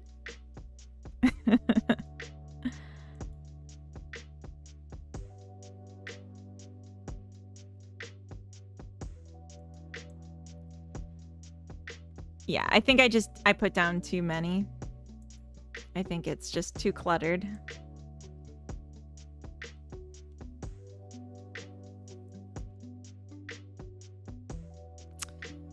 I mean, they look like ice cream scoops. I don't know. It's not...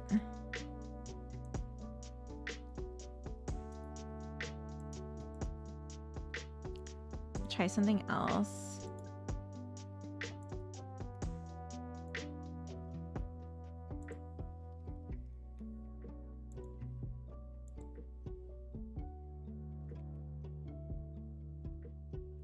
That looks terrible too.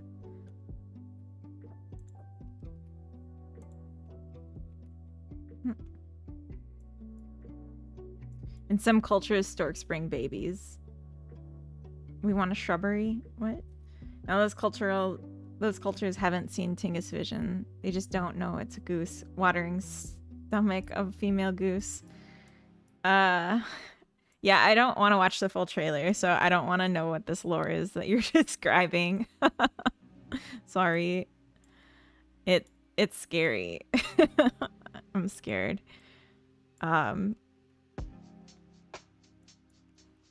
This could be something.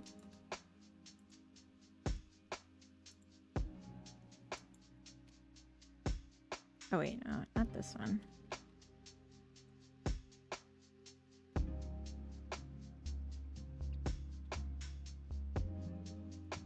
They just look like ravioli to me.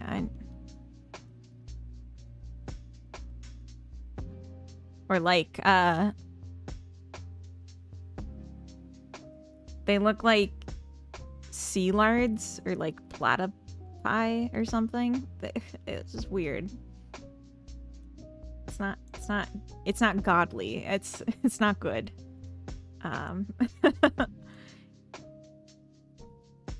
Maybe this.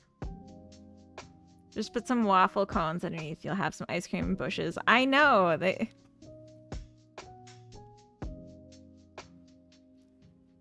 Like, they're trying to make it cutesy, and I can appreciate that.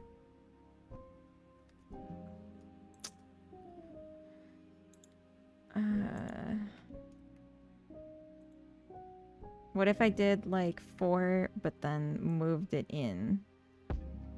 So it's more like that.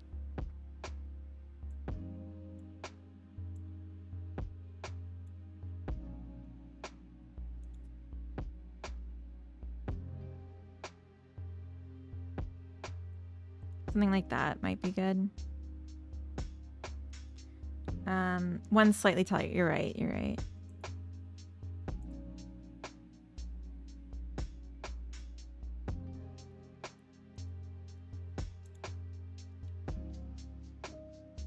Oh, that's too tall.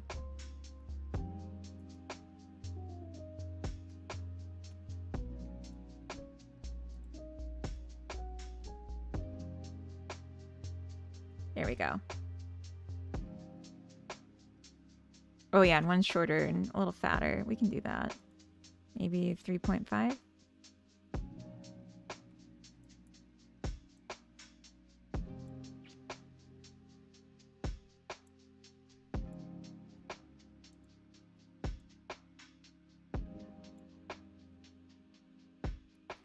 And then rotate one so they're not like perfectly identical.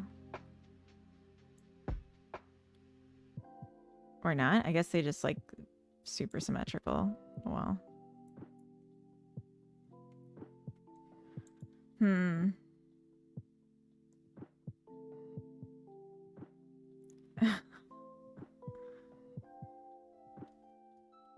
So you just watched a comedy, stand-up comedy about a woman trying to get rid of her bush. Also seems to me storks would be big enough and strong enough to actually come and steal your babies if they don't constantly monitor the beasts. Maybe the lore's backwards. Yeah, maybe someone just saw a stork carrying away a baby and they thought it's bringing a baby.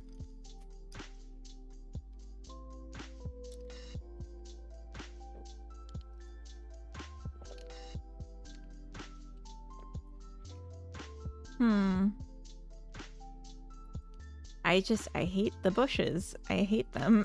They're so bad.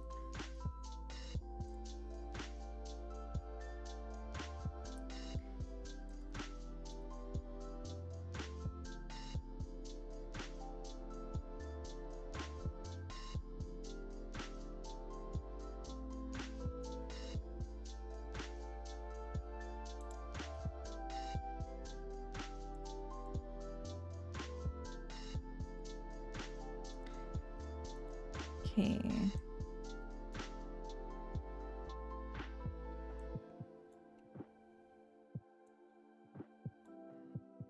Could do something like this. And maybe scale it So it's a little different shaped than what other ones would be.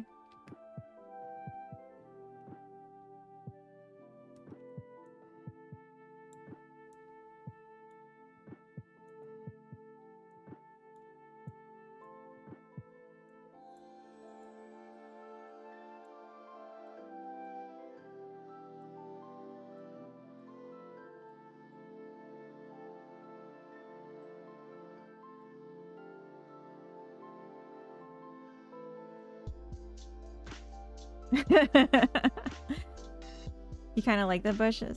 The ones I just deleted, or these new improved ones?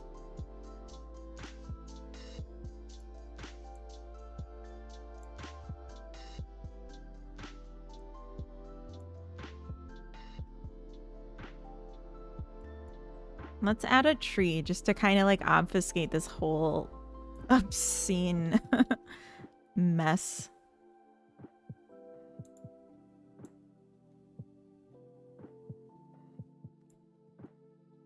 There. The ones you hucked into the void. Yeah, sorry. I just needed something different. Yeah, you can't even see the tree. It's like blending with the shrubs. The hedge. I'll move it to this corner actually. Let's move it back. This is all very methodical and scientific. Don't fret. Yeah, that looks great. I like it there.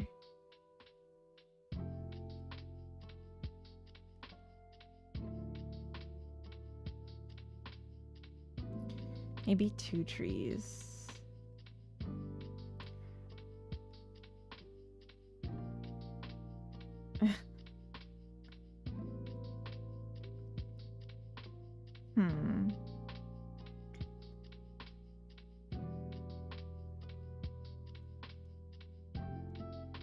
Maybe I'll put a gate back here too.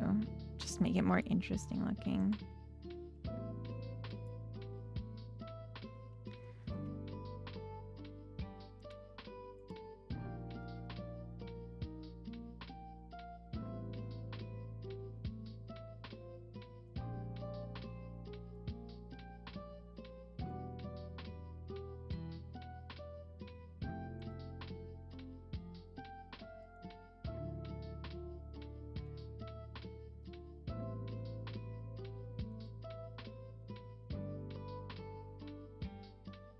Oh.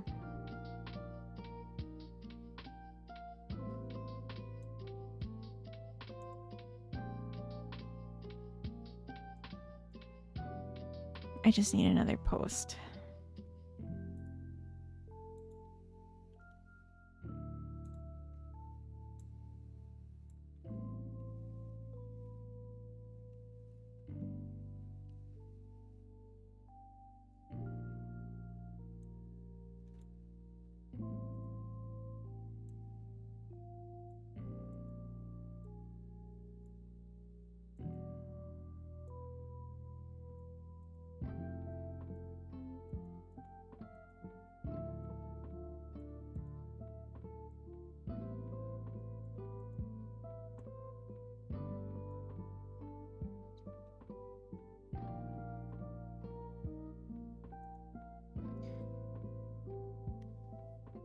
Yeah, it does. It looks too symmetrical. I agree.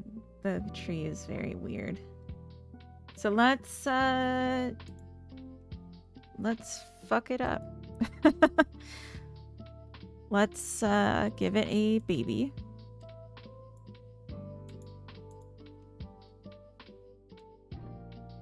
And let's scale it.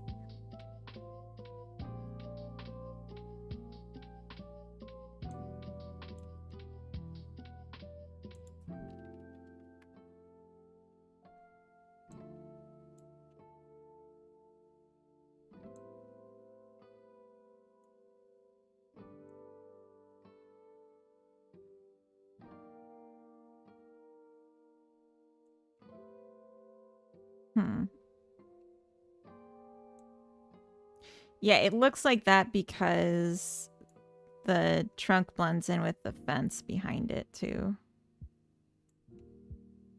Nah, this isn't it. Let's try something else.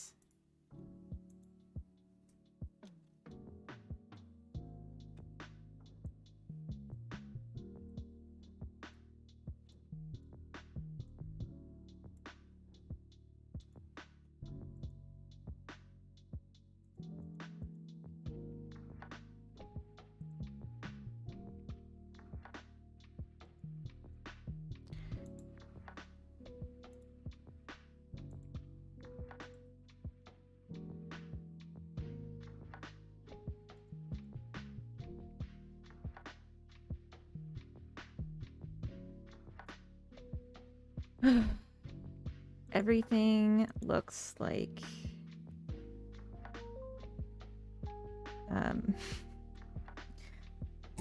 penis.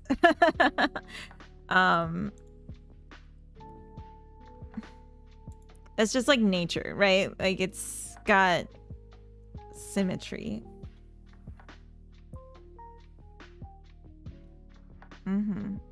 Oh my god, you literally can't even see the bushes I put down. Suck. Okay, fine.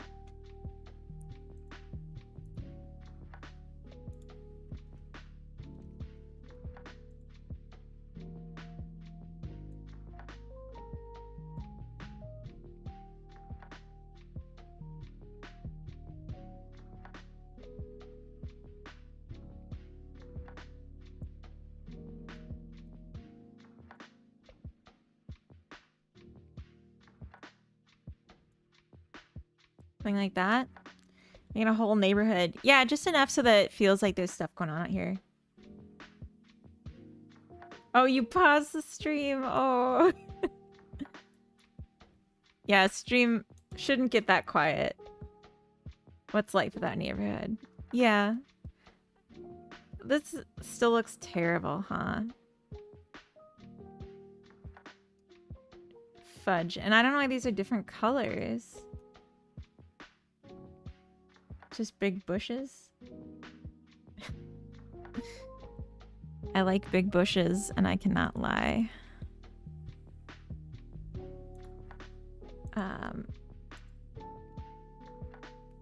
Could do like this, maybe. What if we just added a bush on the side of the tree frond, like this, to make it look more... Oh, it's like the wrong color too. Jesus. It's because there's like shading going on.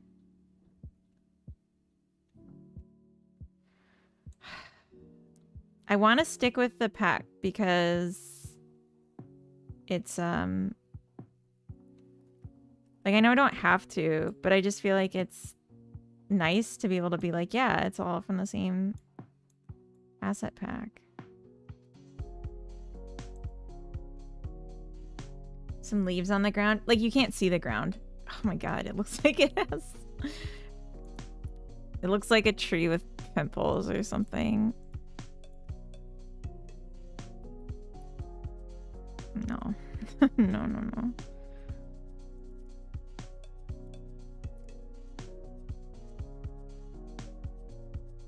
Is there a table, like a picnic table?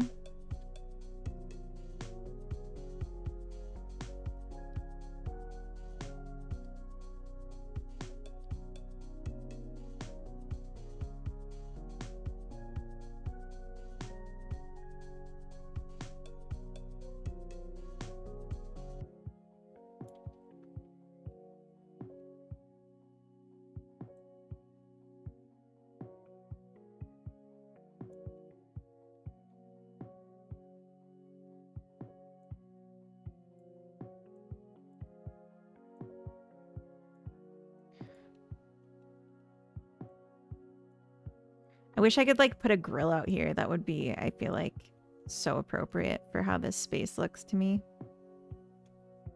Like they would have an outdoor grilling area and a patio. Something like this.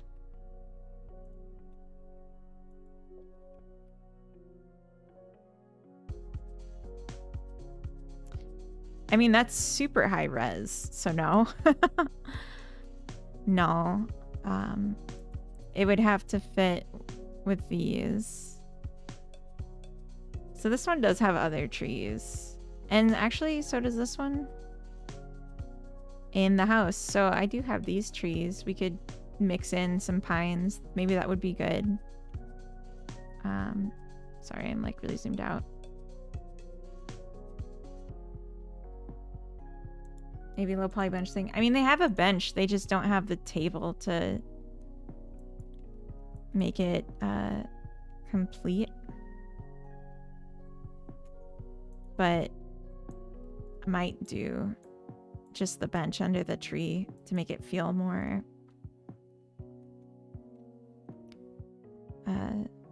fleshed out. This one.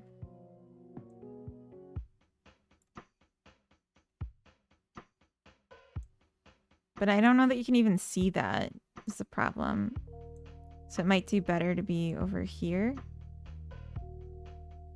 Or like, oh, over here. This is where it should go. Sorry for the weird noise I just made. I just really like this placement with the cobblestones. It's like a thing. Do you do modeling too? I do, but I'm just really trying to stick to this pack because it's what inspired me to make this. This looks strange with the cobblestone.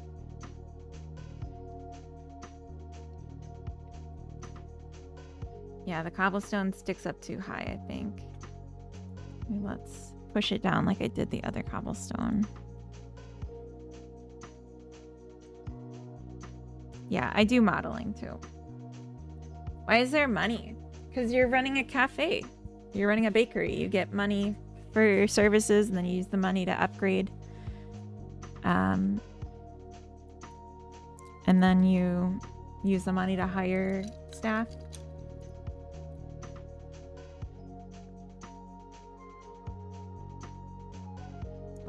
All right, now I feel like it just needs more cobblestone. To like be like, this is a little cobblestone area. Yeah, money, it maketh the world go round. That was a weird way to say that, but you get me. I hope.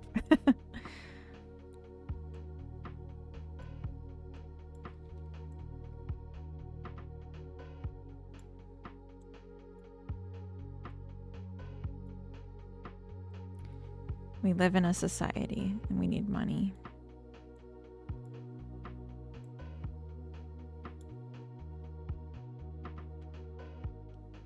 I think that looks cute.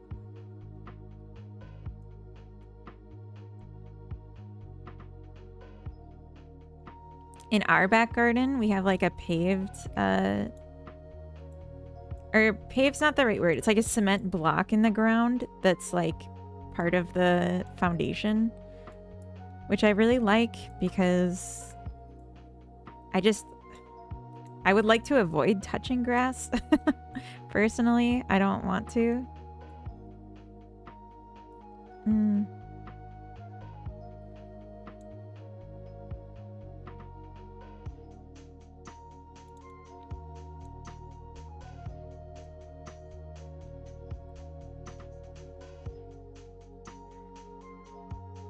Made my own bread yesterday. I bred myself. Nice. Your world is more like a plane though. Like, because it's flat.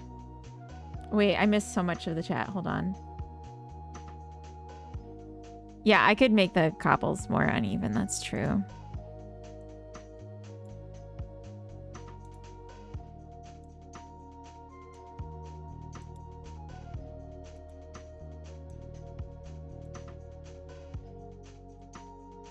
Maybe even like this.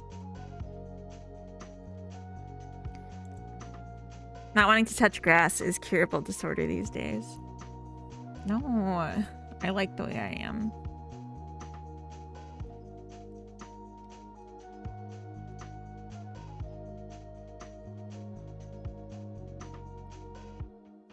All right, let's give this house a roof and then I'm ready to call it done and move on.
fact that this is floor tiles for the roof will just be our little secret. I trust you all to not confess that little secret under penalty of death. Oh, thank you for the hydrate, Freddy. Wait, did I already? Whatever.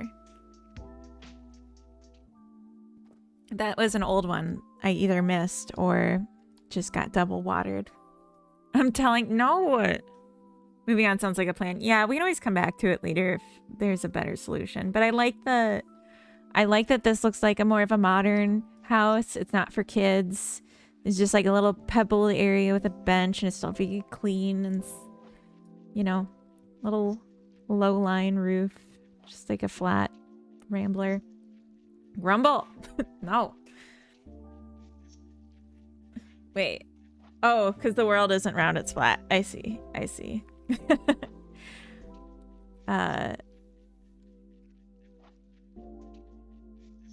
Okay, let's see. Bread makes the world go around. Oh, yeah, I missed some of the chat. Sorry.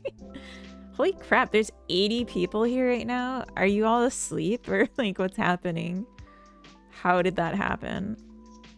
Should I add a second like floor that's just kind of inside a little bit? That could be cool. It's a pretty chill stream. I expect you not to leak this secret, and I'm just casually threatening death penalty. Yeah, it's a chill stream. Goob, welcome in. Just co-working with you. Aw, Goob. I think a second story might be nice, but maybe we can save that for another building. But it feels like there is, like, we're missing something here, maybe. Let's try it. Dare we dream?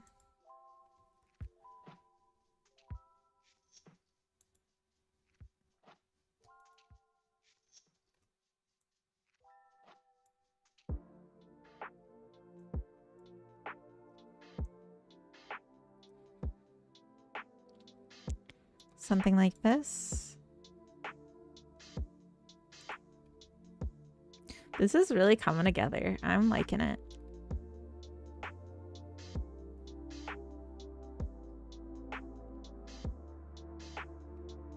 I just noticed this little, we like placed some shrubs here, some foliage, and it's just completely not visible.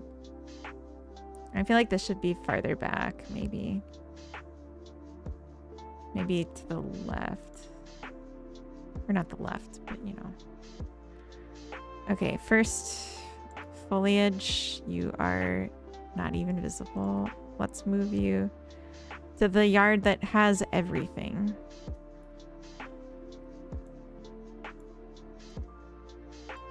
Maybe actually along the fence.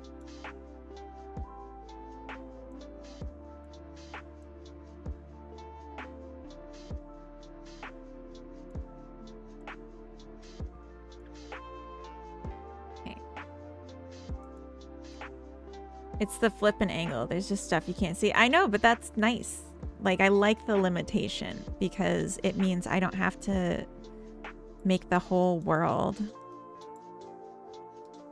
at all. I just have to make my little corner of the world look nice. Should I?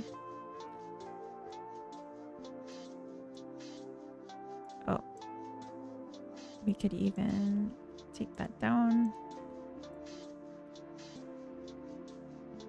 My username should tell you I am funny. Leman Brothels. I don't recognize that, if that's like a reference to something. As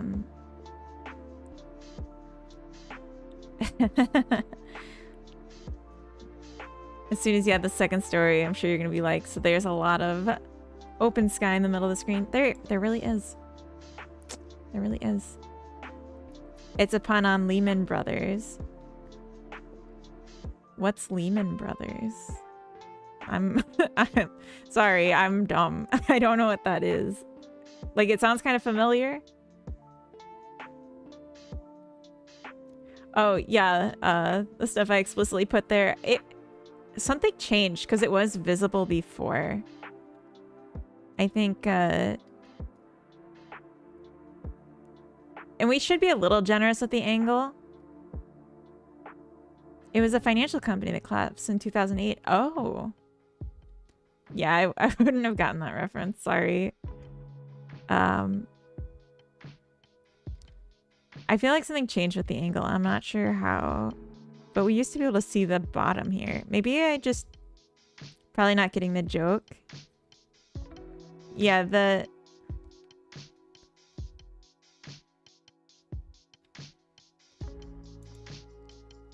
I'm confused a little bit too, but that's okay.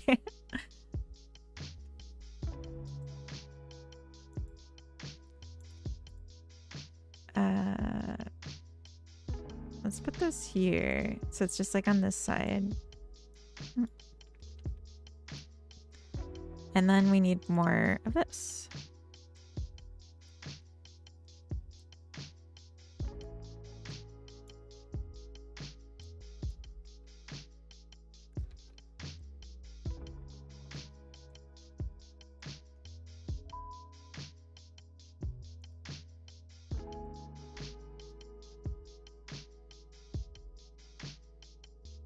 Bakery window 5, floor wood 10.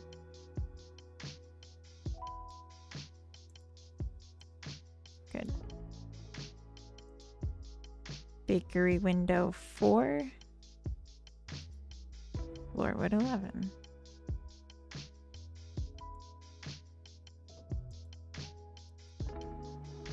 Corner inner 4, floor wood 12.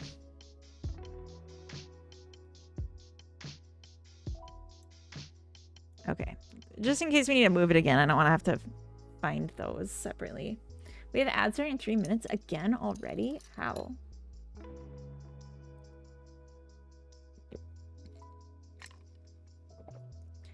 Don't dare ask someone to explain a joke. Oh, really? I love asking people to explain their jokes.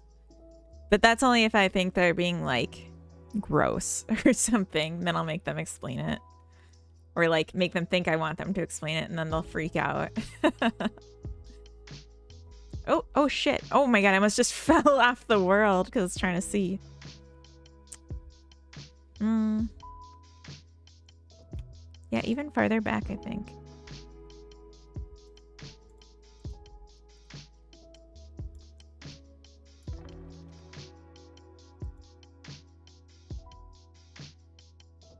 You could do free camera and still use constrained perspective.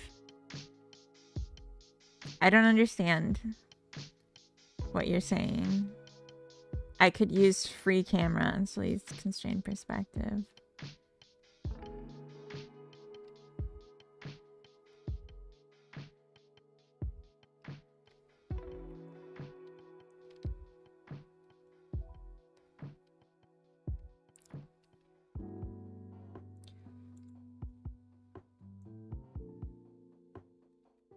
I could have moved that while I had the game going.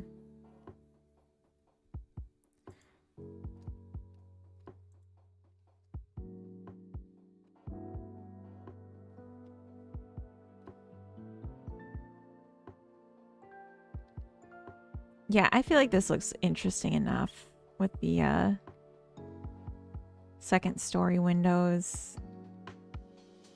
Maybe one more corner one though. On the other side.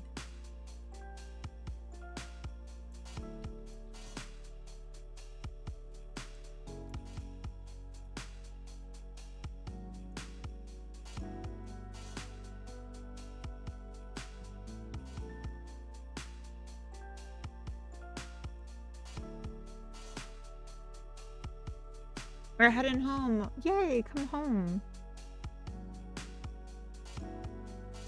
Looks like the bedroom's door is shut, so we're safe from Carrot jumping in our bed with dirty paws. She likes to do that. I don't know how that works, but does that solve anything for her right now? Just asking what the thought behind it is, I guess. Yeah, I'm not understanding what free camera is. Like, how you're describing it. Oh, it wasn't a walk. They went to the dog park, and then they had free run to go bananas. If you see just how limited the world is, in a lot of old games. It was really interesting. I feel like this looks pretty great. Oh, we're in ads. So I'm gonna just let it run.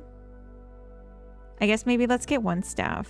And then I'm gonna... Oh, jeez. There's so many people. Help.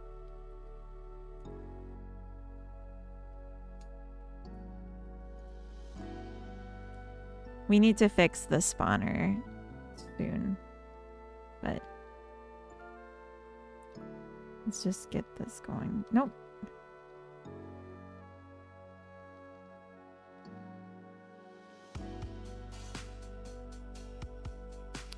Oh my gosh, you fast monster, stop.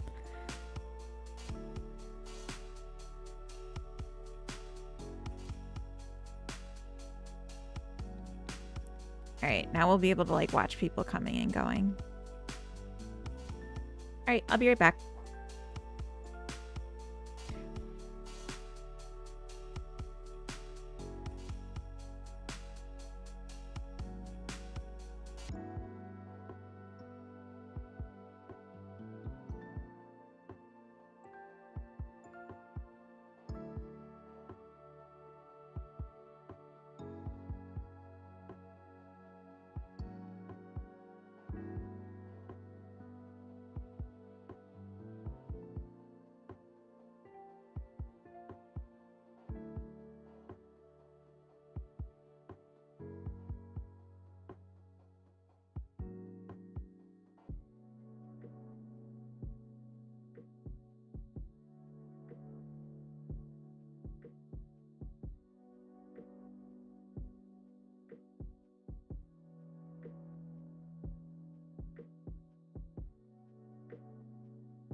Alright, welcome back.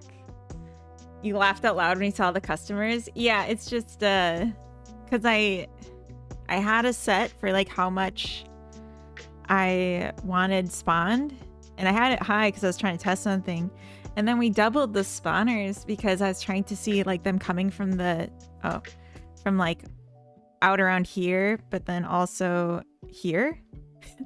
So it's just a lot. But people are getting served. Eventually, maybe.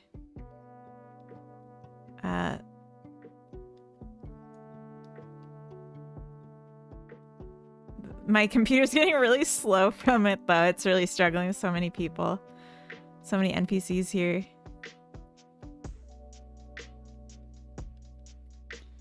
And this is the edge of the world. But you don't get to see that. That's a secret. I feel like this looks pretty nice. This looks like an interesting side. Obviously, we need to do the back line here. I mean that you can control camera rotation. But like, what kind of camera rotation are you like craving? Like, is there something in mind you have in mind that would be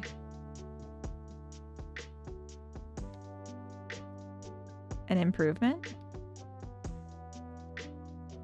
Yeah, I like this a lot. We have the pavers here too, and I'm thinking maybe we don't, or like keep them to the property line.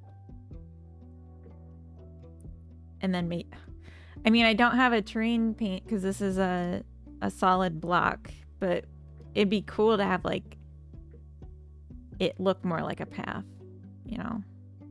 And then yeah, out here I'm thinking a park.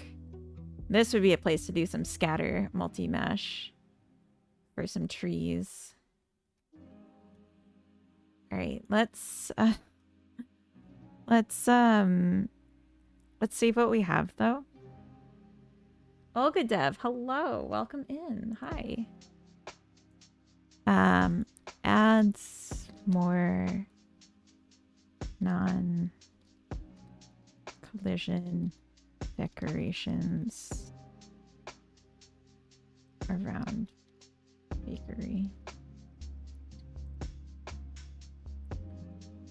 All right, we're gonna tweak this from 10 to 5.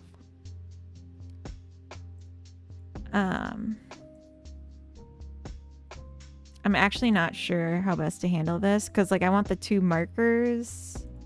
I guess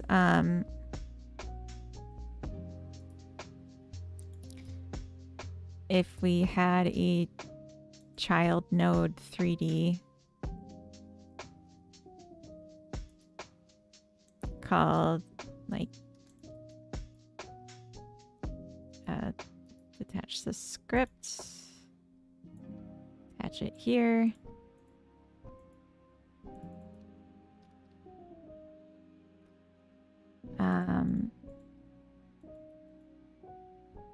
And instead of adding a child to itself,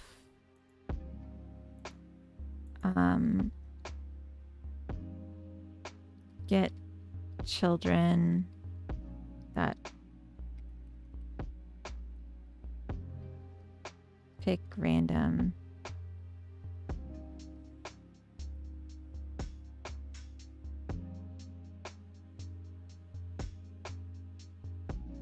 wow, this isn't gonna work.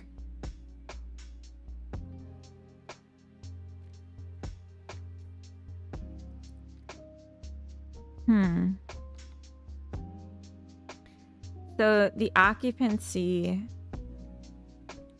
is tracked by counting the number of children.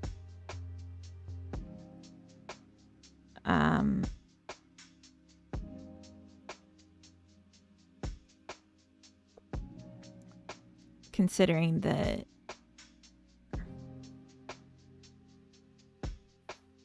because the customers queue free themselves. So unless there's a signal for that, new employee dot queue. No, there's no signal. I guess maybe new employee dot exit.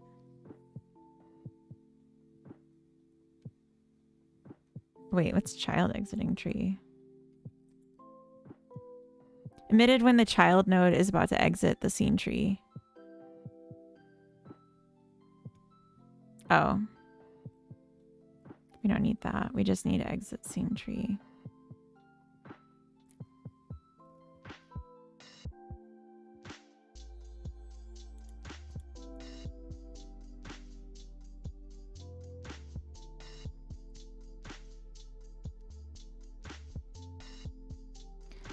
Count down.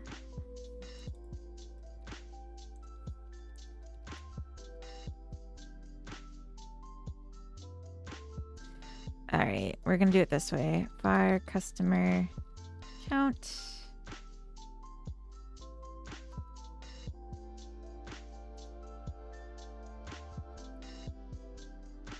We don't need the extra for the timer anymore because we're not doing it the same way. If customer count is greater than max occupancy +1, I mean -1.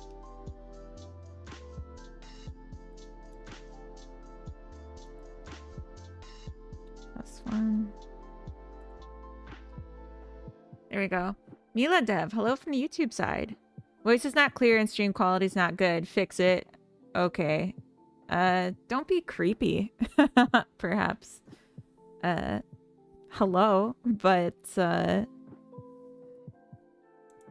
yeah, this a bit creepy of a message. Up there, welcome in. Hey. Sounds good over here. Yeah, maybe it's just them. Oh well.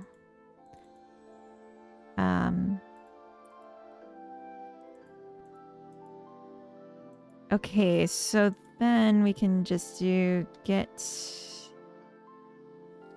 children dot pick random. Oh. What did I do? Get children dot pick random. Oh my god, come on. Pick random dot add child.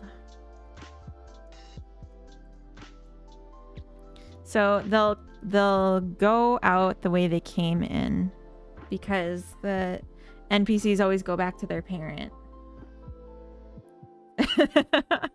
Maybe come to Switch and stop being on an inferior platform. That's funny. I mean Twitch. I'm sorry. I'm like mispronouncing a lot of words today.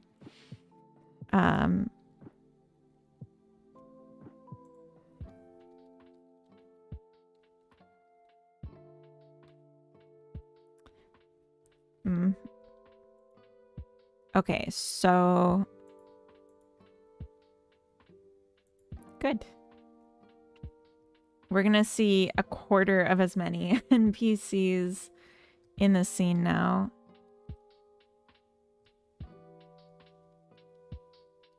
And they're gonna come from one or the other.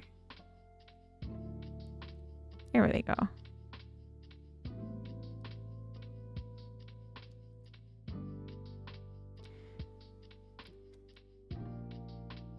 Oh, it's laggy. That's no good.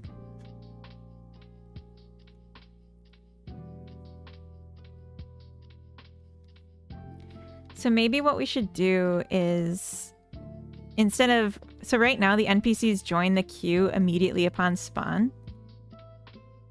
But that's not great because the ones that came from over here are taking ages to get here. So maybe what we should do instead is detect when they've entered the building and then add them to the queue. And instead we'll just say, go in and find a seat. But I think this is good for this, for the spawner.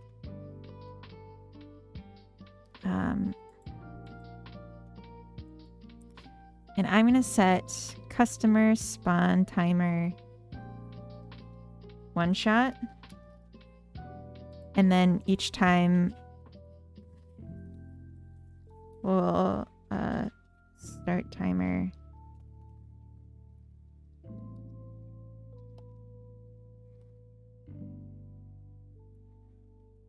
It'll be a random time.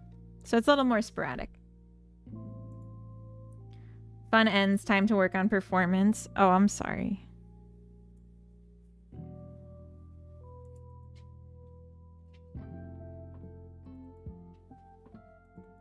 Oh, strange. I guess.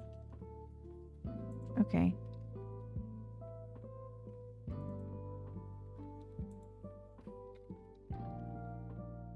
Okay. Randef range from 0.4 to 5.0. Did you have a dog before? Yeah, she just got home. They both just came home from the park with Coda. Oh, she's dirty. Hold on, hold on. And she's wet. Oh, and she looks so mad. Ugh, okay. Thank you. Yeah, that's Carrot. Oh, and that's Spud. Hi, Spud. Spud hates us. She's really anxious. She's a Chihuahua mix, and she just gets real nervous by everything. Spud, why don't you come get in your bed? You can get in bed. It's okay. She wasn't sure she was allowed. Now she's in there. Okay. But yeah, I'm guessing by how muddy she is, she had a lot of fun. Okay. So we're going to call this at the start. And then we're going to call it every time we spawn a new customer. We're going to start the timer again before we leave. Maybe the cat ears confused her. Yeah, perhaps. Perhaps. Let's rename this to NPC spawner.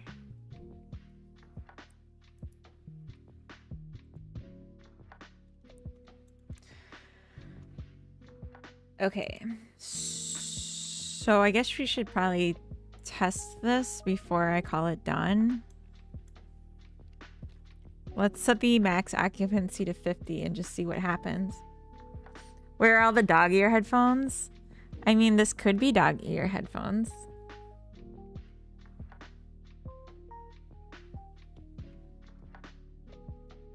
Oh. Here they come.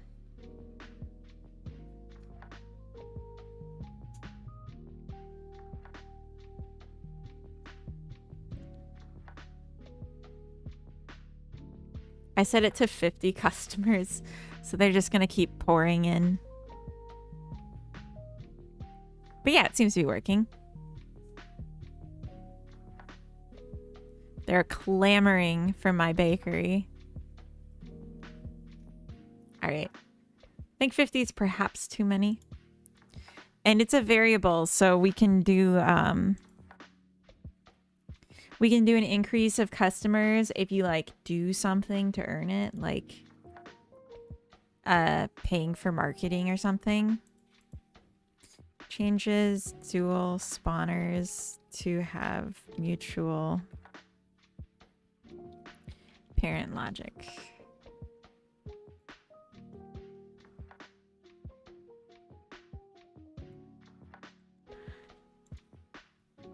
Haven't seen you work on the game yet. Looks adorbs. What's the premise?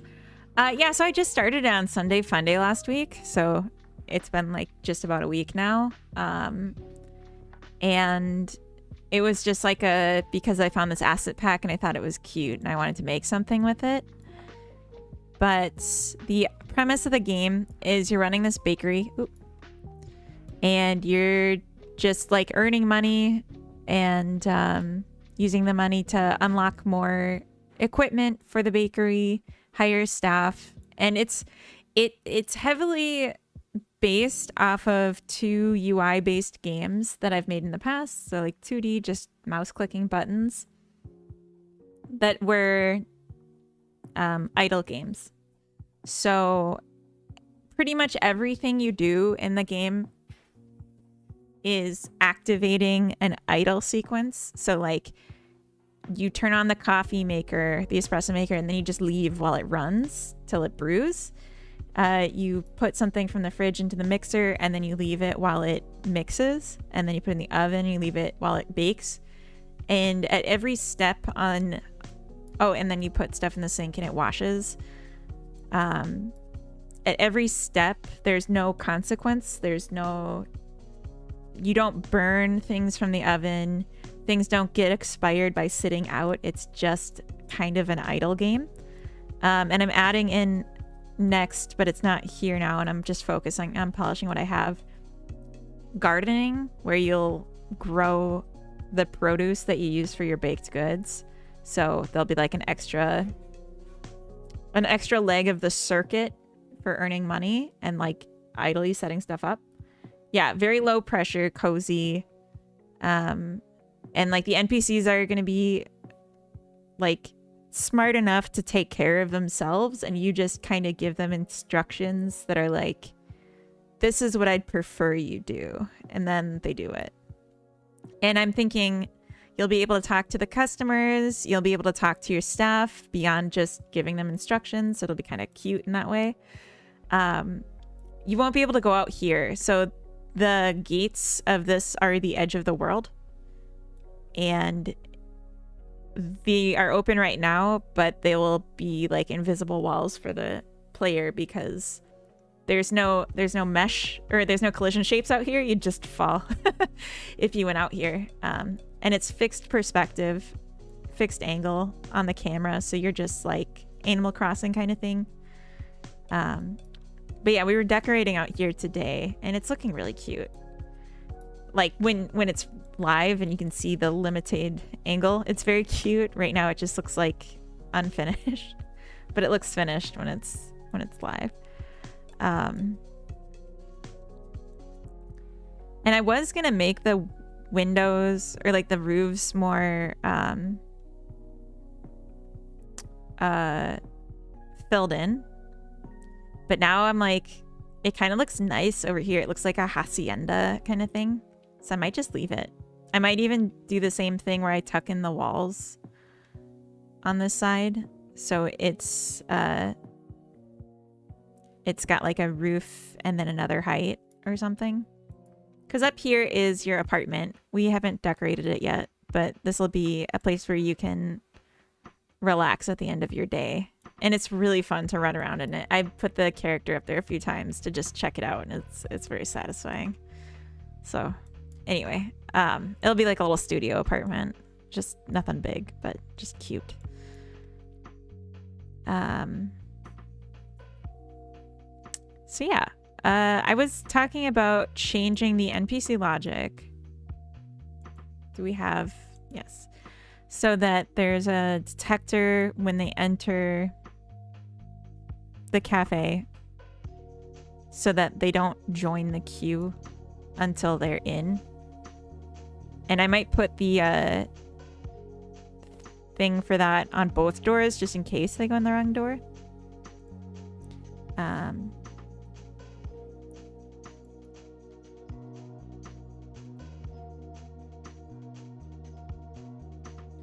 So I don't know if the NPCs actually have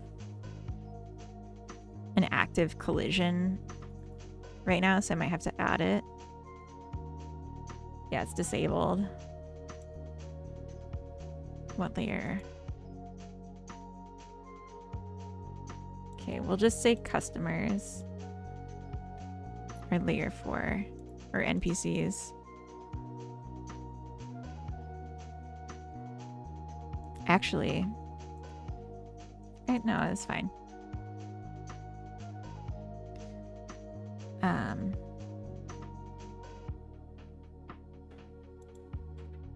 It could just be layer 1, but I don't want the NPCs on layer 1, so.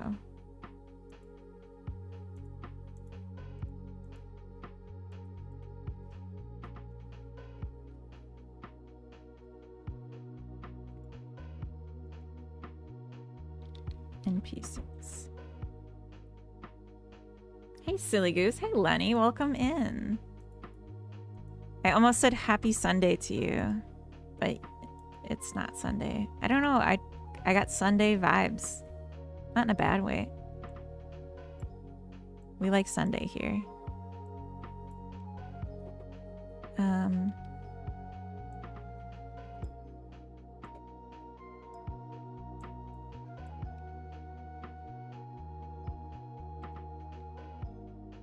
Right, we're gonna call this join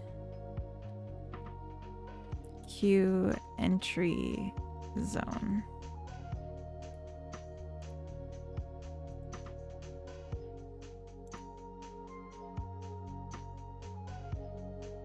It's non-interactable. Put it under NPCs.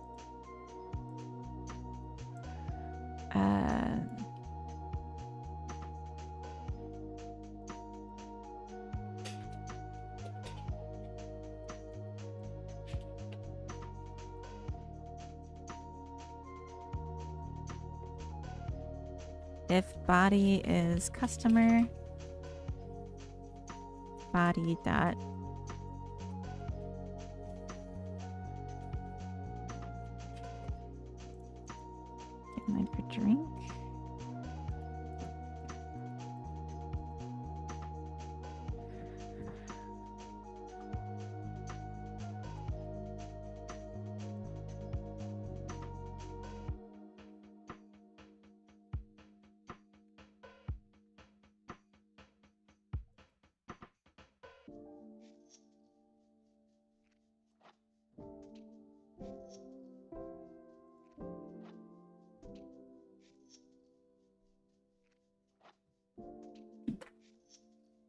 Oh, I guess I could just say...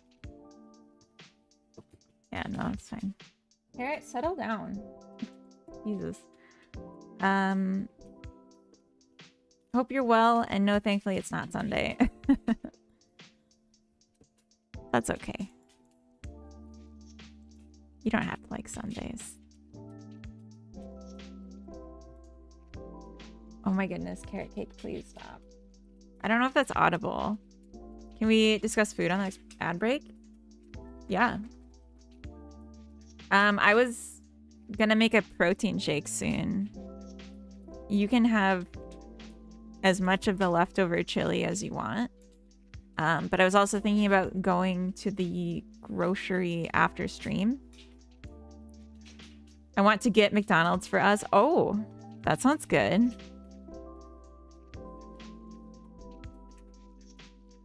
I would be down for some Mickey D's.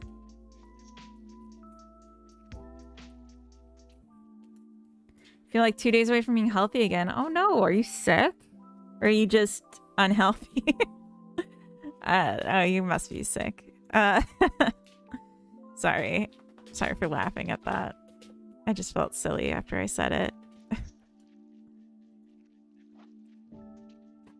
You're still ill from before? Oh my god. Stop it. Oh. If not a customer...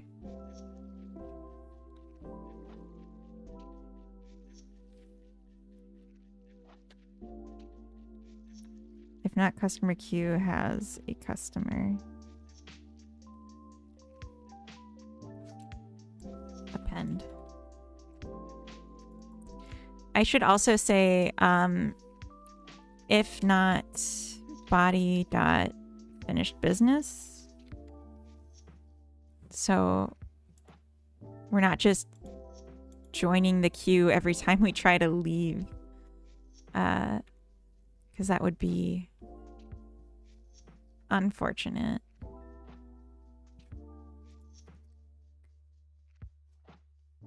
Been self-isolating as well, just in case. Yeah, I mean, 2 weeks, it kind of sounds like COVID.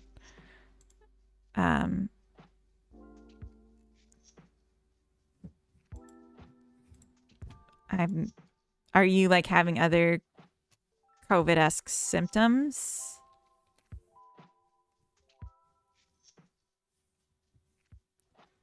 Why can't I see the collision shape?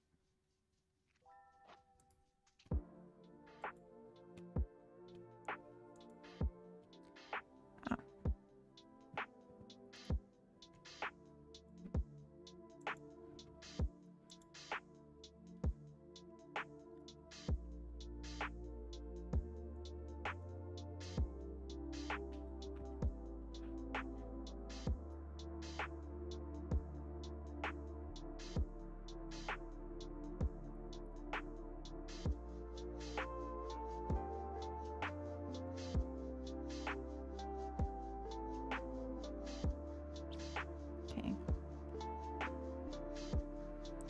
Can't even remember what the symptoms for COVID is. Just had a cold symptoms and basically stuck around for eons.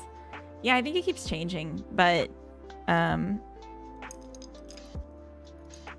it used to be heart and lung pain.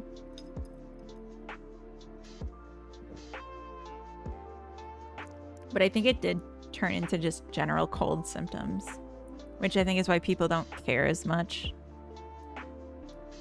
anymore. Plus, we're just all tired of hearing about it. Okay, so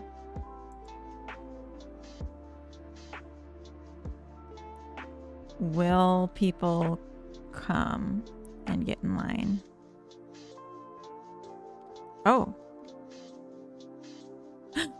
What? They're just spawning. Oh, I see. Okay. Weird.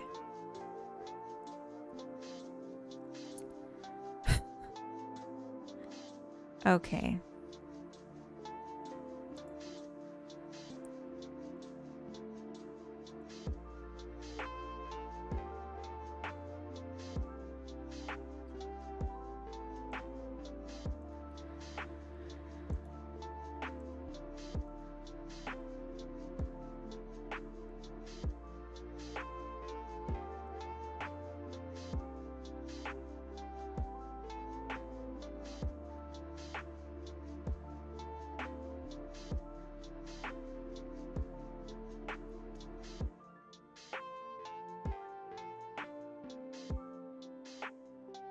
You want a burger and nuggets? How many nuggets, fries, drink? 1,000 nuggets? No. Are you gonna get nuggets? Are you gonna get a lot of nuggets? God, I don't know. I feel like I want a lot of everything. 20 for me? Oh, okay, yeah. Makai. Mike Ha, welcome in. Hello. Can never have enough nuggets. Yeah, I think I want nuggets too.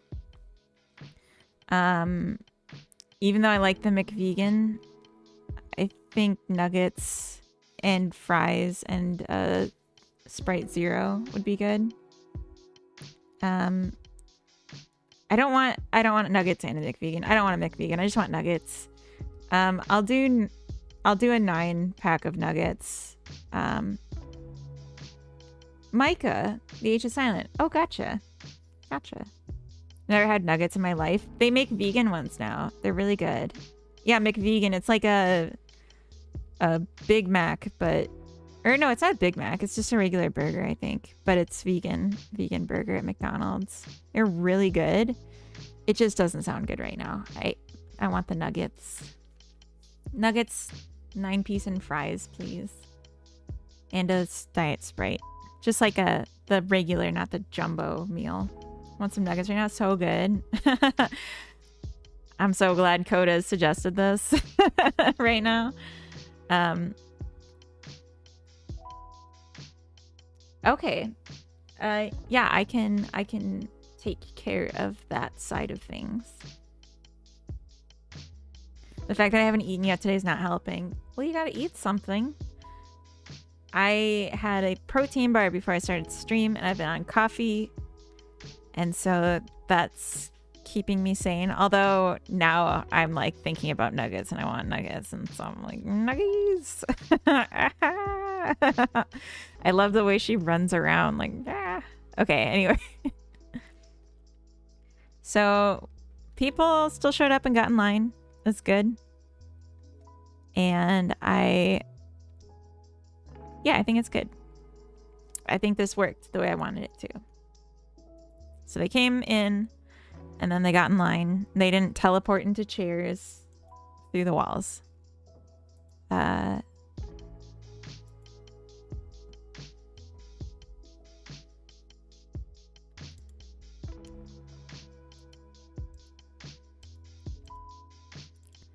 Okay, so adds zone to add customer to queue for drink rather than them joining queue on spawn in bakery door. So that's interesting too. I think it will create more breaks for my staff if people are walking. It used to be that if someone spawned in the far corner, then they were in the queue and then my staff would just wait there until they walked all the way to the register and the staff couldn't do anything else. So now they'll like not be in the queue until they get in the door, so staff will have more time to like do other things. Like how they're all dressed like Link. Yeah, no, that's temporary. I appreciate that you like it, but it can't stay that way. It simply can't. Trying to remember what I was trying to complete today.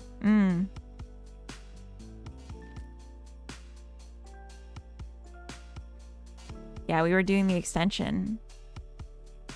But we did this.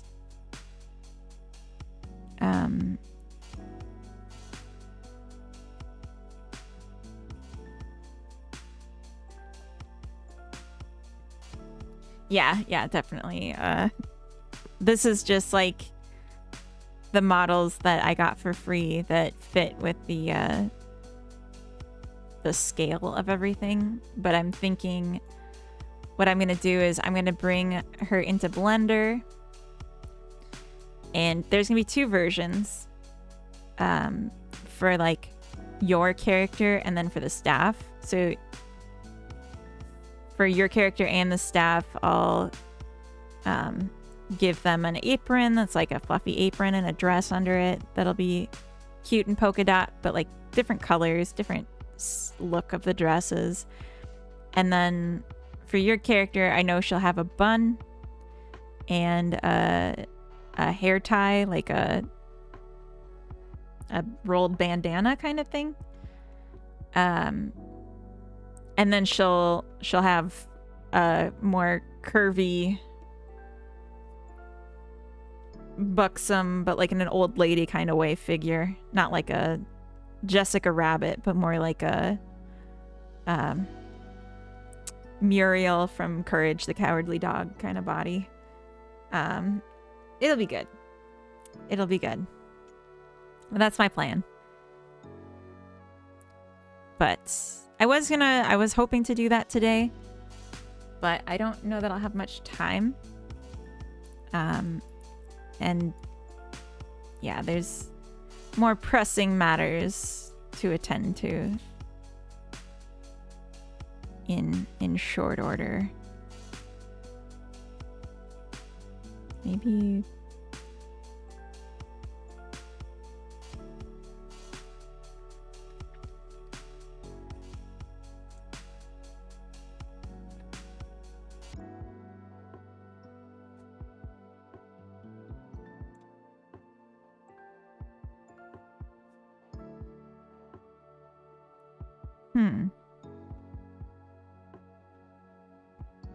interesting. I kind of like that. I feel like the more space is good.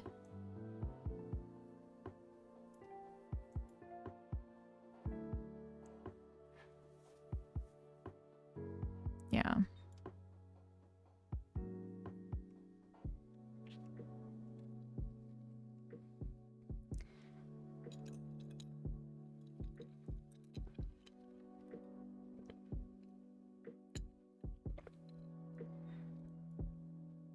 Okay.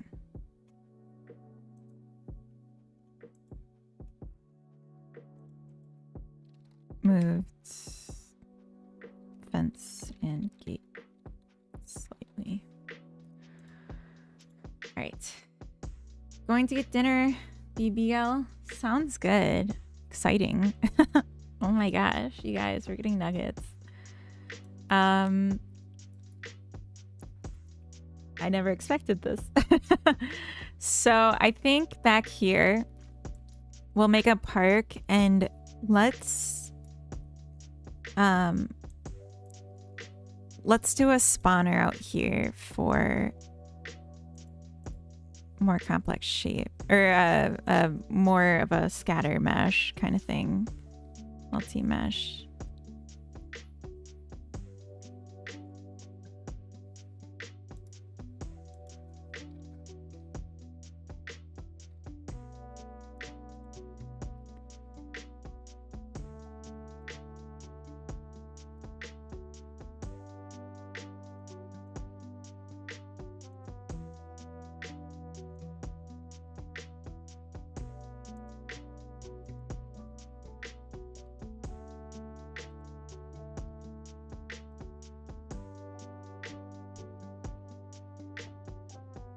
Just as a starting point, I want to try it. This.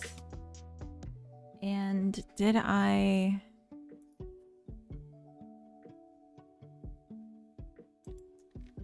add the pine trees? I didn't.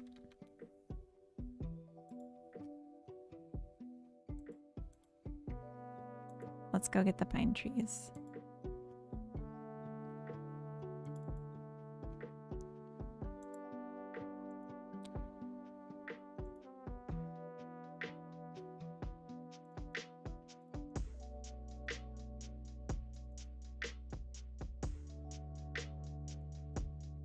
So it's going to yell at me about these. So instead, let's, oh.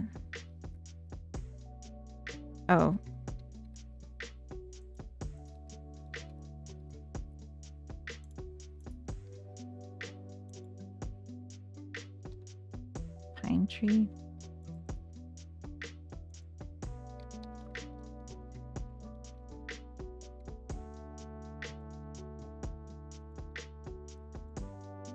Okay.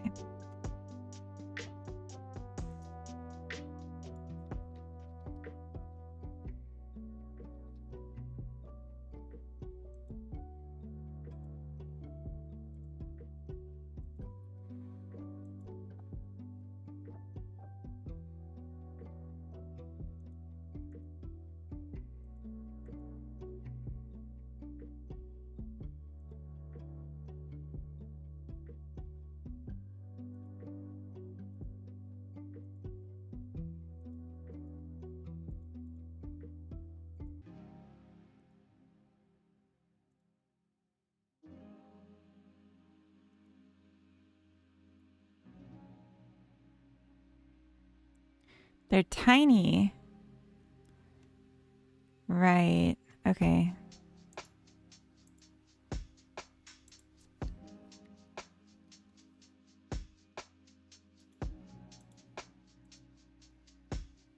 Okay. I think that's perhaps too many. But we can also make this considerably bigger. I just wanted to get it working. So maybe 40? 60? And 30?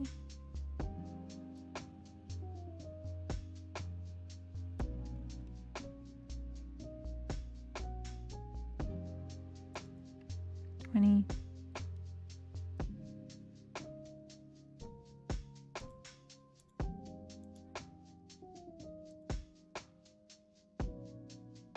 I'm not sure why they look like this when they're far away, but that won't be an issue when we're...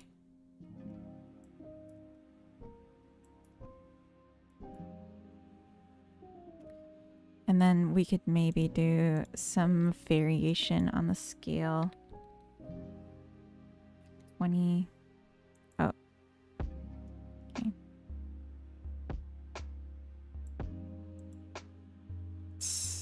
Come on.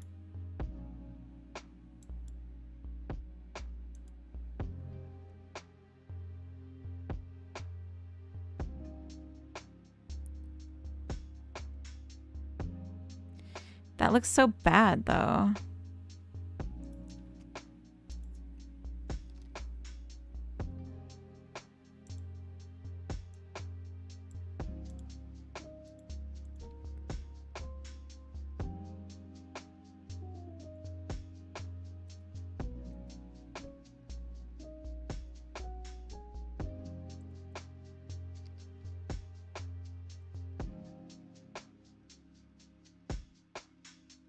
I don't know what's going on with the LOD of this.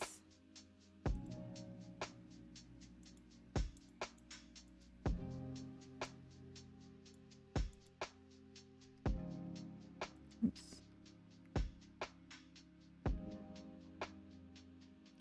So, yeah, I'm just thinking if we did... Perfect? Do you think so? If we did multiple then, just... Tree scatter.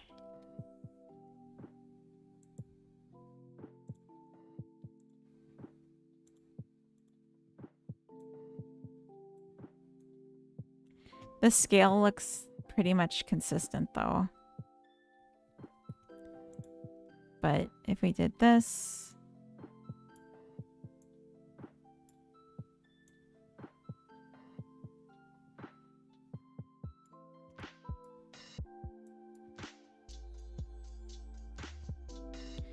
And then I could even scale this just to put it farther back.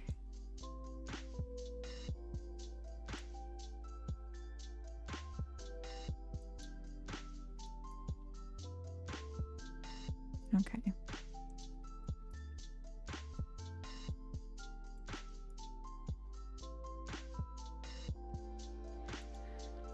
Let's see how that looks.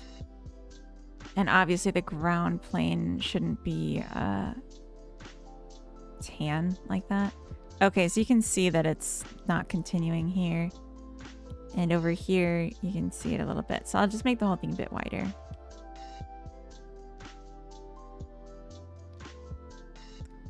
Mm-hmm. And it'll just be a cute little thing. All right.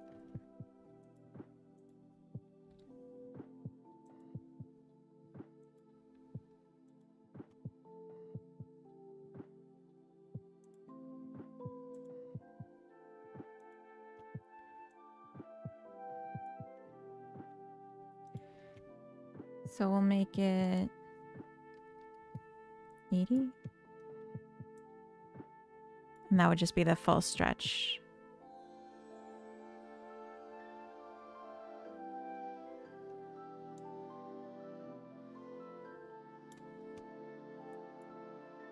And let's make this...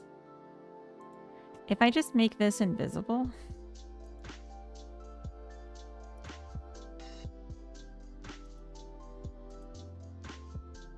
I wonder if this will still work.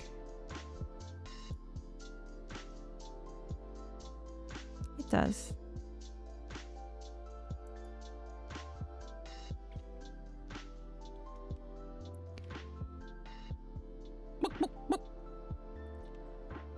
Hymn of Words, welcome in. Thank you for the follow.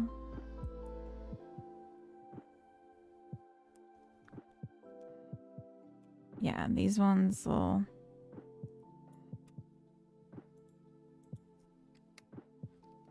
flip them so it looks more different. We could even just like re-roll. Oh.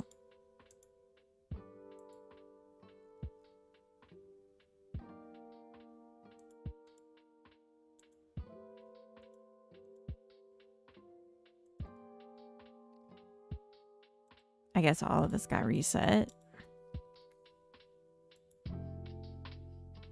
Oh.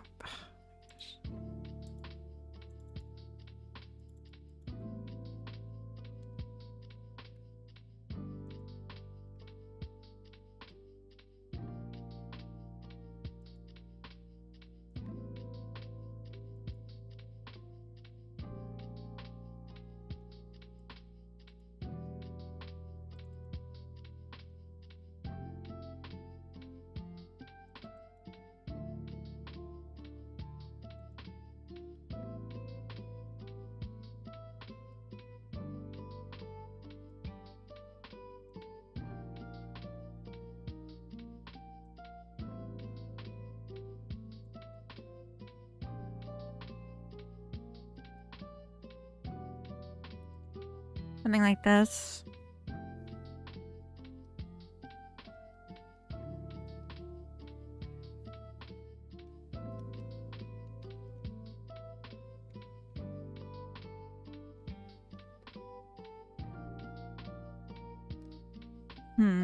Over here, you can tell that it like ends.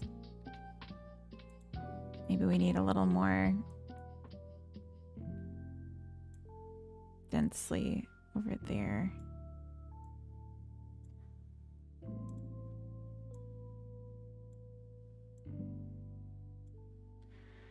And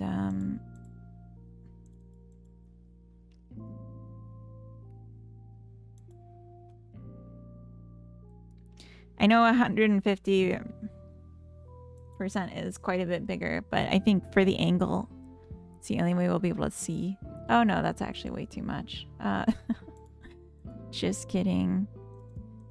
That was all a test. And you passed. There we go. And then we could also... Is there like a color thing for this?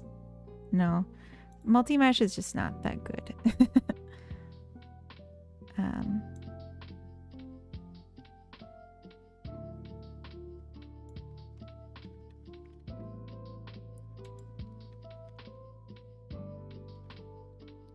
So it's a pine tree forest.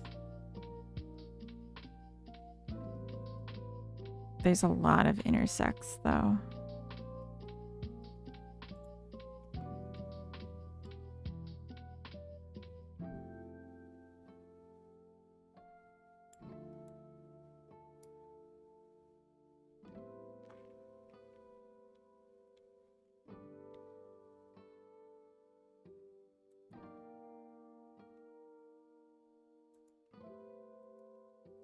But let's worry about that later. Let's just make the rest of what's interesting here and then see if we still care.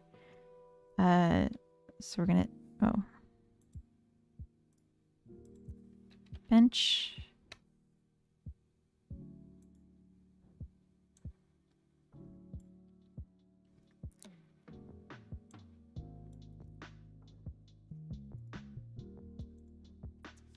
Light.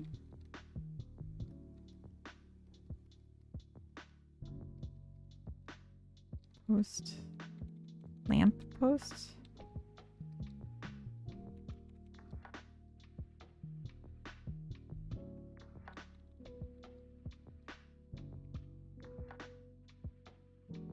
What is this called?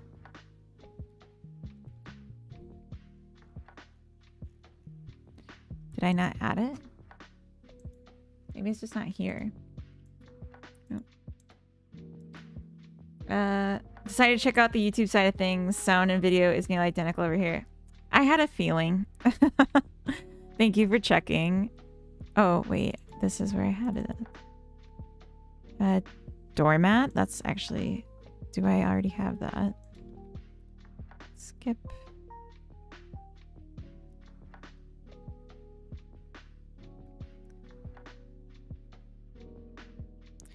Oh, maybe it's in the park pack.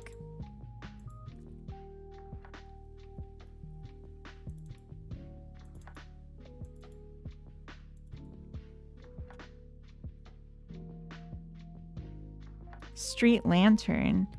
Oh, maybe I do have it. That's a weird name.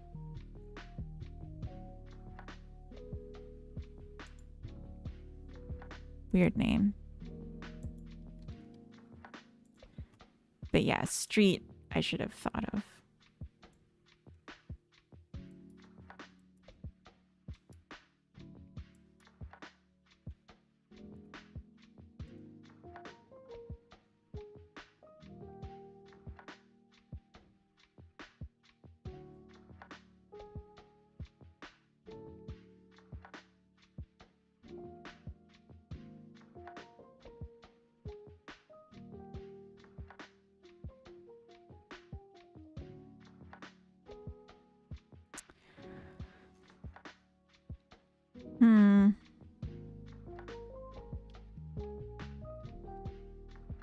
I'm just seeing if there's anything that would make sense to have out here too.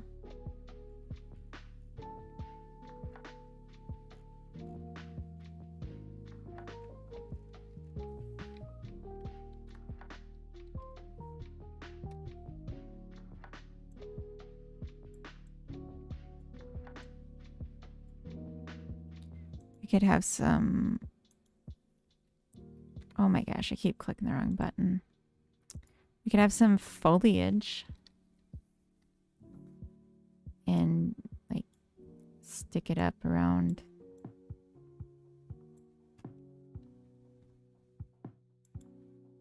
the base of the bench. It's like a hard place to mow.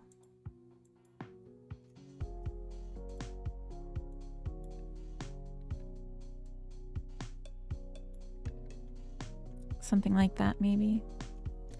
And then I think bringing the trees closer to this point would be better.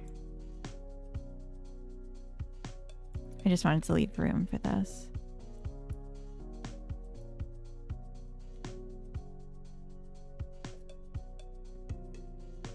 All right. We have ads starting in 5 minutes. And when they start, I'm going to have to take care of my dogs in a nice way that they'll like, I promise. They'll be very happy with what I'm going to do. Not in a scary way, like it might have sounded. So, when that time cometh, yes, it is 5 p.m. right now. So when that time cometh, when I'm in ads, I'll come back when I'm done doing that, but I will leave myself muted for a bit so that they can eat in peace. I just noticed this is like going through this. I'll have to fix that. Yeah, this is cute. I could add another lamppost like down. Maybe like down here. I don't feel like it necessarily needs it, but... And maybe more trees like here. So it's like... I guess that's not necessary. But I feel like this is kind of cute. In a way. You all in the UK? We're in Sweden, Code and I. We moved here from the US a couple years ago. Hello, Raul. Or Rahul. I'm sorry, I said that so weird. Welcome in. I just assumed you were US. Yeah, that's our accent for sure. Because that's where we're from. But yeah, we don't live there. I think the sky looks super gray and dim. And maybe not fitting. From which country are you from? I'm from the US. Your accent's more Aussie to me. Baloney. I don't believe that for a second. Baloney.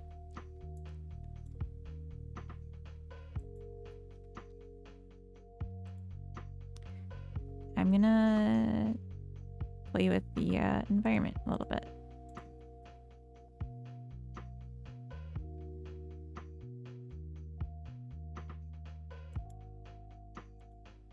Sweden, let's go. Frostburnt, welcome in.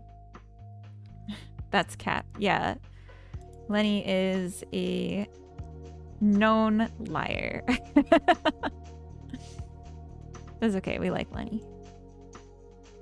Oh, maybe instead of darker, I just want it more saturated.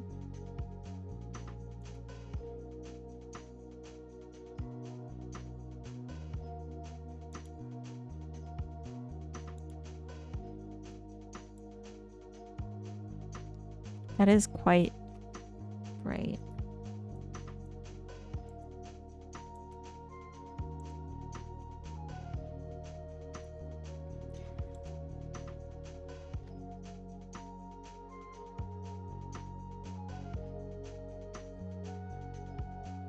In all my days, I'm sure. Frostbrant, thank you for the follow. Welcome. Good to know I am from India. Nice. Welcome in. Far stretch of the world. It's cool. We have a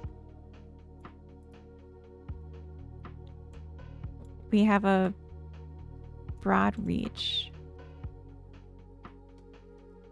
I don't know if our perspective on the sky changes at all for the entire time. Like, I want to show a gradient, but it's just not. I guess that's kind of a gradient. And then let's make the clouds more cloudy.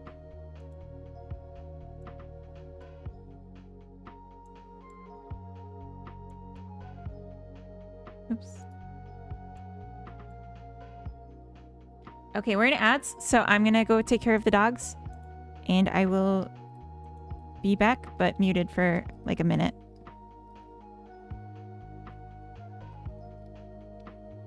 I guess I'll stay out here because there's nothing to do inside.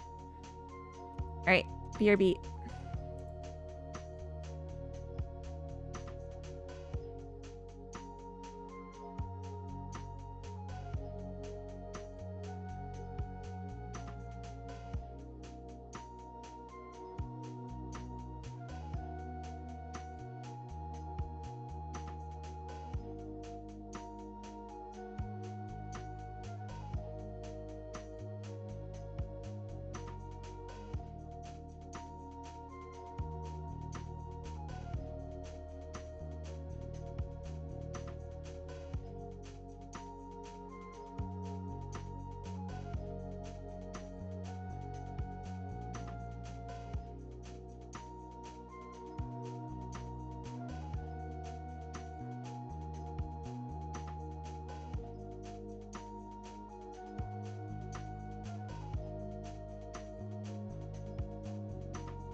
I don't know if you all just saw that, but Carrot was very naughty just now. She finished eating and she went running to go check on Spud and intimidate Spud so Spud wouldn't finish eating. And I caught her before she started really like staring down Spud, which is what she likes to do. But the damage was done and Spud would not finish her food. And then I had to run to go grab it because Carrot was on her way to go help herself. Very naughty, and I'm very disappointed. She's a bad sister, for sure. She's very, very mean to Spud.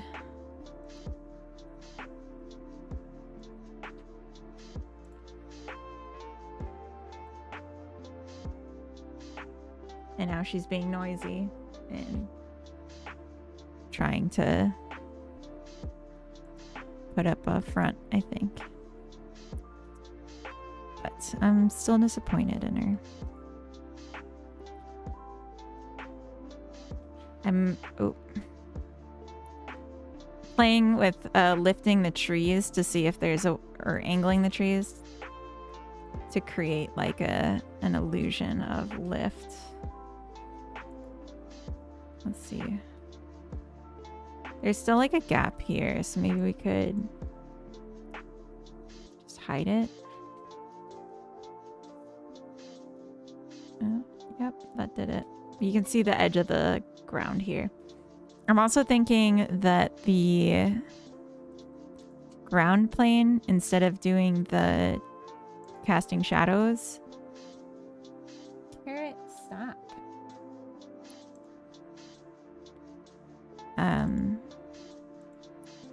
We could just make it have more of a dirt material.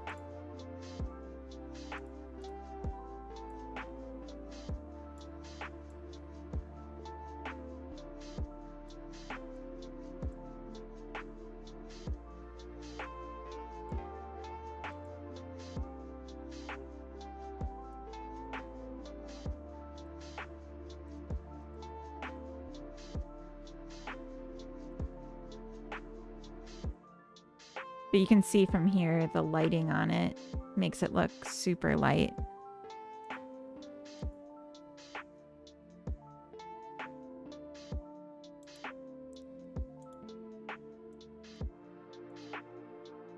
Actually, it looks like it's just not updating at all, so maybe I gotta reload.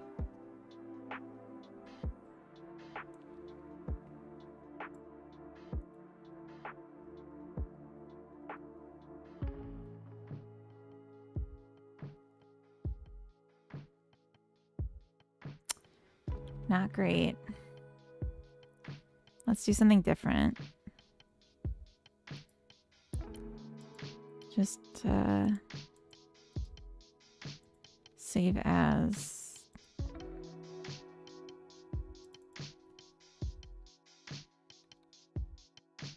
Dirt material.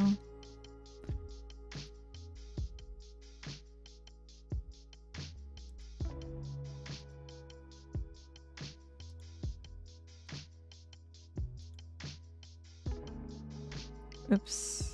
That's not what I meant to do. This is shadows only. Oops. Okay. So perhaps instead we just need to have a different plane here. But like visually this should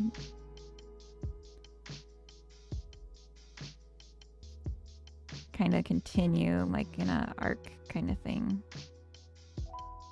So maybe there's some way we can create that. Just for like how it peeks through the trees, I'd like it to be continuing on. Ideally without making a ton more meshes.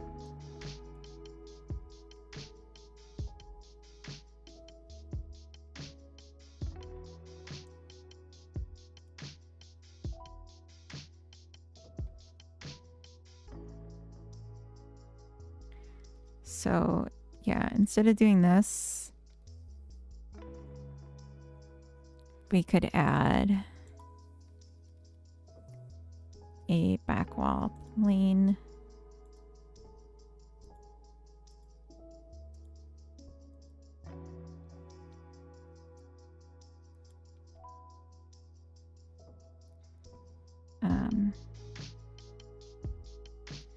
And then maybe this could be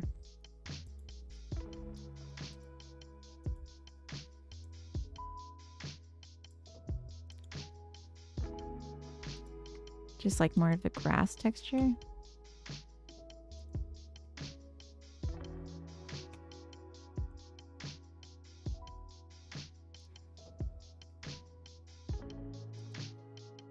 We'll make it super wide, like 20, 30.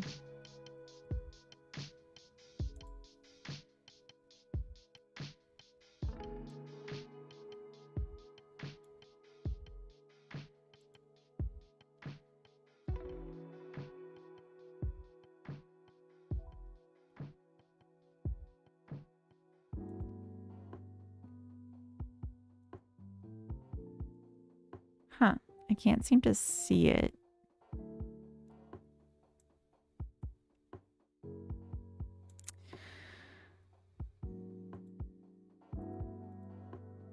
Okay, instead we're gonna make it a sphere, hemisphere. Where is it? Oh.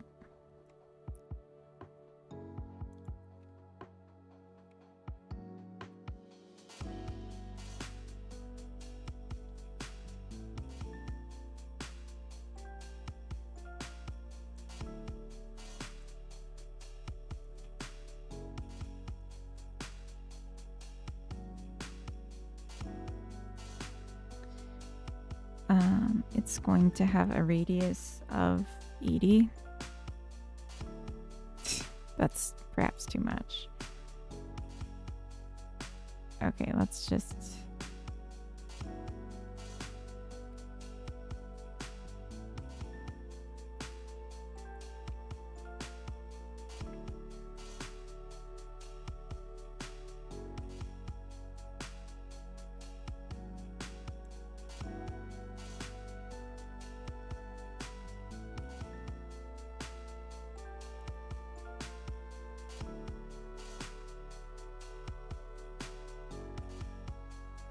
And we're going to flip faces on it.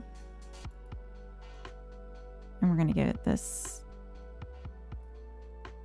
stretched out tree material look, or grass material.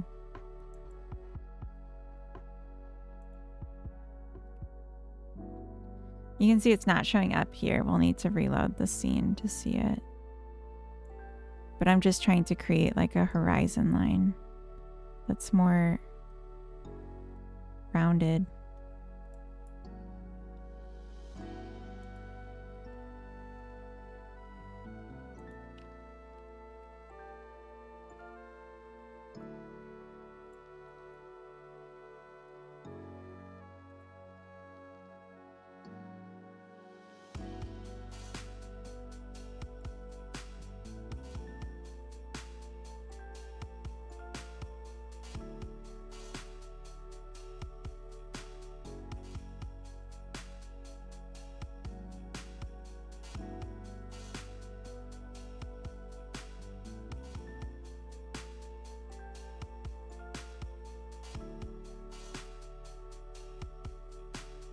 Hmm.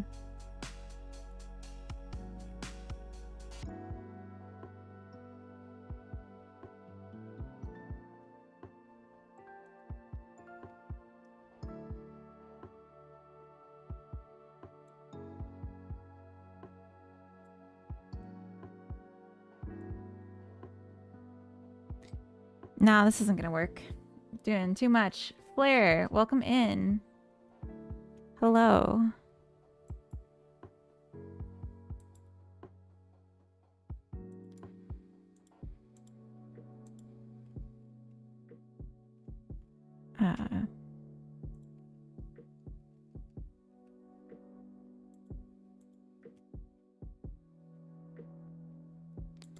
I keep mixing up the grid snap and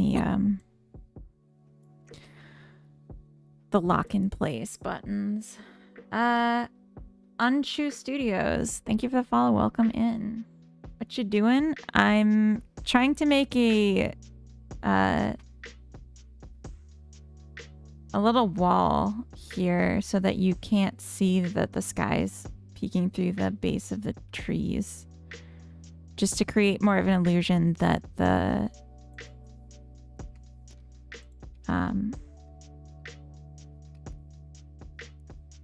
world isn't flat.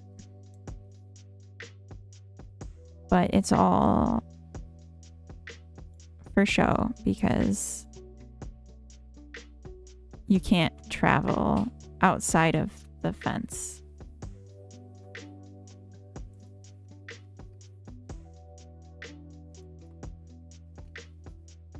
That might be enough.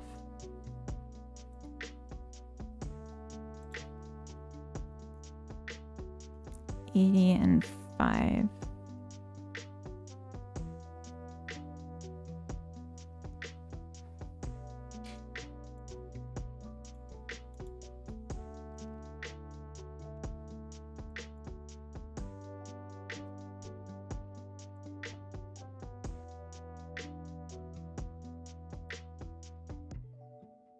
There we go.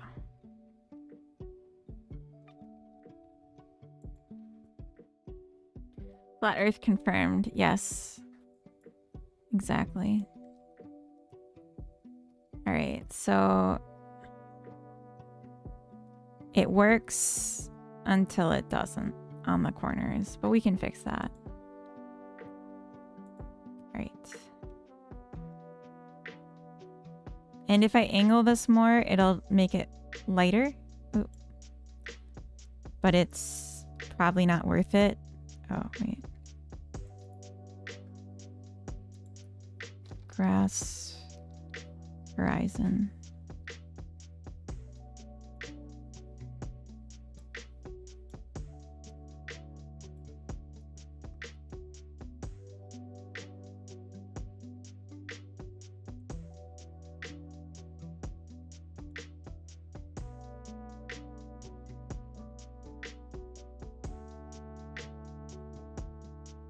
Oh.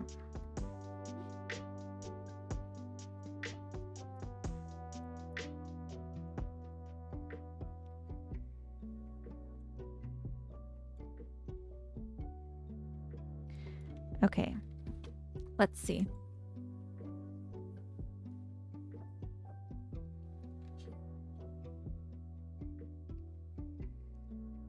Okay. Yeah, it's darker, but it's not terrible. Over here, there's like a very clear corner. I'm not sure what that is. I guess it's where the two edges meet, and this one's hitting light, and this one's not. Oh. Oh. Drink didn't survive the trip. What do you mean my drink didn't survive the trip? Well, it splashed out a lot. It's like half full. But that's still half It has full? survived. Okay, that's fine. Could you take my coffee away when you're done here? Food, yes, food. I think the trees are too dense. And what we really need is a distance blur. Because I feel like it looks too intimidating. Maybe what we should do is just make this go farther back. Like same amount of trees, but on a wider plane.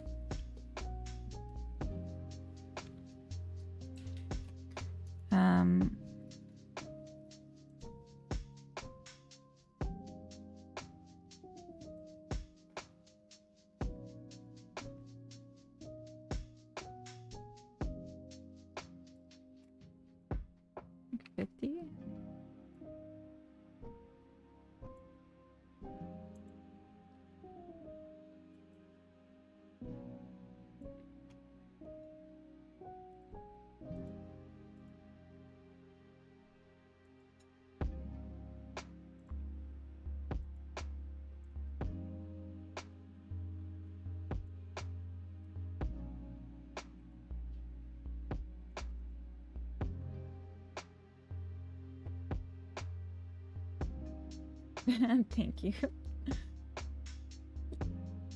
Yeah, we got nuggies. Altherium, welcome in. We got nuggies and french fries.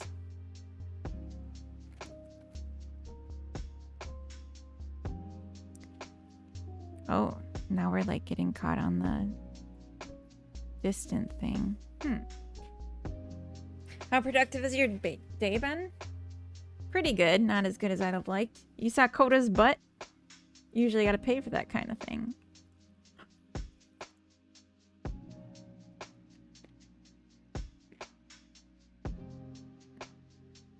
And barbecue sauce. When I was a kid, we would dip the nuggets in honey. That was always very good.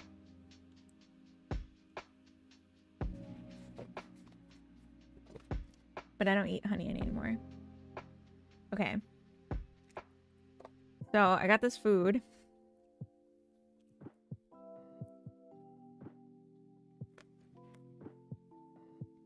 And I kind of want to eat some of it.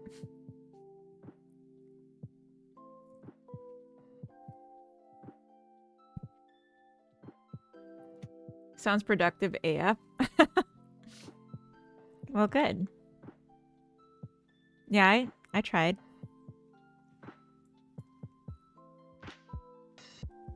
Let's scale down this just a little bit. Maybe instead of 80, we'll make it 70 and 40. 75. Yeah. 43. Okay.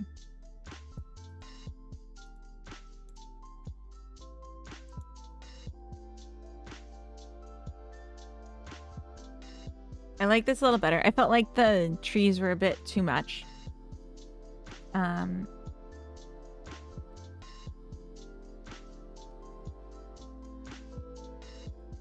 we're gonna have pots here, so you won't be able to go this deep. It'll be like pots, pots, pots all around here for your garden.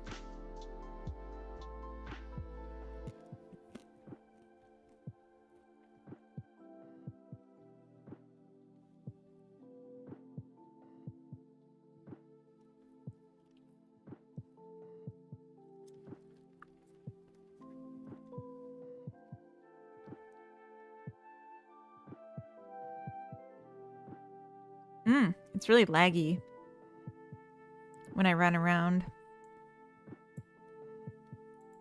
Why?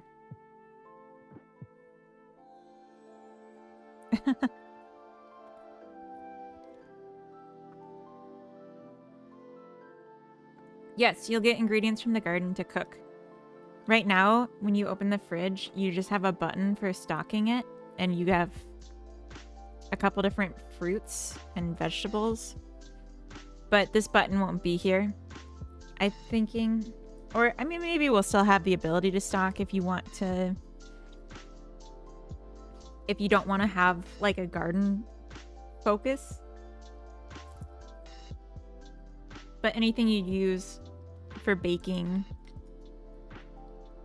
you can grow. God, that looks terrible.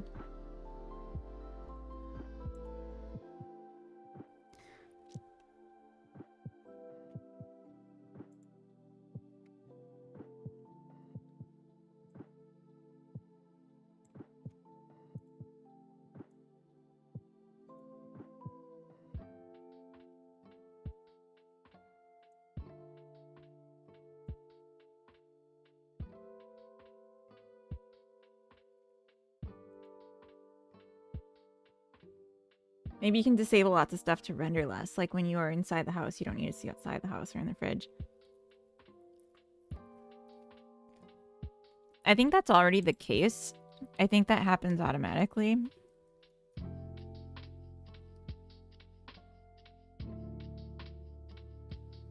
The LOD cuts it off.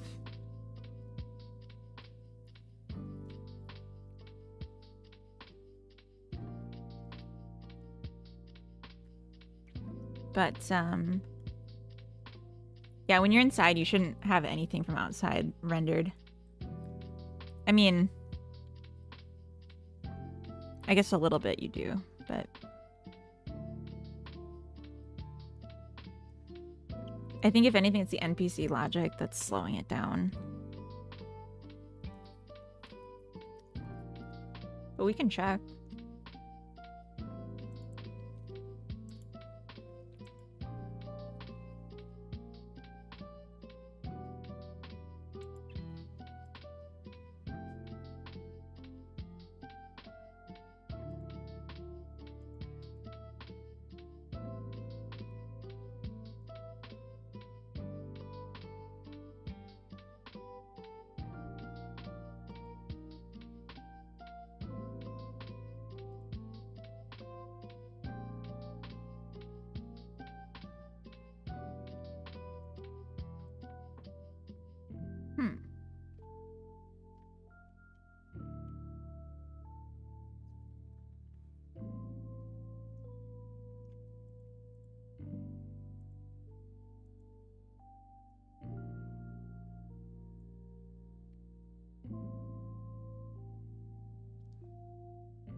Yeah. I don't think this is good. Like,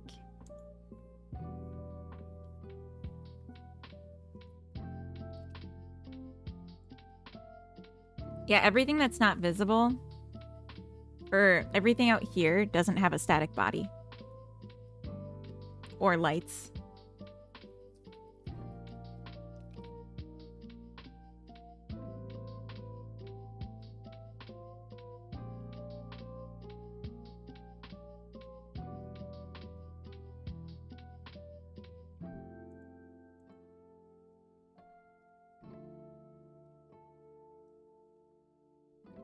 I'm noticing it a lot more in full screen, and that's maybe just because I can see it better.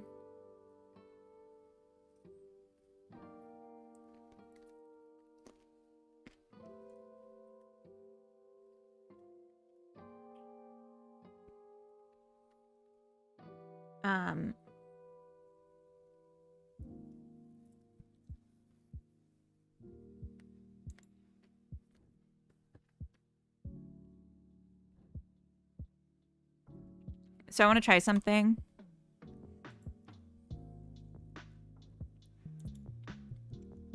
Since this is all that I just added.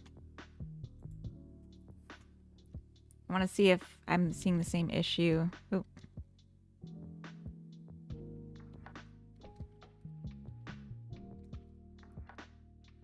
Oh yeah, it's a lot better without that stuff. That sucks. I spent a lot of time on that today. To make it look more rich.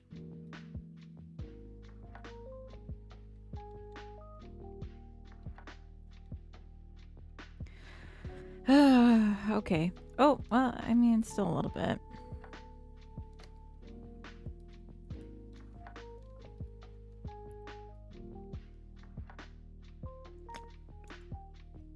Yeah, not great.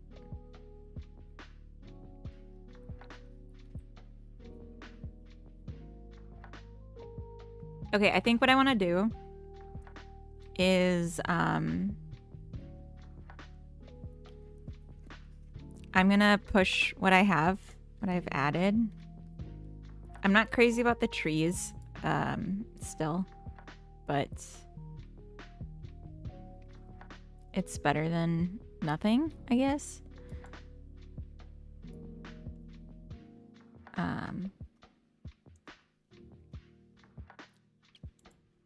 Adds distant forests to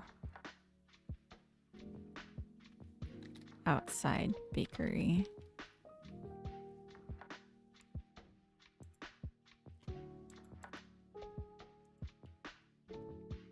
So I'm gonna call this done. I have other things that I really want to do in the near term, but I think for today I'm gonna raid out because yeah, this is not being responsive and that concerns me, and I feel a little tired anyway, and so I don't feel like handling it, and that's usually when it's time to wrap up for me, when I just feel like not tackling problems anymore. But yeah, so for tomorrow, I'll be streaming in tomorrow.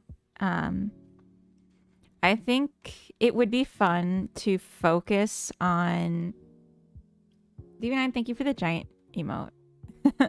The giant Gadumpy.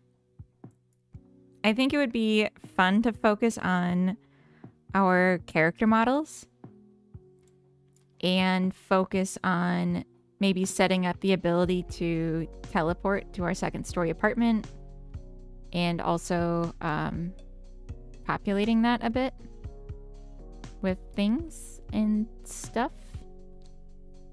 And that should all be pretty cool. Yeah, and there's more technical stuff that I want to do. Fixing these bugs. But I think those can wait. So we'll do apartment and we'll do characters. And if there's time, we'll fix the doors so that that's more of a nice animation. I'm gonna put this as won't do.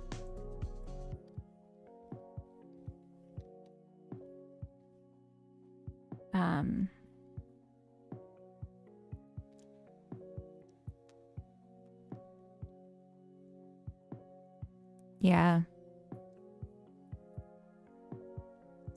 Time of day is going to be very complicated, so I'm going to leave off that for now, because it doesn't have to happen. I think it could be nice, but I'd rather get the game working without it first. In fact, I'm going to put this in the backlog. Same with the growing ingredients, even though I really want to do it. No, I feel like this is necessary. I just want to make the things that I already have more polished and functional, and then add more features. So yeah.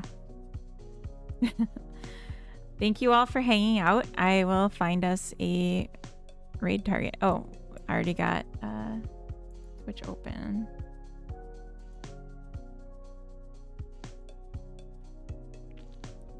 All right, let's go see who we can see.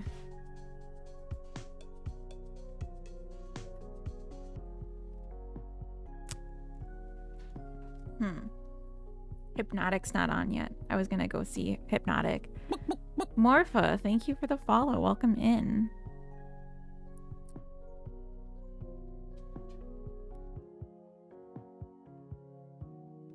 Okay, so we're gonna go see JD Does Dev, And looks like they're working in Godot on a roguelike shooter.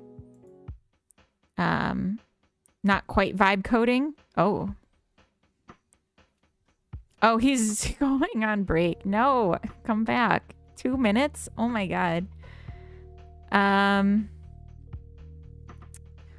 Well, that's unfortunate, but I think we're gonna do it anyway. Hi, bye, Jotson. Welcome in. Yeah, we're just gonna go anyway. Or, I mean, I can wait 2 minutes. I guess it's like the middle of mine. I guess I'll just talk about my feelings for a minute and then we'll go raid when he's back. What can we talk about for 2 minutes? Like hopes and dreams, I think would be good.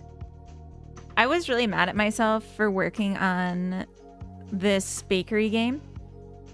Did you know my demo came out yesterday? What? Do you have a link? Do you have a link?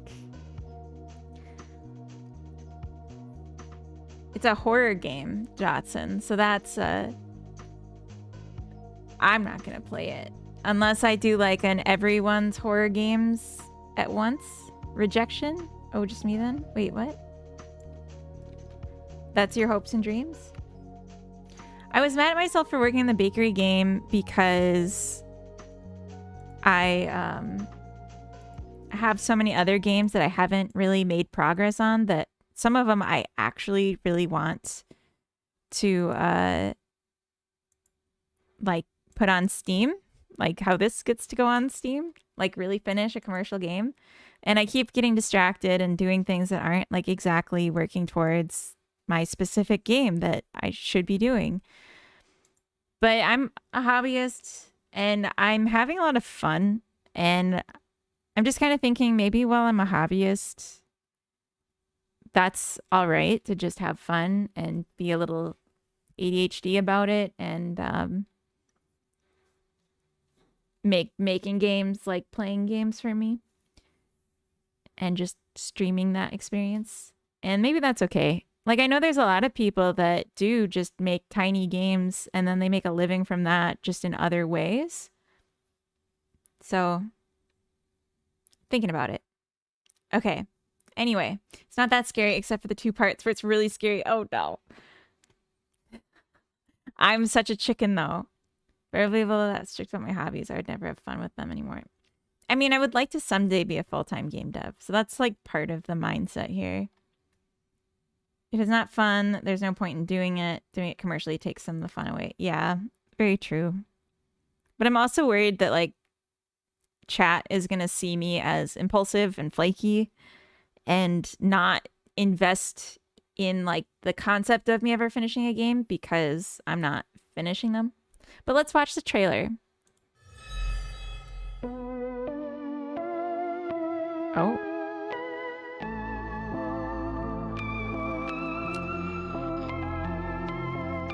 Oh. It's like a job simulator.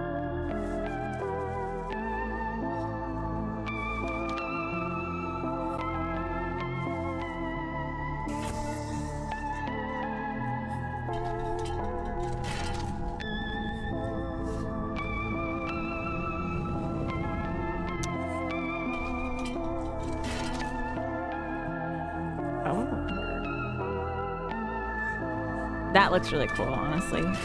That doesn't look very scary. Except the parts where it's gonna get really scary.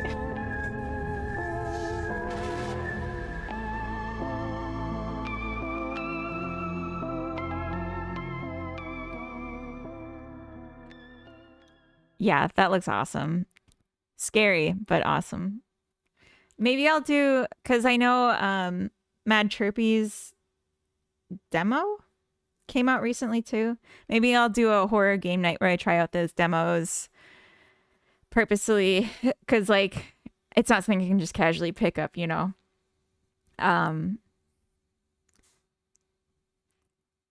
Shroud of Gloom. Yeah, exactly. Awesome. Okay. God, that's so creepy.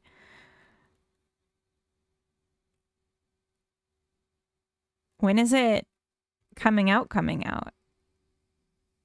Oh, you already... Wait.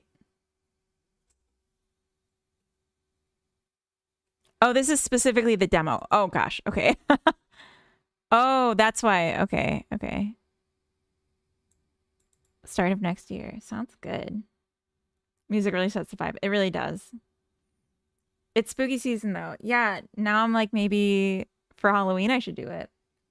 That's like a week away almost. A little less. Anyway, let's raid out now so I can eat my food that's already probably gone cold. Say hi to JD Does Dev. Make some noise. If you have a Gadumpy or a mama to throw into the chat, that'd be nice. No pressure.